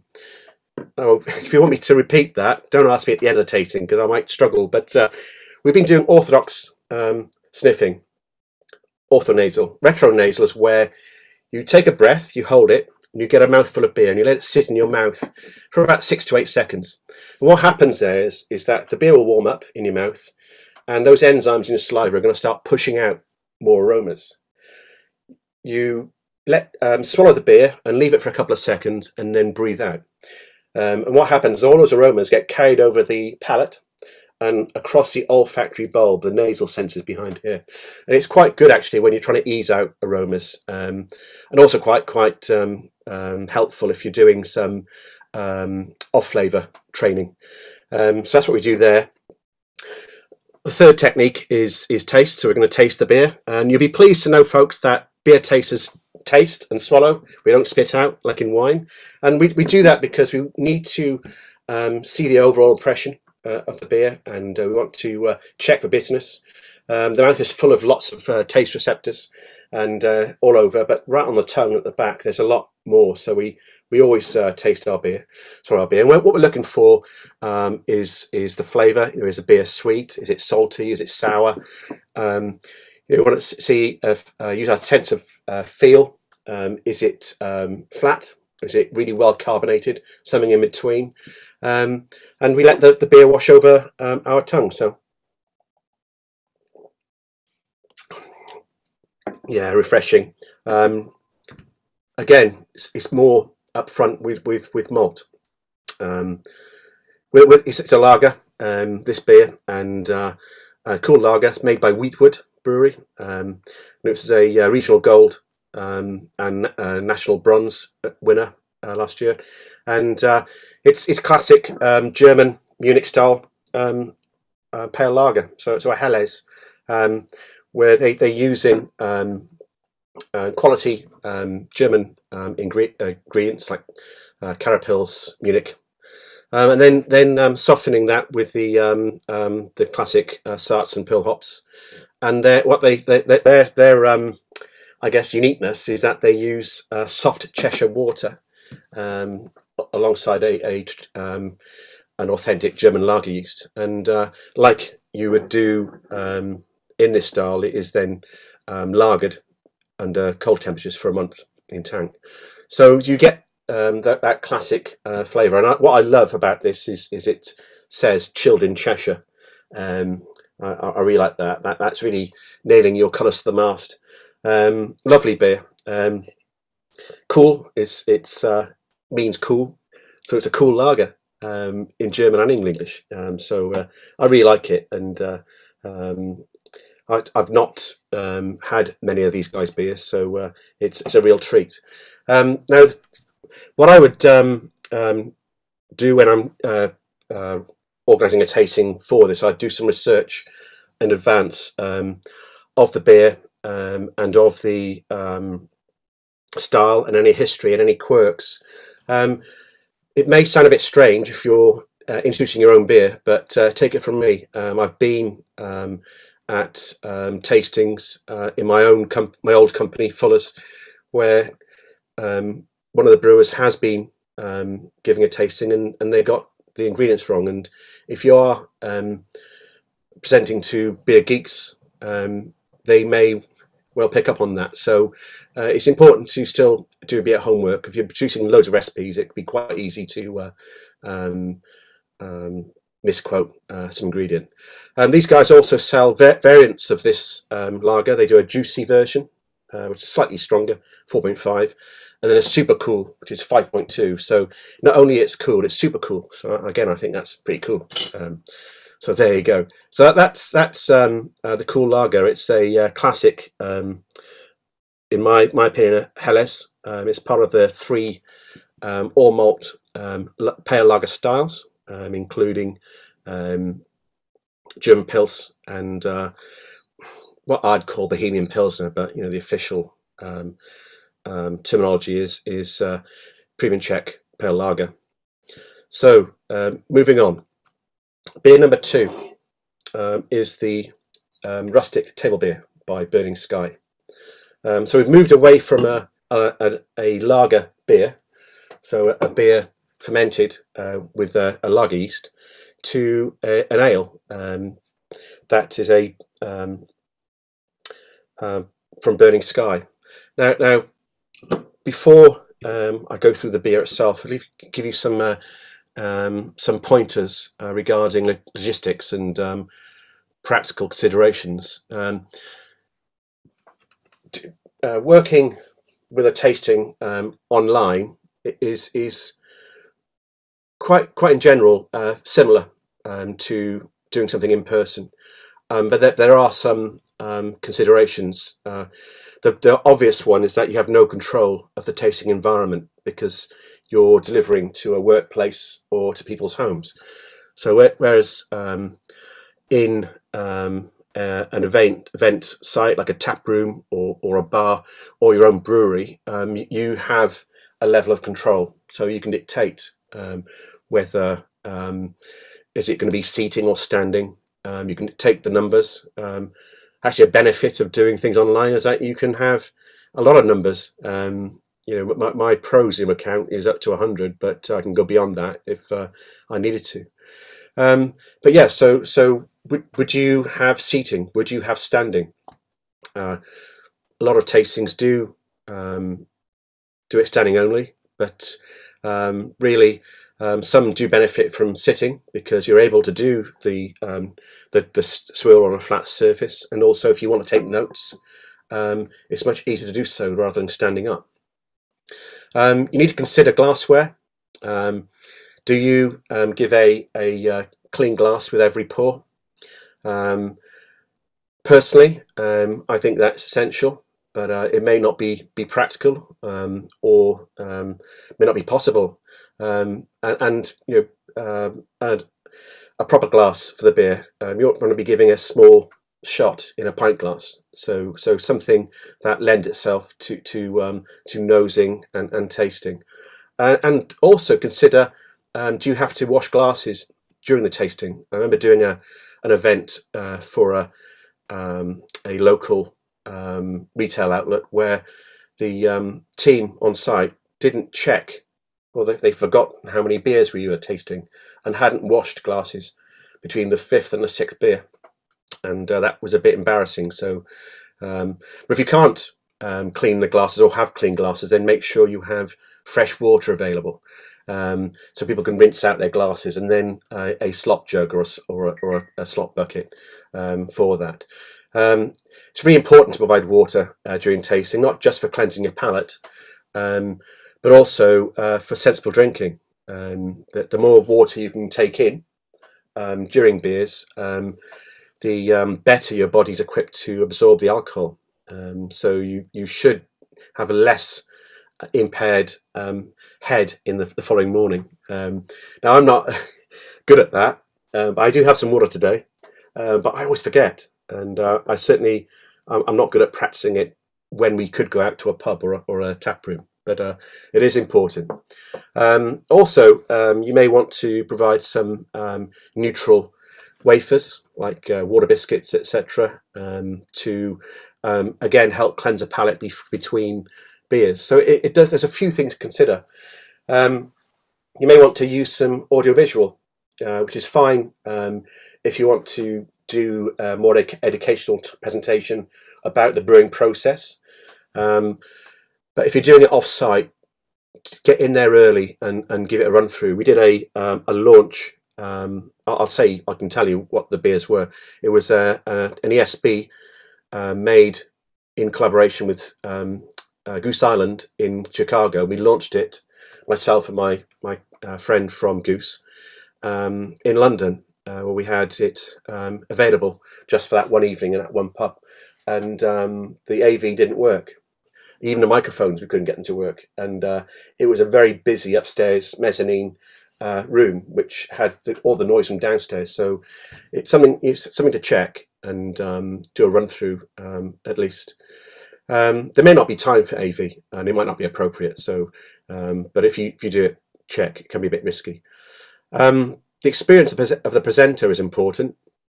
If somebody's really shy, doesn't like speaking in public, but that they have to do it, it may be fairer to buddy them up with somebody. That will put them at ease and probably bring them out their shell a bit. Again, working at the brewery, we launched a set of collabs, and a lot of the brewers that were involved in that presented. And certainly one of my colleagues, one of my friends, he wasn't comfortable, and it came through, and it wasn't good for him or for anybody else, really, unfair. But it's important to make sure that they can do this. Okay, not everyone can. You want somebody who's going to be naturally effusive and can do stuff off the cuff. You don't want anybody introverted and quiet. You may need a microphone if somebody speaks very quietly. I can project, especially after a few beers, so it'll probably get louder when we get towards the end of the tasting, but everyone else does as well, so you have to get louder. But it is something to consider. And you have to understand that you're performing. It's like doing a gig or being on in a theatre. So your personality has to shine through. It's not good reading off a sheet. You need to really engage. So a few tips there. You also need to judge the audience.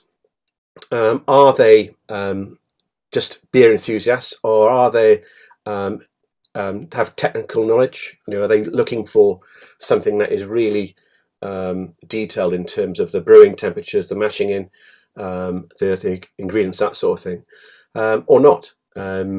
We recently we did an online tasting where we invited some brewers to present their beers, and it was fascinating, but it got really technical, and I was hosting it.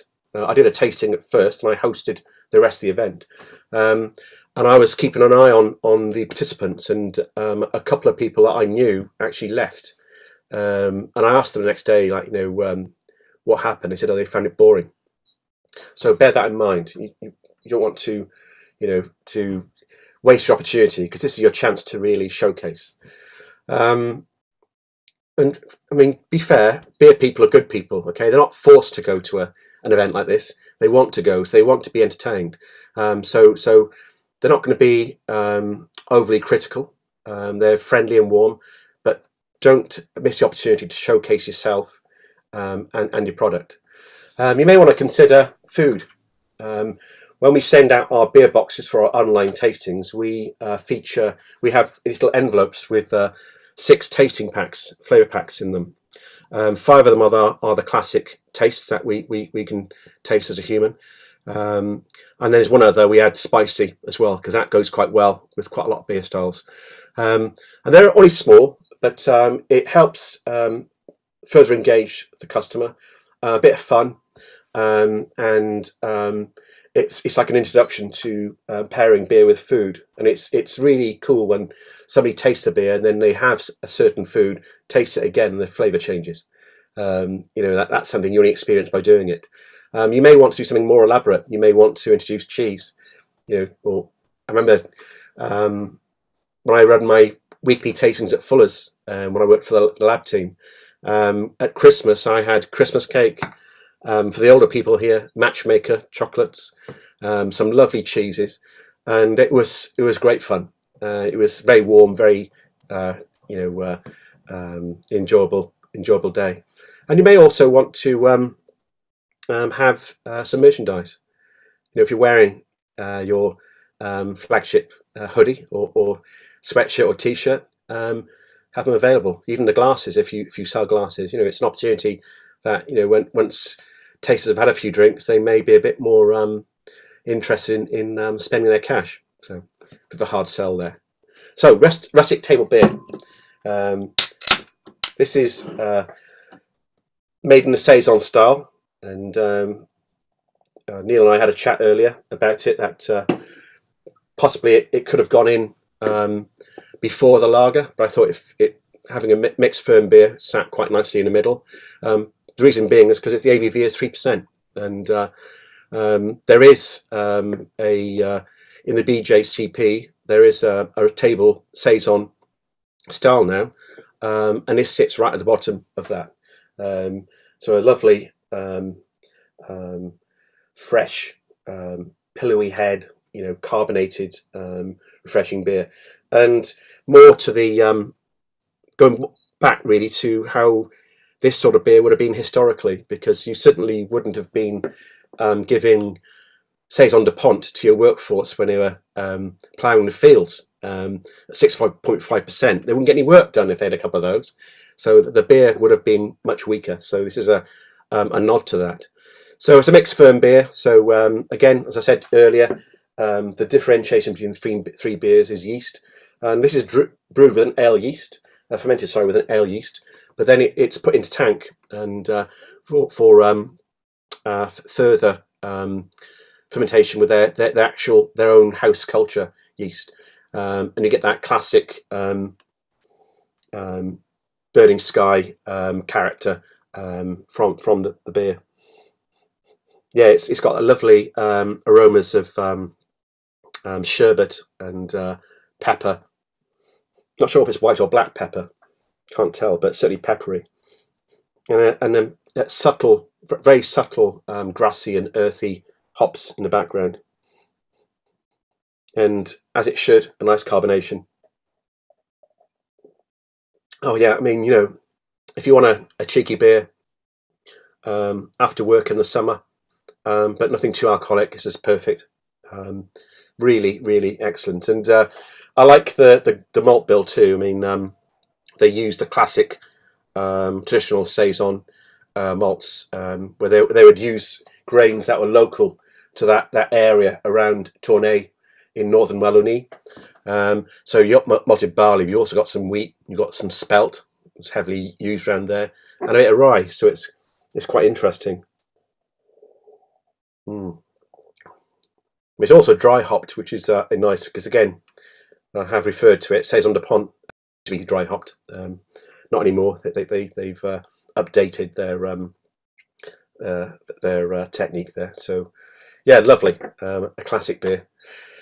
So we talked about how to taste, and we then talked about logistics. Then what I think really sets a tasting apart is the added value, stretching it out, making it more interesting. And I do a lot of research about the beers before I host a tasting. I may talk to the brewers via email as well, because I want to make our event different, so like a point of reference. And I'll, the style itself, or I have had to study these for the Cicerone exam at great depth, 5-hour exam, and not everybody knows the ins and outs, and it's interesting, but also I think it's sharing that experience with your attendees, giving them benefit of knowledge, and it just makes the beer itself a bit more interesting.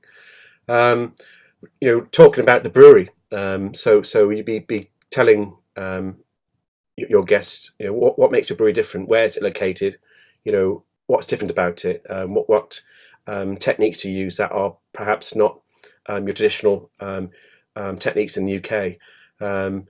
You may source ingredients very locally. You may even grow hops. There's lots of things that is quite unique. So it does stimulate interest. Adding quirks, and use humour. I do like to add a bit of humour, because it does lessen the mood a bit, in terms of not make it so serious, because people are out to have a good time. And have some facts and stats to hand in case somebody's really interested in something more technical. So for the first beer, out of the lager, I'd have been talking about the development of German yeast through the banning of summer brewing in Bavaria back in the 1600s, and how they had to start brewing in colder temperatures, which caused the yeast to start mutating. But then I'd raise the flag for the UK and talk about Daniel Wheeler from England inventing the indirect malt roaster in 1817, which enabled pale barley to be more readily available.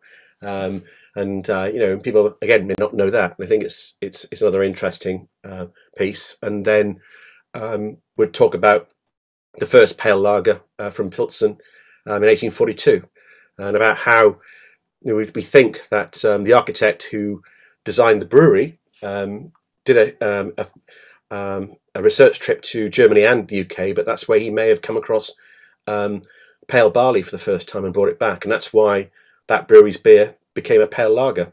And the connection with the availability of commercially available, cheaper available glassware. So there's lots of stories to tie into it.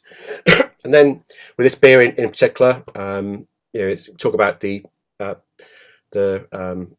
Pilsner Urquell, which was the first pale lager in 1842, but then talk about German Pils in the 1870s, and then the Helles style coming out in 1894. So again, it's a bit of added value.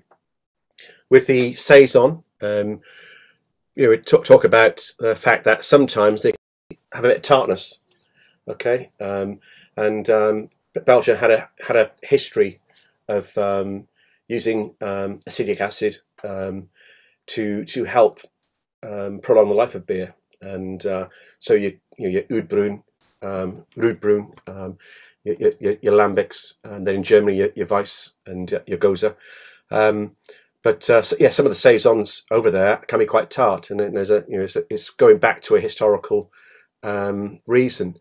The other thing, obviously, is that the Saisons are normally fermented at a high temperature, so they are extreme. The yeast is very expressive, probably more so than most beers, and you get a lot of yeast characteristics coming out of the beer because of that. In the same way as a Hefeweiss has all those amazing phenols and esters and so forth, which then moves me to the third beer, which is the Love and Hate. Now, if you're not sure what the third beer is, then there's an issue, because it's the last one.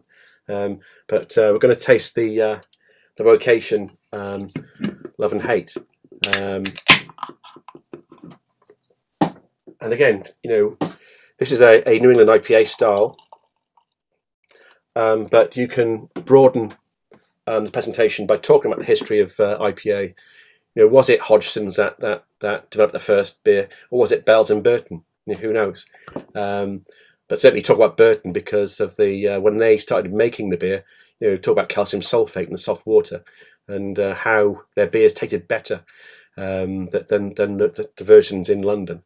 And then you can talk about Sierra Nevada producing their pale ale making it in '79, and then their second beer being their first IPA.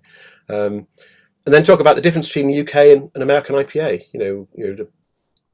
Normally the American one is stronger, but the actual boundaries of the style are broadly similar. but they use American ingredients, so they're much more expressive, much more intense in flavour and aroma, as opposed to the UK, which is a bit more restrained, but broadly starts off the same sort of beer. So that's what I would elaborate on for the beer that we're about to taste. Again, another thing about making a difference, point of reference, etc. Having those sort of things and those historical quirks and bits of facts and education is that it just makes it more interesting. And I did a couple of online free tastings, December and January, originally for friends, and then I was asked by a beer group in North America to do one. So and we ended up having people from the States, Canada, Africa, all over Europe and the UK. It was what was really lovely. I had a note back from one of the attendees who does a lot of work actually in the beer industry. He doesn't work in the industry, but he does a lot of volunteering and adds to various publications and books and so forth. And he just said that, whenever I come to one of your tastings, I leave with something I didn't know, which to me was the most satisfying thing of the event, really, because as an educator, you want to give somebody the benefit of your knowledge. So yeah, I mean that was lovely. And then finally, with regard to that section of making a difference, make sure you leave lots of time for Q&A. That Q&A can actually continue after you finish Q&A. That sounds a bit weird. Once everyone's gone quiet and you've answered all the questions, then you retire to the bar. Then people are going to come up to you. They're quite loose. They're quite sociable, and chat to you a bit more. And you can sometimes find some real nuggets from attendees when they do that. They really open up a bit. And actually, probably it's the fun part of the evening when you hear their stories, and sometimes learn things you didn't know before. So this is our final beer, Love and Hate by Vacation. We've gone up a level now on the ABV, so up to 7.2. This is based on the what has been called New England IPA style, formerly hazy IPA, so very hazy, as it should be. And yeah, it's a beer that's been around for a number of years now. I think 3 years, and it sort of morphed from a beer that was almost 2% weaker than this. So it's got bigger and bolder, and this is a straight ale yeast fermentation, and they use a pale malts, but also some specialty malts as well, and your wheats and oats. So you got the lovely suspension in the beer. And it's got that typical floral and slight tropical hoppy aroma for this beer. And yeah, something else going on there as well. I think it might be like a herby aroma. And this uses an authentic yeast strain from Vermont, so you could say that it's sort of came from New England in a roundabout way. It has a very full-bodied but not cloying mouthfeel.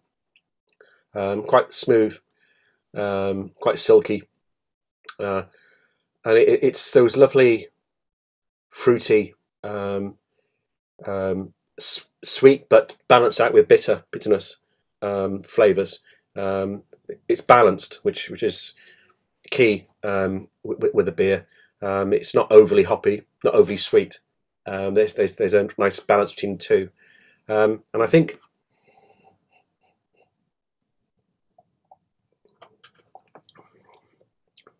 it does seem to be like a herbal character as well, and spice from the hops. It is a well, they call it a triple dry hop beer, and you do it does come across really well.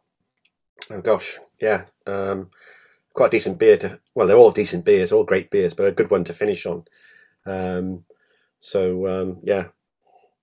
I think I possibly have gone through a bit quickly on this, Neil. But do we have any questions through the notes at all? Yeah, but no, that was incredibly interesting. Thanks, Paul. And yeah, some very different.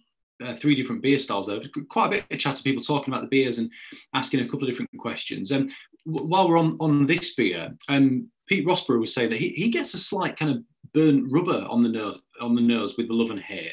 Do you think that's perhaps something in the yeast or a bit of kind of hop burn, or is that something you're getting with the beer? I don't actually get that, but it's not to say that he's not getting it. Actually, on our tasting last night, one guy we had an IPA and they got new shoe leather, and I think it's a similar aroma from the hops that some people can detect, because that everyone. It's something in the hops that's doing that. Yeah, I mean, because everyone's senses act differently. My old boss couldn't detect Dastal, which for a company that made loads of London Pride, which was an issue. But then again, I struggle with some of the sulfur compounds. So we're all different. So I guess I'm getting a bit now, but that's probably because it's been suggested to me. Right? It's something that does happen. You might be sat in a room saying, I don't get anything at all. And somebody say, I get coffee or cigarette ash, 2 extremes. And you go, gosh, it's there. There was a really interesting question coming in from Graham D about the Saisons. So then, Saisons seem to be such a wide spectrum compared to other styles. It's like as if all styles of IPA were just labelled IPA and you didn't have the kind of different variations. And I can see where he's coming from on that. I mean, you alluded to table Saison becoming a style, but it does seem like it's they're all Saisons and they just get called Saison. Why is that? It's probably ease, really. I mean, knowing Belgian brewers like I do, they're not overly keen on styles. Well, the traditional ones, anyway. They treat brewing as like as an art, and they have a blank canvas and they can do what they want. But it is helpful for them to market their beers. Obviously, it's helpful if they're going into competitions. But yeah, Saison does cover a much broader range than it used to. Really, it was DuPont was the benchmark, and probably still is. But that style nearly died away not that long ago. You're talking like 30 plus years ago. It was really Michael Jackson that helped push that beer into the American market. But now if you buy a Saison from a craft brewer, certainly in London, more often than not it would be fruited. So it would, and normally with berries. So it'd come out looking like blackcurrant, and I think there's some they do tend to use a lactic bacteria to give the beer a bit of that tartness, and I think that the use of fruit tempers that back a bit, and in the same way as you had those sweet syrupy fruit lambics coming out in the 70s. That's still around in Belgium, but that was to save the style and to appeal to an overseas market. So I can see why they do it, but it really it's a different beer, isn't it? It's interesting, isn't it? Because you mentioned that. I mean, the one I always think of when it comes to kind of those, tart fruited Saisons is the Colonel. So the Colonel's beer de Saison that they produce, wonderful beer, and they do it in lots of different variations and different barrels and different hops and fruits and things. But when you speak to the Colonel about that, they would describe that as kind of their version of a Gurza. So it gets even more blurred with their lines, because obviously, as you say, Saison DuPont, not a sour beer. There shouldn't be any tartness or sourness in that beer. But certainly, as people as craft brewers are kind of discovering Saison and making Saison, sour seems to have kind of slipped back into the conversation on Saisons. Yeah, well, if you go up the road from Torp, where DuPont has a brewery, if you go back toward Tournai and you get to Pipet, where you got Dubuisson, the big brewery on the main road, then in the village you've got a Vapeur brewery, the old historical brewery, run on steam. Taste their beer and it is tart. It's one of the most tart, I think, of the Belgian saisons. So again, he's saying, well, is this a style when you get one, the Dupont, which is more about hop and yeast, and then Pipet, which is much more about the sourness. So it's a bit confusing, to be perfectly fair. But it's what makes beer really interesting and fun, is having those quirks. But yesterday we had a saison from Lost and Grounded from Bristol, and one of the tasters thought it was more like a wheat beer. And it was a wheat beer, but it had quite a lot of those phenols and esters that you associate in a German wheat beer. And sometimes the kind of the spelt malt and things like that can give it that kind of spicy character, which reminds you of kind of the phenols that you get with some of those those wheat styles, I suppose. Exactly, yeah. So it is, yeah, it's one of those ones that is difficult. Certainly when it comes to fruit addition, and I think really that should be a separate style, really, a fruited saison. The lager that we tried first is a really interesting question that came in from John Crine. He's saying basically, is lager a helpful descriptive term for that beer, or would it be better calling it cool Helles, or is that too risky? Can you not call a British beer a Helles? Well, you can, because there are a number of breweries that do call their beers Helles. We always tend to start with a table beer or a pale lager in our tastings. It's not challenging, but I think when people who like, say, an international lager taste a crafted Helles or a traditional one, we do use traditional beers, they see the difference. I'm not to judge. No, it's entirely down to the brewer. But I wouldn't have a problem with it because it is quite stark in terms of the German name. It's cool. So if you call it Helles, then these days I shouldn't see it being an issue. But it's I think a very valid question from John, who I haven't seen actually for at least 12 months. So it's nice to see that he's online. Quite active over the last 3 days. I've been asking quite a few questions from John and Christine. You always get good set questions. Know their tastings as well, and lead lots of tastings themselves, so very knowledgeable on the subject. You kind of alluded to this earlier when we were talking about the order of the beers. But for brewers that are watching, how do you pick the order of those beers for that tasting? Because it's not always ABV, is it? Today we had the lower ABV beer second. So what's the kind of process you go through? Well, it's a good guide, ABV, but I personally go light to dark, and if we've got some kettle sours or traditional lambics, I tend to stick them in at the front end rather than the back, only because we're going to finish off with some strong malty beers and probably a higher ABV double IPA towards the end as well. I think getting the sour ones out the way, but we tend to start with something light, something not too challenging, and then throw something into the mix and say, I always say now for something completely different, and we go to normally a soured beer, and it could be fruited, it might not be, and it's where, and I do that actually in person. When on one of our tours, we use Anspach and Hobdame, and everyone gets between two, get a flight of beers. I always throw a sour into that because some people may be afraid to try it, but if they're on a tasting event, then they can try it, and they may hate it, they may not be sure, but they may love it, and if they're not sure, they may come back to trying it. So it's all about education, stimulating the buds, that sort of thing. And I suppose as well, beers like that, depending on the kind of intensity of that sour, but it can work as a bit of a palate cleanser as well. If you've had something which is hoppy and then you're moving on to perhaps a darker beer, it can be nice to have something which just kind of refreshes the palate. So the order's as much about intensity as anything else, really. Yeah, because you don't want to really throw an imperial stout or a Belgian quad or whatever in the middle. because you'll still be tasting it even after you've rinsed your mouth. And no matter how many water biscuits you've consumed, the same with a double IPA, you know, it's still going to be there. And it's probably best left to the end, I think, you know. And certainly if I'm going out, I wouldn't start on those normally. When we could go out, it's normally a treat at the end. Or if it's a big one, like a Rochefort 10, then normally at home. So I know if I fall asleep, it's not a problem. God forbid falling asleep on the way back from Bermondsey, you know, or whatever. There's a method there, really. Reminiscing about better days, I think there.